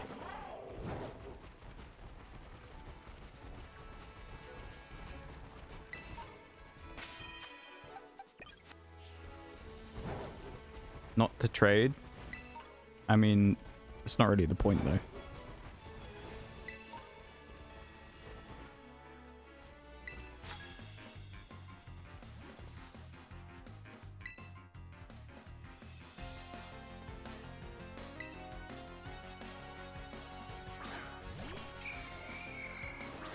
Well, this kind of works. We have Bite on Axew and Assurance. We got Clawf up there as well, just chilling on the cliff. I love that.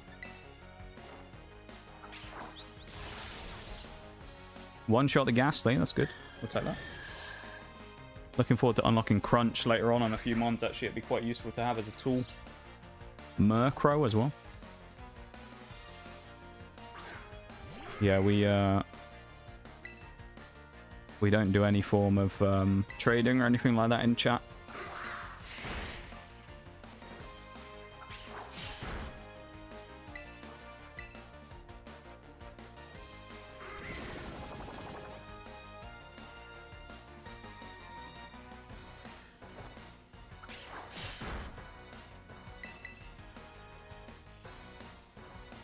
I wonder why there's a weird delay every time when we go to Slash. I swear, Astonish doesn't, like, flinch anymore. Old Pokemon games that used to flinch all the time, it was wild. These days, I never see Astonish get a flinch. Ridiculous.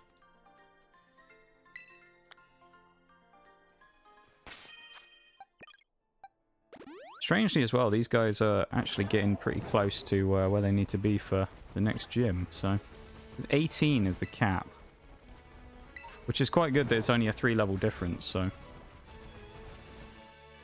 I guess I'll fight this kid as well. We don't have to do a rival fight here, which is nice. But not having to do the rival fight is quite handy.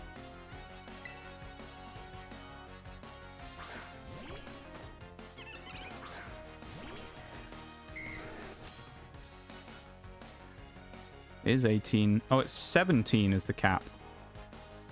Oh. I need to be careful then.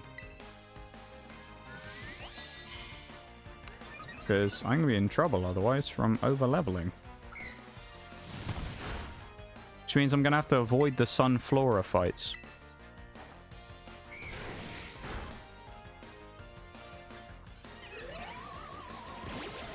That's okay.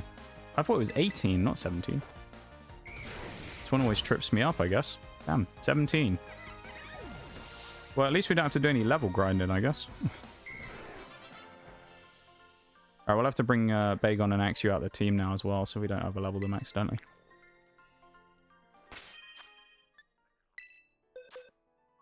The 2 Applins are currently locked as well.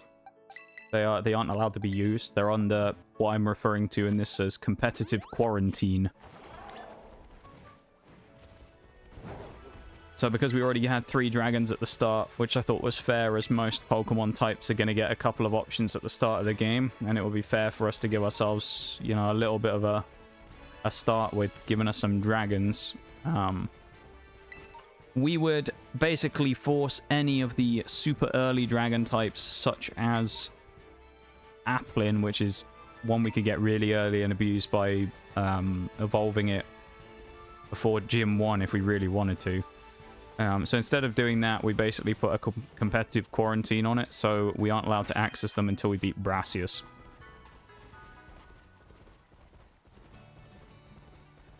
So when we beat Brassius here at this gym, that will be when the competitive quarantine is lifted, and we are therefore allowed to grab ourselves the Applins out of the box. Now, they are both level 1. They are bred.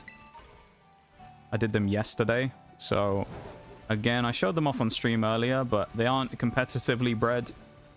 They don't have, like, natures or anything like that I've tried to do. Literally, what happened with all the Pokemon that we're using for today's stuff, the bred Pokemon, they've all just come from breeding whatever random version of the Pokemon we needed that I had in one of the games that I own, bred with a Ditto. So, there's no, like, stat distribution or anything that's gone on with that, or any special breeding for abilities or anything like that. None of them have been, like, competitively spiked up on their stats or anything. They're all just basically, like, random default as if we caught them. So, the Applins are currently not allowed to be used. But after Brassius, when we beat him in a minute, technically they would be allowed to be used. So for stream 2, which will be on Thursday, the Applin family is going to be unleashed. I was going to see the Applin bros, but I think one of them's female. The Applin family. So we're going to have the fruit boys are going to be out, as we like to call them. Old Fruit Boy and not quite Fruit Boy. The spiritual Fruit Boy, even though it's not going to be, you know, a male Fruit Boy.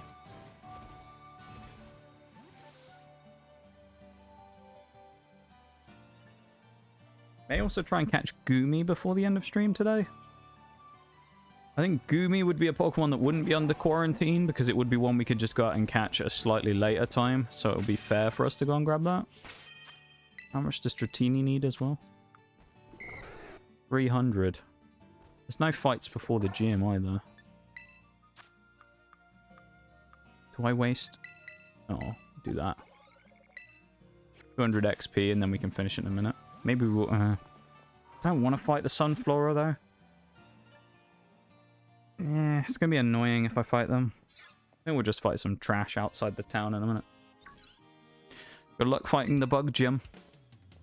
Well, I suppose it depends what rules you use, whether it's whether you need any luck or not. I don't know if you're doing a nuzlocke version or something where if you get wiped, then that's the end of it or anything like that. So I'll just give you a generic good luck in the fight.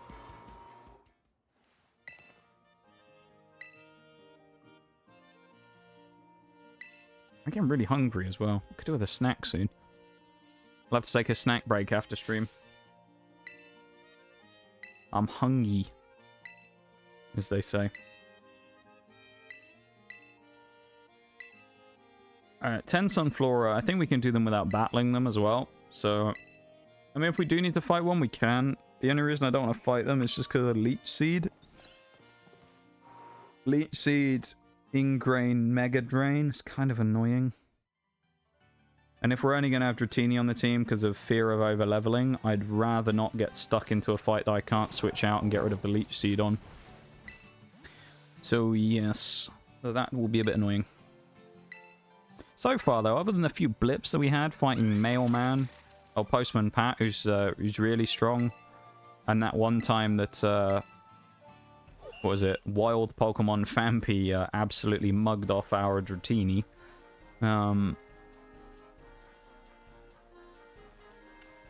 It's been going okay on that front. Welcome back, Oreo. How's it going? It's going alright, you know. It's going alright. I'll switch to the BRB screen because we are on actually a break's just started, so it's going okay. Dratini's at 16 right now. The other two are at 17, ready for the gym, and the Fruit Boys are sat here. Fruit Boy and Fruit Girl, otherwise known as Fruit Boy with an I, they're both sat here ready to go after we beat this gym as well. So I'll add them to the team. But team's looking good. Run's going okay so far. Solid enough, I'd say. Kind of what I expected from Dragon. Like, the baby dragon types, while Dragon's like the impressive power type in the game, the baby dragons usually aren't that great. I would say they're exceeding my expectations slightly, more so because I've got more out of them than I thought I would. I thought they were going to be kind of garbage. They've actually been decent. They haven't been great, but they've been decent. Bagon's definitely the best of the three, although getting Thunder Wave on Dratini has kind of been a godsend. Because we basically won Gym 1 by paralyzing everything and using Dragon Tail, which forces a switch out whenever we whenever we hit a Pokemon with it.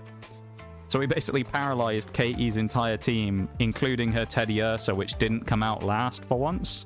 So we were able to deal damage to all of her Pokemon quite early on, and then fight the Teddiursa at the end when it was paralyzed already. It basically just opened up the fight a little more and made it a bit easier, so... But yeah, Fruit Boy is double Fruit Boy action in this one, because we get Flapple and Appleton. Flappleton, the dynamic duo of Flappleton. And I'm looking forward to getting both of them, so... Yeah. We'll have them evolved next stream as well, I guarantee.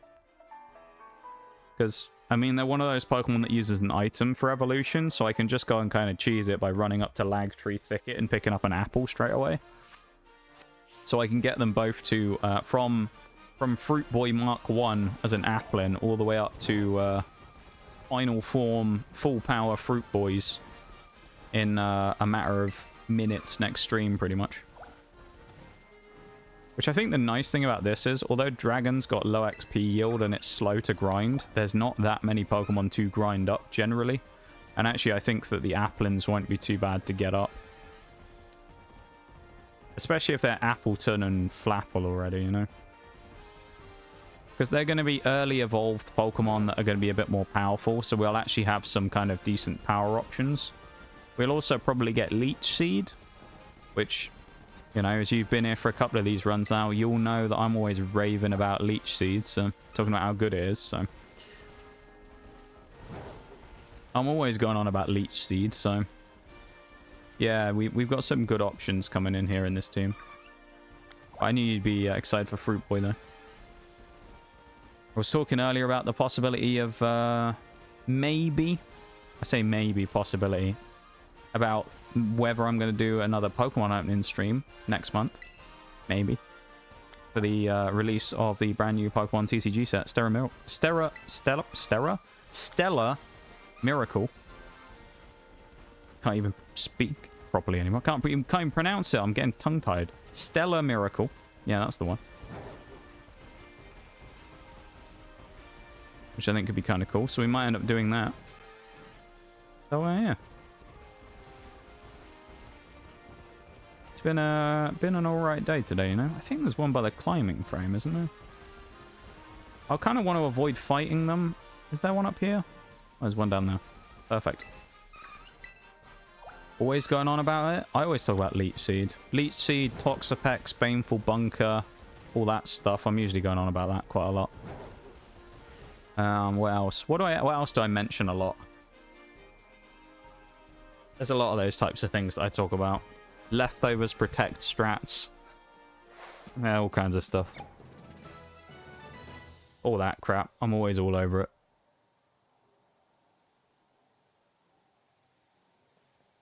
Hey. What's going alright though? How are you? What are you up to? You just chilling? Vibing away? Now that you're obviously done with work for a bit? Or you just been packing? I guess you're probably back on the packing again now, aren't you?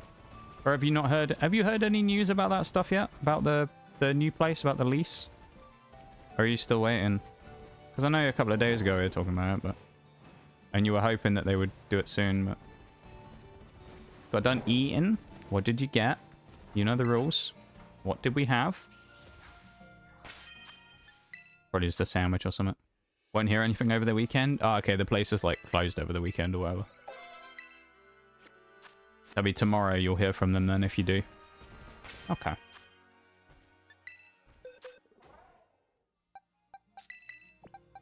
Well, I was gonna say good luck for some reason, but I don't really, there's not really any, that doesn't really make sense, does it?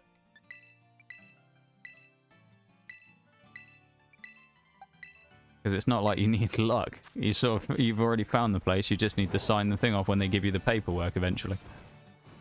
Tuna sandwich. I know you enjoy those. I mean, for me personally, I can't go, that sounds great. But, you know, for you, I know you're a fan, so I'm not going to say anything.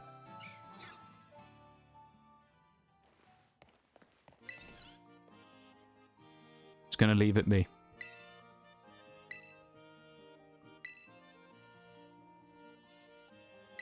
Let's beat Brassius, shall we? Or hopefully beat him anyway. I mean, the fight against Katie was a lot closer than it probably should have been, so... Yeah. What would be quite nice, actually, I don't think this will happen. If we can use the Dragon Tail strat again with Dratini, and we can paralyze the whole team and then start Dragon Tailing them. Like... Suda Woodou would be nice to get out early so they can like waste a turn trying to boost its speed, and then we can backhand it back into Brassius's party again, and then force something else to come out, because then it will remove his speed increase and he'll have to keep constantly boosting. It'd be quite useful. So we'll try the Paratail, that's what we're going to call it, Paratail strat. Dragon Wave or Paratail, one of the two. I think for the Hydrate as well.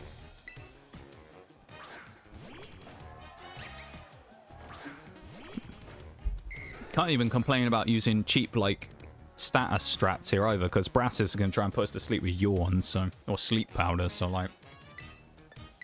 Ain't nothing to complain about on this one. Get the T-Wave up early. Dragon Wave. Paratail sounds better, doesn't it? Insta-sleep, but of course we hit the Chesto Berry. We were prepared. So the only thing with this is it means that this this pet level is going to come back out later, but we'll go for the... How does it outspeed me? Whoa, status? That's a great question I would love to know the answer to. Am I just being stupid? Because this has happened multiple times now where we've somehow been outsped by a paralyzed Pokemon after outspeeding them on turn 1. I'm very confused. Is there some mechanic that I don't, like, realize or something? Okay, damage. I'd rather have Sudowoodo come out here than Smoliv, but we'll see. Okay, Smoliv. But he's going to go Razor Leaf, because that's basically the only thing. Speed Tie? Doesn't make sense, though. Speed Tie doesn't make sense, because if we outsped on the first turn, alright, it's a Speed Tie, but then we paralyzed and cut its speed, what, basically in half? Yeah, it's outsped on turn 2. So it doesn't make sense for it to outspeed after it's already been paralyzed. That's kind of my point. Like, before, fine, but like after it's been parried, it doesn't make sense for it to outspeed if it was a tie on the first turn, does it? It's just weird. I don't really understand the logic behind it.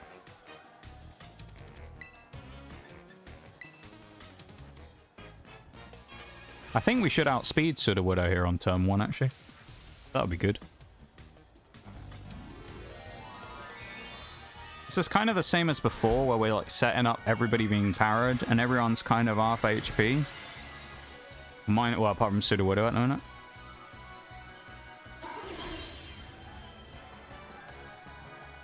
Okay, we did outspeed.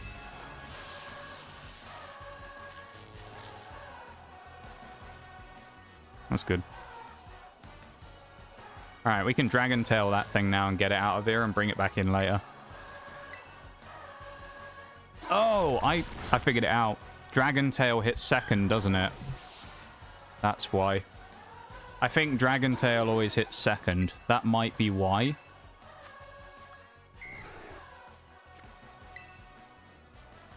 Yeah, I think it's something to do with that. Speaking of Toxapex stalling, I can do that now. Oh, you have a Toxapex. Oh, mate, this is not going to do a lot of damage. We should have brought Bagon in. Maybe. How do you have a Toxapex that early? Weren't you were fighting Gym 1? How do you have a Toxapex fighting Gym 1?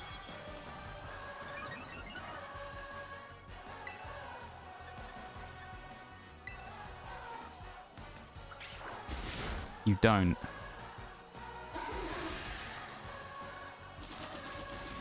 Okay. Forgive me for my confusion after saying, speaking of Toxapex stalling, I can do that now. Which would make me think you had a Toxapex. But I guess you don't.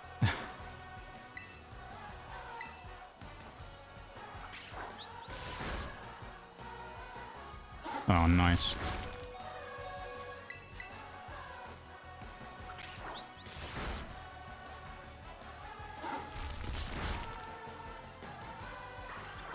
Well, Bagon's the best chance of winning the actual fight, so... And with the other parried, it gives us a good option here. Although we have to go Ember, I think, here rather than Dragon's Breath. Let's go Ember and see how much damage it deals. Oh, that was not great either. Oh. This is not great. 11 damage is really the only good thing about that. This whole thing about bringing Sudowoodo out early with a Dragon Tail has actually not really worked that well in this fight. It worked kind of well in the first one, but this one's not. Also, yes.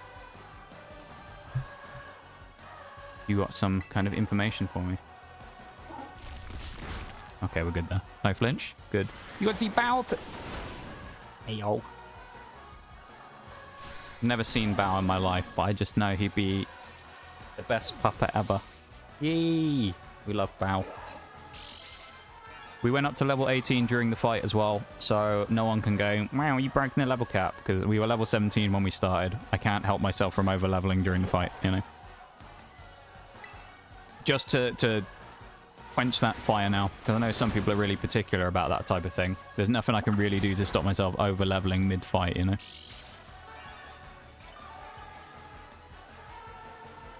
You love him? He's so cute. I wish I could see him.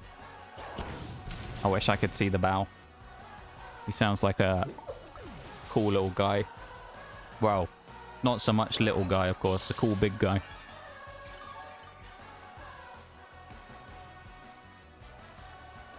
All right, 1v1. Petlil versus Bagon.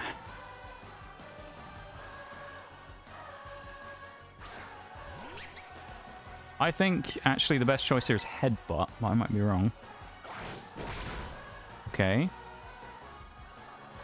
Gym 2 in the bag. Bagon coming in with some late damage again to clean it up here. But really, again, Dratini, kind of the GOAT of this one. The MVP, really, is setting us up. Axew was always in a bad spot because Axew had to try and fight Sudowoodo. So, but man, I'm glad we have special attacking moves on Bagon because we'd be buggered without it. But that was good performance from Bagon. Dratini, though, the absolute setup merchant at the minute, Dratini. Fair play. Fair play indeed. I'm impressed by Dratini. We were teasing him because he used to try to get into the treats. They were just in an open bowl, but the treats bowl has a cover now. So he would lick over the lid, try to get them. Aw, poor guy. He just wanted the treats.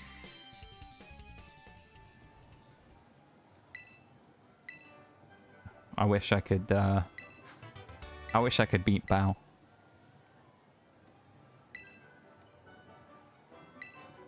I never will.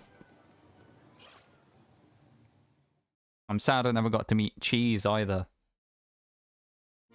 Little Cheese. It's very sad in itself. Little Cheese the lizard.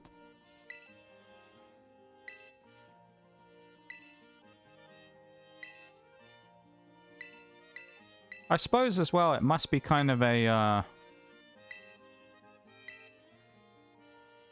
kind of like a bittersweet moment with Cheese, because I know you were planning on taking Cheese home and, you know, giving him a place to stay, obviously, but at the same time you must also be kind of like happy that he's gone, because Cheese had been there quite a while, hadn't he? So it's like, it's the good side of like, yay, someone's taking, you know, Cheese is going to a home. He's going to a place where someone's, you know, going to take care of him and he's been picked up.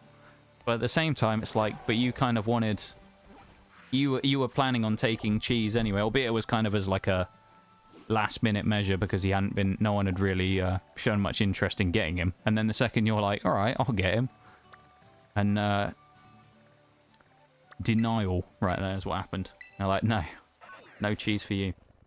And get a car as a Pokemon. Was Reveroom any good when I did it in Poison? Reveroom was decent, I think. The first one, what is it? Varoom is pretty bad. The only problem with Varoom, really, is its stats are kind of weak and it doesn't evolve until quite late. Once it gets to Reveroom, it's actually decent, but before that, it's not a great mon.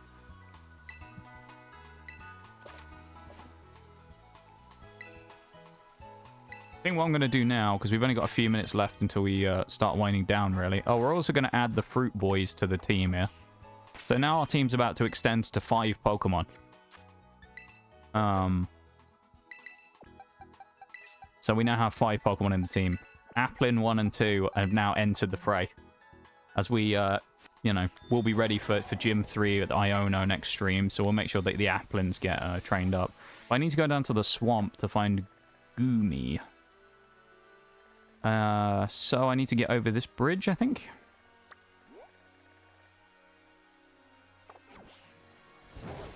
Which I think we can get to around here somewhere. We just have to go up over here and loop around. I didn't run into you, Stunky, but okay. Been there since before I started. Yeah, it must be, as I say, it must be kind of sad, but also nice that someone's finally taken him, you know? But at the same time, it's sad because you form a bit of an attachment with him over time, and you wanted him to... You were thinking about taking him yourself. But Biscotti, though, you know. Little Biscotti. I like that. I like how both of them are named after food. Cheese and Biscotti. Sounds like a very strange combination together, old Cheese and Biscotti, but individually I'm sure it's great. I suspect an Italian would probably skin you alive for eating them together, I don't know. Thank you very much for keeping me company during my shower cleaning ordeal. Yeah, it's what I do, you know. It's what I do. I just exist here. I just exist here and play games, you know? You guys are the ones who keep me company at the end of the day. So, thank you guys for being here. I mean it. I appreciate it very much that you guys come and hang out with me. Whether it be every Pokemon stream or if you come to the other ones as well and anyone's interested in the other streams, because I am a variety streamer at the end of the day. But yeah, I appreciate you guys who come and hang out with me because, you know, there wouldn't really be any stream if there wasn't any of you guys, so it wouldn't exist. The stream wouldn't exist without the community that we have, so I'm very lucky. And I'm appreciative of what I have, you know? So thank you for being here. Glad that someone decided to buy him. I'm happy that he's going to a good home and they're keeping his name. Yeah, keeping the name is good. Little cheese. Who knows? Maybe you'll find out about him. They might come in for supplies or something at some point and you'll find out how little cheese is getting on. That must always be kind of nice if you ever have a situation like that where you kind of like find out how they're getting on, you know? If anyone gives you an update on what they've, what the little critter's been doing. Sure you can get Goomy around here. I think we'll have to look around a bit, probably. There's Jerry the Flamigo, of course. Another legend of the stream right there. Good old Jerry. What a guy Jerry is, honestly. Sad that Jerry's going to have to get wild carded at some point as well when we do the Hall of Fame runs, because he appeared in fighting and flying. So old Jerry's going to have to... he's going to have to move out of the way and let someone else take his slot on one of those, whichever one doesn't get drawn first, so... It's kind of sad, but... The Krogunk over there.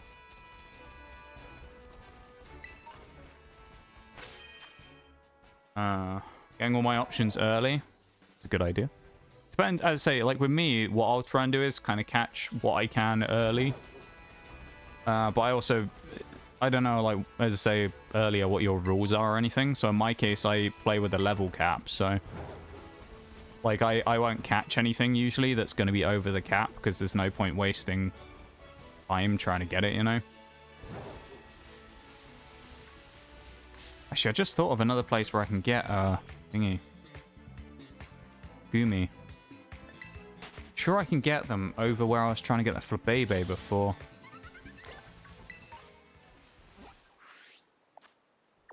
I'll grab the Pokemon Center here and then I'll dip from here, because I think I know a better place to get it. I've just got to try and remember where it was. Exactly.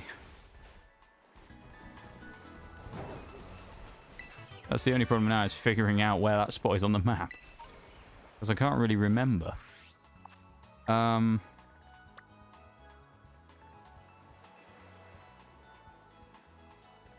Where is that spot on the map? Oh, it's around here, isn't it?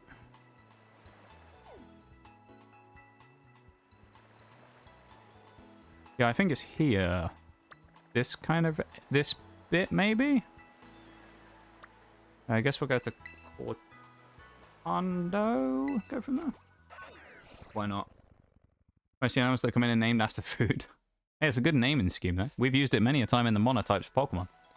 Sometimes we get that with the cats that get adopted. Aww. I like that, though. It's nice that you get, like, a little update on how they've been or what they're up to these days, you know? You probably get... Yeah, I mean, albeit in that type of thing you can't really, but I suspect that you gain some, like, level of attachment to seeing them, you know, each day and sort of wondering how they get on and whatnot. Now I'm hungry, like super hungry. Me too, honestly. I'm getting pretty hungry right now. How's the mono going? It is going pretty good. We're currently still undefeated, albeit the 2 gym fights we have done have been maybe a little closer than we would have liked. They've definitely been quite tight fights. Arguably, you could say that we probably would have lost if it wasn't for Dratini getting Thunder Wave on everyone and then using Dragon Tail to switch out the main threats and then kill the ace Pokemon early. But, you know, it's worked as a strat, so you can't really knock it, you know. Don't really have any. I mean, that's fair.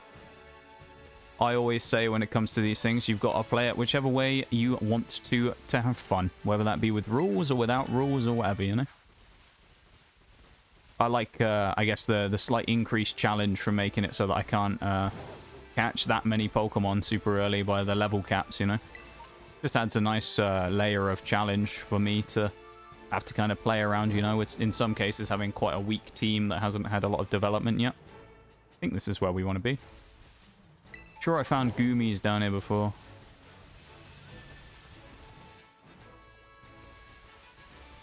Do we have a Swablu on the team? We do not. There is one reason for that. Because Swablu isn't a dragon type. Altaria, different story. Swablu isn't. So pretty much with that, I won't catch a Swablu until we can evolve it. Because Swablu will be illegal on the team as it isn't part dragon, so...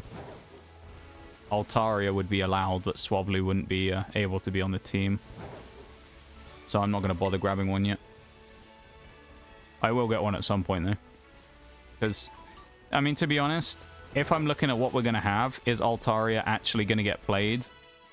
To be perfectly honest, no, it probably won't. Because we're just going to have better options, but we'll see.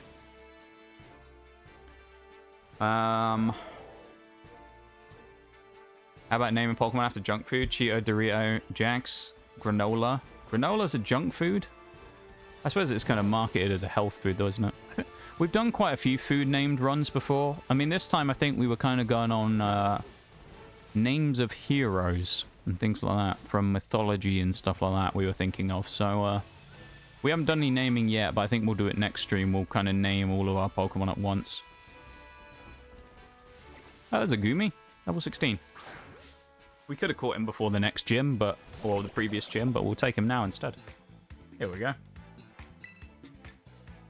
Oh, that would end the battle, won't it? Let's use Thunder Wave and Twister. Does Ruffles become a fire type? Ruffles. Question mark? Ruffles? Is that a typo? Is that supposed to be Rufflet? I'm guessing? Is that supposed to be Rufflet?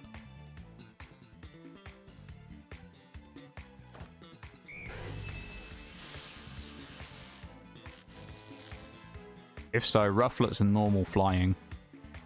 Evolves into Braviary.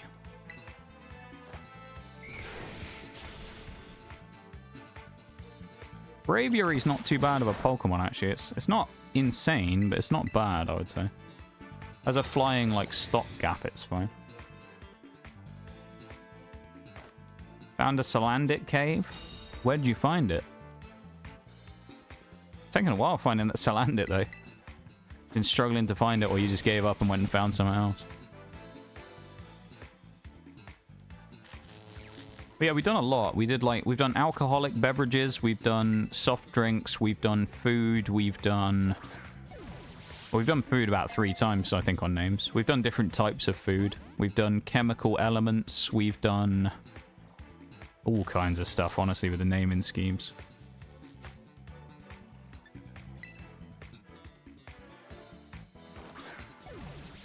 Ruffles is a chip brand? Yeah. Yeah. I just meant... I was assuming that they meant Rufflet. That's why I was confused. Yeah, Ruffles is like a... We have a similar thing to Ruffles called McCoys. Which, you know... McCoys are kind of goated. If you know, you know. Bowl would back me up on that, I guarantee you. I bet Bowl would love a bag of McCoys. I know he would. He'll back me up on this one day.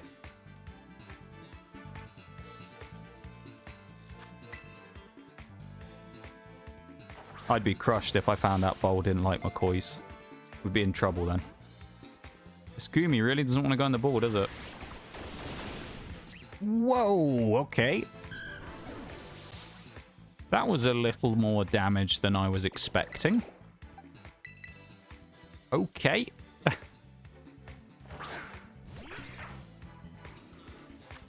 Let's go for a Great Ball.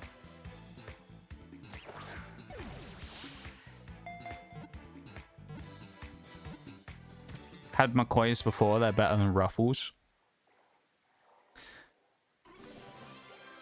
See, I would say, if I had to give an explanation of those types of things, I do have an explanation of why those types of things are probably considered better. Which is usually just because, like, it's one of those things that's always difficult to talk about because you don't want to come across as just one of those, like, Europeans, you know. But when it comes to most food things, if you notice, like, a big difference in quality or whatever, it mostly comes down to the fact that Europe and the UK have much higher food standards than the US do. And so much, like, the likelihood is that they're just a better product, effectively. You know? They're more natural and they're probably a better product to, like, begin with. If you compare them side by side with a lot of, like, American equivalents of things or North American equivalents of things. But that's just because the EU and the UK are very, like, hot on high standards for food. Would you consider popcorn a junk food? I would say context is needed on popcorn, because I would say that popcorn could be considered a junk food if it was sweet. Or popcorn's condition for being a junk food depends on what you do with it. If you have sweet popcorn, I would say it's junk food. Like caramel corn or sugar popcorn. I guess even salty popcorn as well, I guess, if you had that. I know some people do sugar and salt and stuff. Or if you put butter on it. However, I would say if you swing it to the opposite side, you could argue that popcorn is kind of like a healthier snack. So, yeah. How do I evolve Capsicid to Scovillain? Well, there's two ways that you can do that. The first way, if you ever wonder about things like that, is by using that very handy resource I mentioned earlier, called Google, if you ever have any questions about Pokemon. The other way is a fire stand. The only reason I say that is because when it comes to Pokemon knowledge, while I am fairly good with my knowledge of most things in game, there are still some things I will get wrong, and so I would always say that it is better to check it on your own with a reliable source of information such as Bulbapedia rather than take my word for it, you know? So when it comes to things like that, it's always better to just, to be honest, to just look it up, I think. Because I can get things wrong, so. I'm only human. I know it's hard to believe. I make mistakes. I know. Impossible. I know what you're thinking. But no, it's just, with those types of things, I always say that people should just look them up just because I might get it wrong. And if I get it wrong, then, and you waste a bunch of time doing it, then it's my fault. Versus if I'm right, or whatever, you know. Or if it's right when you look it up on Cerebi or whatever, you know. You haven't wasted a bunch of time doing something that potentially was wrong by listening to me. So, that's why I say the things I say. So I think when it comes to, like, figuring something out, it's always best just to look it up, honestly, and just to double check. Oh, there's an Applin in chat. Okay. I'm getting a Fruit Boy. I've got to catch Fruit Boy. I also need to add Flapple and Appleton here to my list of Pokemon we've caught, as well as Goomy. So we're going to go to the lab. Here we go to the lab. So, you got Flapple and Appleton, Axew, Goomy, Bagon, well, Applin, Axew, Goomy, Bagon, Dratini. Stuff we're missing right now is Gible, Altaria, Cyclozar, which we can actually get really soon, Noibat, Dreepy, Dragalge, Dino, Tatsugiri, Frigibax. Tatsugiri is going to be the last Pokemon we catch. Gible, a little bit. Altaria is going to be a while. Cyclozar we're going to get next stream. Dreepy. I think Dreepy might come under the competitive quarantine rule that we're running, and we might grab a Dreepy before next stream and put it in quarantine until we beat Iono, maybe, and then allow us free use of it. Noibat will be a little while. Dragalge will be ages. Dino we're not going to catch until the caves at the end, and Frigibax will get on the... Oh, I didn't get it. One time in a UK Pokemon streamer stream. What, like this one? You mean? Me, a UK Pokemon streamer, right? Yeah. Well, we don't talk about that type of stuff here, though. All that much. Someone started talking about scones, and since I'm American, I wasn't fully aware what scones were. So I asked, I'm a dumb American, what are scones? And then someone in chat went, try Googling it. I mean, they're not wrong. You know, like, some people would go, oh, that's like a harsh opinion or whatever. But I always think that that's the best thing to do. If you don't know something, I would usually look at, if it was me, I would look it up myself to make sure I was getting an accurate representation. Because the amount of times that you'll go, what's something? And you'll ask someone and you'll get a response. And then someone else in the chat will tell you something completely different. You know? And it's like, which one's right? So I was like, I'll just look it up and figure it out for myself. That's... See, if I was going to make a larger point... Here you go. A larger food for thought kind of point. Here's what I would say. Here you go. We're going into philosophical thinking moment of the stream. I would say it's always better to look it up for yourself than to believe the things you hear from other people. There you go. That's my top tip for the day. Look it up for yourself, because then you can form your own opinion on it, rather than taking someone else's word for it. That goes for streamers, that goes for everyone in life. Look it up yourself and form your own opinion. There you go. Too many people spread wrong information about stuff or blindly listen to what everyone has to tell them. There you go. That's what I would say. That's my top tip for the day. If you form your own opinion, you can never well, you can be wrong, but you can, you know, you've come up with your own opinion and you're always in a good spot. A whole bunch of arguing broke out about how I shouldn't be wasting the streamer's time with dumb questions. I mean, honestly, that in itself, that's the part that I would draw more of an issue with than someone just saying, just Google it. Because I'll be honest, what that sounds to me like is it sounds to me like the chat's pretty toxic. Because, like, while they aren't being super, like, assholes about it, I would say anyone who, when you're talking in chat, and if you have a bunch of people come in and go, stop wasting the streamer's time, the whole point of a stream is that it's interactive in comparison to a YouTube video. If you wanted to not talk to someone, it's kind of like the thing where I say, like, lurking is almost like watching a YouTube video. Being active in the stream and chatting is a different experience, right? Where it's like, the whole difference between the two is in one, you actively talk to the person doing it. So the whole wasting the streamer's time talking about dumb questions, I think, is just a stupid statement from someone. Because the whole point of being in a stream is, like, interactiveness rather than just watching it on YouTube as a VOD. You know? So I think that's just people being dicks more than anything. And, you know. I think if someone said that in my chat, if someone in here was like, oh, I'll stop wasting streamers' time, I'd probably get on their case about it because, you know, quite frankly, as a small... How big was this streamer, out of interest? And did this... I assume the streamer didn't say anything about it, but how big was the streamer? Were they, like, small streamer, big streamer? Not specifics, but, like, just, like, 1,000+ followers or, like, small, newer streamer? Larvesta will be the ace of my team. Okay. Well, don't rely too heavily on it, because keep in mind, it'll be a physical attacker until it evolves, and then it'll be a pure special.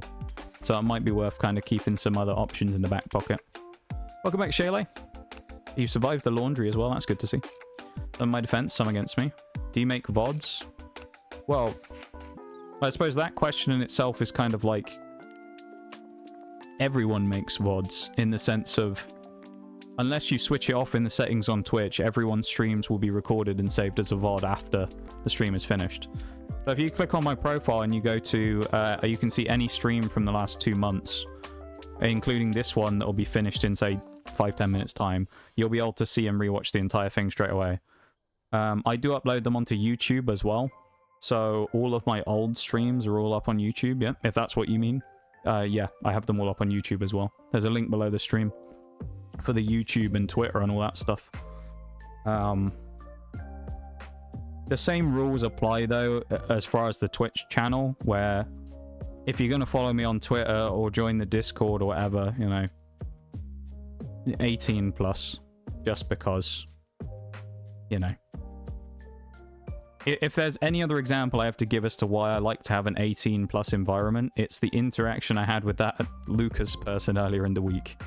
You know, if anyone was here for that, where I was talking about a deeply personal thing that had happened to me this week, and they decided to be a bit of a prick about it because I guess they don't know how to read the room. So yeah, that's enough of a reason as I need to say it's an 18 plus stream and stick by it. Decently big, apart from Alfred levels, but it's just shy of 200k followers on their YouTube channel. A lot of people in the chat then. I mean, that just sounds like big streamer.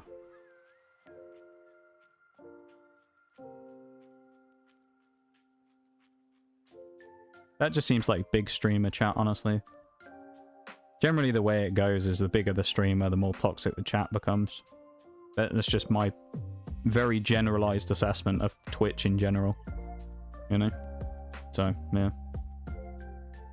If someone did that in my stream, if someone came in, as I say, and someone was talking about something, unless it was something that was, like, not Twitch material, right? If someone was doing something fucked up, like, I'll tell you now, if anyone ever comes in here and does something fucked up, chances are the whole chat's gonna dogpile them, because that's just what happens. Like, if someone came in and said something, like, really bad, they're gonna get fucked up by the whole chat. That's just how Twitch works, right? But, like, if someone came in here and just said their opinion, like, as a good example before that happened, this was not even in my stream, it was an Oreo stream. We were playing together, I think. Maybe we weren't even playing together, I think I was just there, but I'm a mod there. And we were talking about, there was someone who'd come into stream who we used to be friends with, who was talking about how they like to adopt, like, puppies and foster them and look after them. And the guy just randomly came in and started being a dick. That was his first message in chat, was just, like, randomly atting them, saying, who cares, and then being a dick. And it's like, man, if you do that, you're just gonna get dogpiled and shit on by everyone in the chat. Like, but then the other side of that is, like, if you have someone who's just asking a genuine question, no streamer's gonna be angry about people talking in their chat. If a streamer's angry about people talking in their chat, then they're either really big to the point where it's completely irrelevant and you're just literally a number at that point, where they have so many viewers they don't care, or I don't really know any other logic, because, like, I've had this before. Me and Chili talked about this. Chili's a mod around here, right? There's someone who used to know who started streaming, and Chili went into their stream once to go and talk to them, and they basically posted a giant rant on Twitter after Chili had gone in there about hating random people coming into their stream and talking to them. And it's like, I hate to break it to you, but that's kind of just Twitch. You can't stop random people coming into your stream. That's kind of just what happens. But, like, unless you have that very extreme opinion of hating people, apparently, or being so big you don't really give a shit anymore, it's just a number to you and you have like 1,000 viewers, there ain't really many streamers on the planet who are going to sit there and go, no, that's a dumb question, get out of my chat, I don't want you here. Like, you think like, if someone comes in and asks me a question, unless it's something that's, like, bad, or it's kind of, like, giving me bad vibes, someone comes in and asks me a question, I ain't going to ignore them, because I'm like, hey, someone to talk to. That's good for me. Because the way it works, and this is just streaming in general, in the same way as if I was just playing on my own, my social battery kind of dies over time, and it dies even faster if I'm talking to myself, right? So, like, if I see someone come in on a period where chat's slowing down a little bit, that's great news for me, because it's someone to talk to and kind of get things going again, rather than me regurgitating the same point I've made 1,500 times about why I'm using the Pokemon I'm using and not having anything to mention, as you may have noticed sometimes. But, yeah, so there you go. Who has a problem with someone asking a streamer a question? People being dicks, to be honest. Yeah, I already read that. That's just dumb. Yeah, and I agree. I mean, the fact the streamer, like, said something is good, but, I mean, the response is kind of... Yeah. I mean, that's fair enough, I guess, yeah. Actually, reading it. Hope you ban them. Oh, you mean the guy on, like, Tuesday, Shayla, you mean? The one who was a dick when I was talking about stuff? Yeah. Yeah, actually, no, I didn't.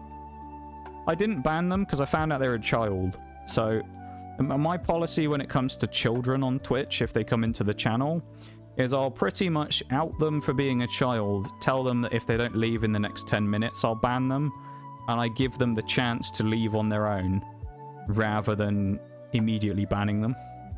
Which I know is nicer than most people would probably be, but that's kind of how I am with some things. Like, I'll just kind of give someone a chance to just put themselves out of their own misery, rather than making me do it. But in the event that I need to, I will just straight up ban someone. I probably should have banned them, actually. I think it was more that I wasn't really thinking about it, more because I was a bit pissed off by what they'd said than anything else. It really rubbed me the wrong way on that day. Tuesday I wasn't okay on stream, and it really pissed me off. But yeah. That kid's gone now anyway, because he was like 14 or something. I don't know. It's your space, and you're free to talk about whatever the fuck you want. If you don't like it, you can leave. Yeah. I mean, that's how I see it. That's kind of the way I see it when it comes to Twitch. No one's forced to do anything. Everyone can leave when they want to. If anyone doesn't like... It's like when you get someone who does the whole... Like if I came in here and I was like, okay, I'm playing Scarlet and Violet, I'm doing Monotype Dragon. And they're like, I don't want to watch this, I want to watch something else. Can you play this instead? And it's like, why don't you go watch someone else who's playing it? If you don't like it, there's plenty of other streams on Twitch to go and watch instead of me. Like, if you don't like what I'm doing, or like hardcore backseaters who get like mad when you don't do what they say.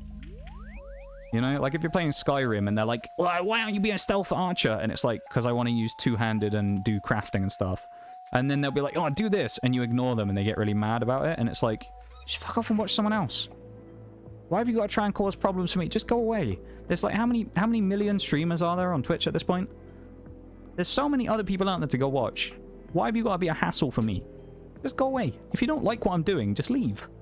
That's how I've always like viewed it. If you don't like the way that I do things, if you don't like the way I run my stream, if you don't like the way that I like whatever, play the game, run my stream, moderate my chat, whatever, you just leave. You're not required to be here. Like, you're probably going to be better off by doing that anyway. So I don't know, some people just do annoying shit, you know? You talking about the fuck puppies guy? I was talking about the fuck puppies guy a minute ago, yeah. I was talking about the fuck puppies guy, and I was talking about the kid the other day.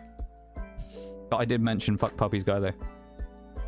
Or I was using it as an example of like, if someone comes in and just says some shit like that in chat as their first message, they're obviously going to get dogpiled by everyone in the chat, because like, you know. If you come in and you're a dick in a small stream, most likely the chat's just going to rip you a new one, because it's just a prick move, really, but yeah. For the most part, chat was more angry at how rude / harsh that person was and didn't really care about my questions being asked. I mean, that's good, though, in itself, you know? Fuck both those guys? Yeah, honestly, though. Why the fuck do they not just search the thing that they want to watch? Well... I'm going to make a very sweeping, generalized statement here, and I know someone's going to be like, oh, you can't say things like this, Mr. Notorious TSG. I'm very mad at you now. Not that any of you will do that, because you all have a working brain, but... because those people are stupid. Because those people have IQs in the minus numbers, and that instead of using their brain and looking for something they want, they just go and do something they don't like and then complain about it, because they're stupid. And, you know, kind of like I said before, if you disagree with my take on that and you don't like my take on that, the door's there. Like, I'm not going to argue with you about, like, people being dumb. People do dumb shit all the time. Like, if I had a pound for every time that I have to refer someone to my rules section of the chat because someone joins, does something immediately, and I go, look at the rules, my guy, which you had to click through to get into chat. If people used the brain and they read the rules before doing something, they could completely avoid the negative interaction with the streamer in the first place. Most people don't. They just come in and go like, you want to trade for my cipher? And I go, read the bottom rule in chat. And they're like, do you want Scyther? And it's like, okay, so you can't read. And you don't respect my rules. Goodbye. It's like, that's the interaction right there. Versus person comes in, becomes a regular in chat, enjoys their time in the space, has a good evening watching the stream, and goes, nice, I'll come back here tomorrow. But they don't, do they? I never have a problem with anyone who's like fine in chat and acts like a normal person. The people who rub me the wrong way are the ones who just act like fucking morons. You know? Don't like that game? Play this one instead. This is a Twitch channel, not a radio station. I don't take requests. Oh, that's actually a good response. I quite like that. They have room temperature IQ. That's room temperature. That's generous. Don't try to reason with unreasonable people. Well, there's that famous saying, isn't there, about you shouldn't argue with an idiot. It's impossible to argue with an idiot, isn't it? When I say that, I'm not calling everyone... Like, when I say that, and I say it's a generalized statement, I'm not calling everyone on Twitch stupid, right? Don't get me wrong. That's like one of those things that if you assume that based on what I've said, then, like, you know, you're just looking to complain about something, quite frankly. But, like, a lot of people just don't seem to... I talk about this a lot. I said this a few weeks ago with someone. Someone came in... I want to say someone came in and got banned. Or was it... No, what was it? Oh, no, it was the guy who came in and was like, oh, do you want to trade Pokemon with me? And I kind of, like, waited a while before I said anything anyway. And I was going to refer them to the rules, and then about 2 seconds later, they said never mind and left because I hadn't responded to them fast enough. Because, you know, God forbid I had 10 other people I was talking to in chat at the same time, so I have to divert my attention away to this one random guy who wanted to trade Pokemon with me, instead of the 10 people I was mid-conversation with, for example. And I was going on a rant at that about people don't have any, like... For the most part, when it comes to, like, Twitch, there's kind of a general lack of, like, social interaction skills that happens, and it's like a 50-50. And it's sad that that's the way it is, that I have to question anytime anyone new comes into my chat, whether I'm about to have a good or bad interaction with them, as to whether I'm going to have an intelligent conversation, or they're going to do something that's just going to annoy me within the first 5 minutes. But I think that's just the way that the world is these days, right? Like, most people who are like hardcore YouTube watchers, hardcore Twitch watchers, are likely people who spend a lot of time on the internet. And, you know, it's kind of, to some degree, is the stereotype of some people need to touch grass. And I think some people spend too much time on the internet and forget how to interact with people. And that comes across on Twitch quite a lot. Like, none of you guys who are here right now do this. Don't get me wrong, I'm not calling you people out. But, like, sometimes you'll get someone, you can tell that they're, like, you know, just the way they talk to people, it doesn't quite work, you know? Doesn't quite fit. And then usually, like, one of the things I come to that is, I come to the conclusion of, and this is just the way it is, generalized. I know people would say about, what about people with autism and things like that, which is a valid point. People can have, you know, various forms of all kinds of things that can change the way that they think about things like that, or interact with people, which is valid. But most likely what it's going to make me think if someone comes in and has like a really weird interaction with me is my immediate thought is going to go, probably a child. And then be ready to like quick fire ban. So people just need to think before they say things. They need to think before they do things. And it would make Twitch and the world a better place if people thought a little before they did things. Well, that's enough of ranting about the world today, isn't it, I think? We should probably start winding down and end stream, shouldn't I, instead of ranting about the world. But, yeah. That's reality, I suppose. That's how people are. And it ain't gonna change just because I find it dumb. For the most part, though, when I say that, like, I don't know, 90% of the interactions I have on Twitch are absolutely fine. But the 10% sometimes spoils it for the rest, you know, if that makes sense. It's like the whole one bad banana spoils the bunch or whatever. That kind of deal. Sometimes it can kind of be ruined by one person being a bit of an idiot, you know?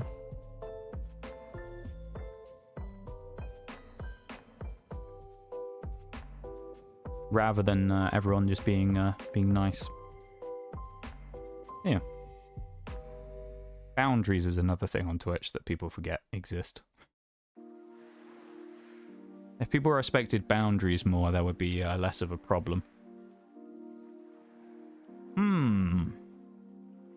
Now I've got to figure out what to raid. I've got to do that, haven't I? I've been talking this whole time ranting about stuff, and I need to find out where I'm going to raid into. Because that is something we need to do. So, I know I've mentioned the dreaded R raid word, which scares everybody on Twitch. But we will be raiding out pretty soon, though. But you know the drill by now.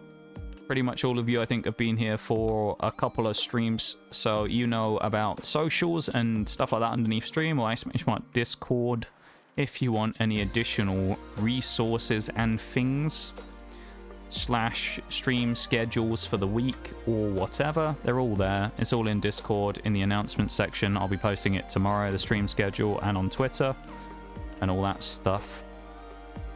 Any other info about stream is always in there as well. Yeah. Not much else to say, I don't think. We're pretty much cleanly wrapped up. But yeah, we are going to wrap up. I think I know we're going to raid today. Why not? This is going to be a bit of a throwback raid here. We're going to raid Monster Hunter maybe, I think, today. I see someone playing Monster Hunter who I've raided once or twice before. She raided when they were playing Pokemon, I think, before. I want to say they were playing Scarlet and Violet. We'll go and say hi. I know they come in sometimes and say hi from time to time, so we'll be nice and we'll send them a raid that way. Why not? They're playing some Monster Hunter World though right now. They're a hammer player as well by the looks of it. So they're using, what is that hammer? I'm sure I've used that. Is it the Diablos hammer? No. What hammer is that? Barioth? I want to say that's Barioth. I might be wrong. Oh, thank you for stream. No, thank you for being here. Hey, I mean it though. Thank you guys for being here. I really mean it when I say stuff like that. I know it's like one of those things that you're like, oh, he probably says that all the time.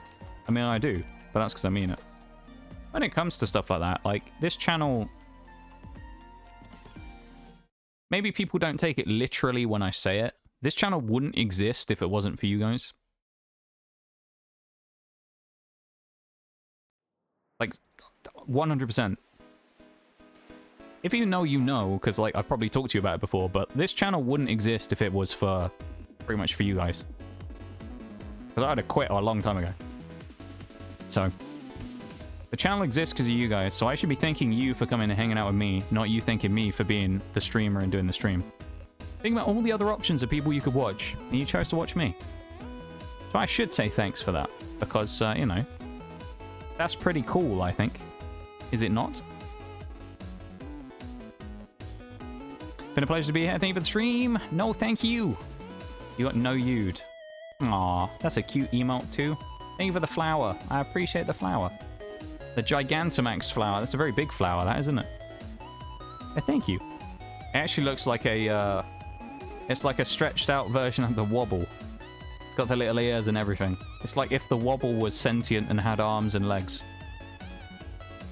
Alright though, you know the drill. We got the raid messages in there. Copy them if you would like with the subs one, or you can use the non-subs one, and you can use 100 channel points to unlock the Noxcat emote. Although I would always recommend, because I know this happens sometimes where people copy it and paste it in chat before you go on the raid, so that you know the emote has worked before you go. Because I know sometimes people will try and copy it and then they'll paste it in the other person's chat and it won't work. It'll just say like Noxew 3 cat or whatever. Or like the emote code where, you know, it hasn't worked or whatever. So always check by reposting the raid message in the chat before you leave rather than afterwards if you want to do that. Other than that, let me put my raid command in.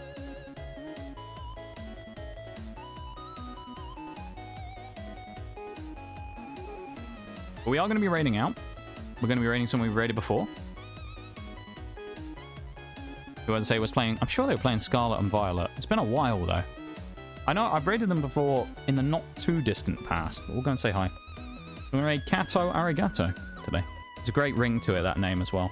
Well, let me read through everything real quick, because we had a few things to say. First things first, War with the 7-stream streak right at the start there.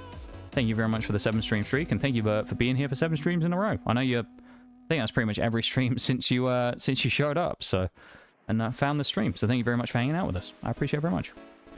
Dragon with the 50 bees. I know it's the first of many, actually, because you did a few different bee drops. So thank you for the 50 bees. I'll get to the rest in a minute.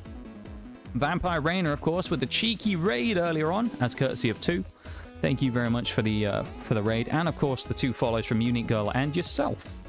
I know you're on the lurk, so thank you very much for the raid and for being here and hanging out and whatnot. I appreciate it very much. And, yeah, I'll try and swing by and say hi if I have the chance. Diablo as well, thank you very much for the cheeky follow earlier on. Thank you. I have to speed up because I'm running out of time. Socially Inept. Inept? That's your old name. Socially Exhausted. The legend himself with the resub for 39 months. Insane stuff right there. I just don't even know what to say. 39 months, man. I accidentally ignored Socially in the first stream he ever came into, and I feel bad ever since. Jeffy2J, thank you very much for the follow. Demonic Dragon with the 50 bees. And then with the 150, the Gigantify, 3 Gigantifies from 2, and the 3 Stream Streak from Cinderfay. Thank you very much, everybody. I'll be back on Tuesday. I'll see you then, okay? Everyone have a good one. Take care of yourselves. I'll see you on Tuesday, yeah? Have a good rest of your weekends, folks. Bye-bye.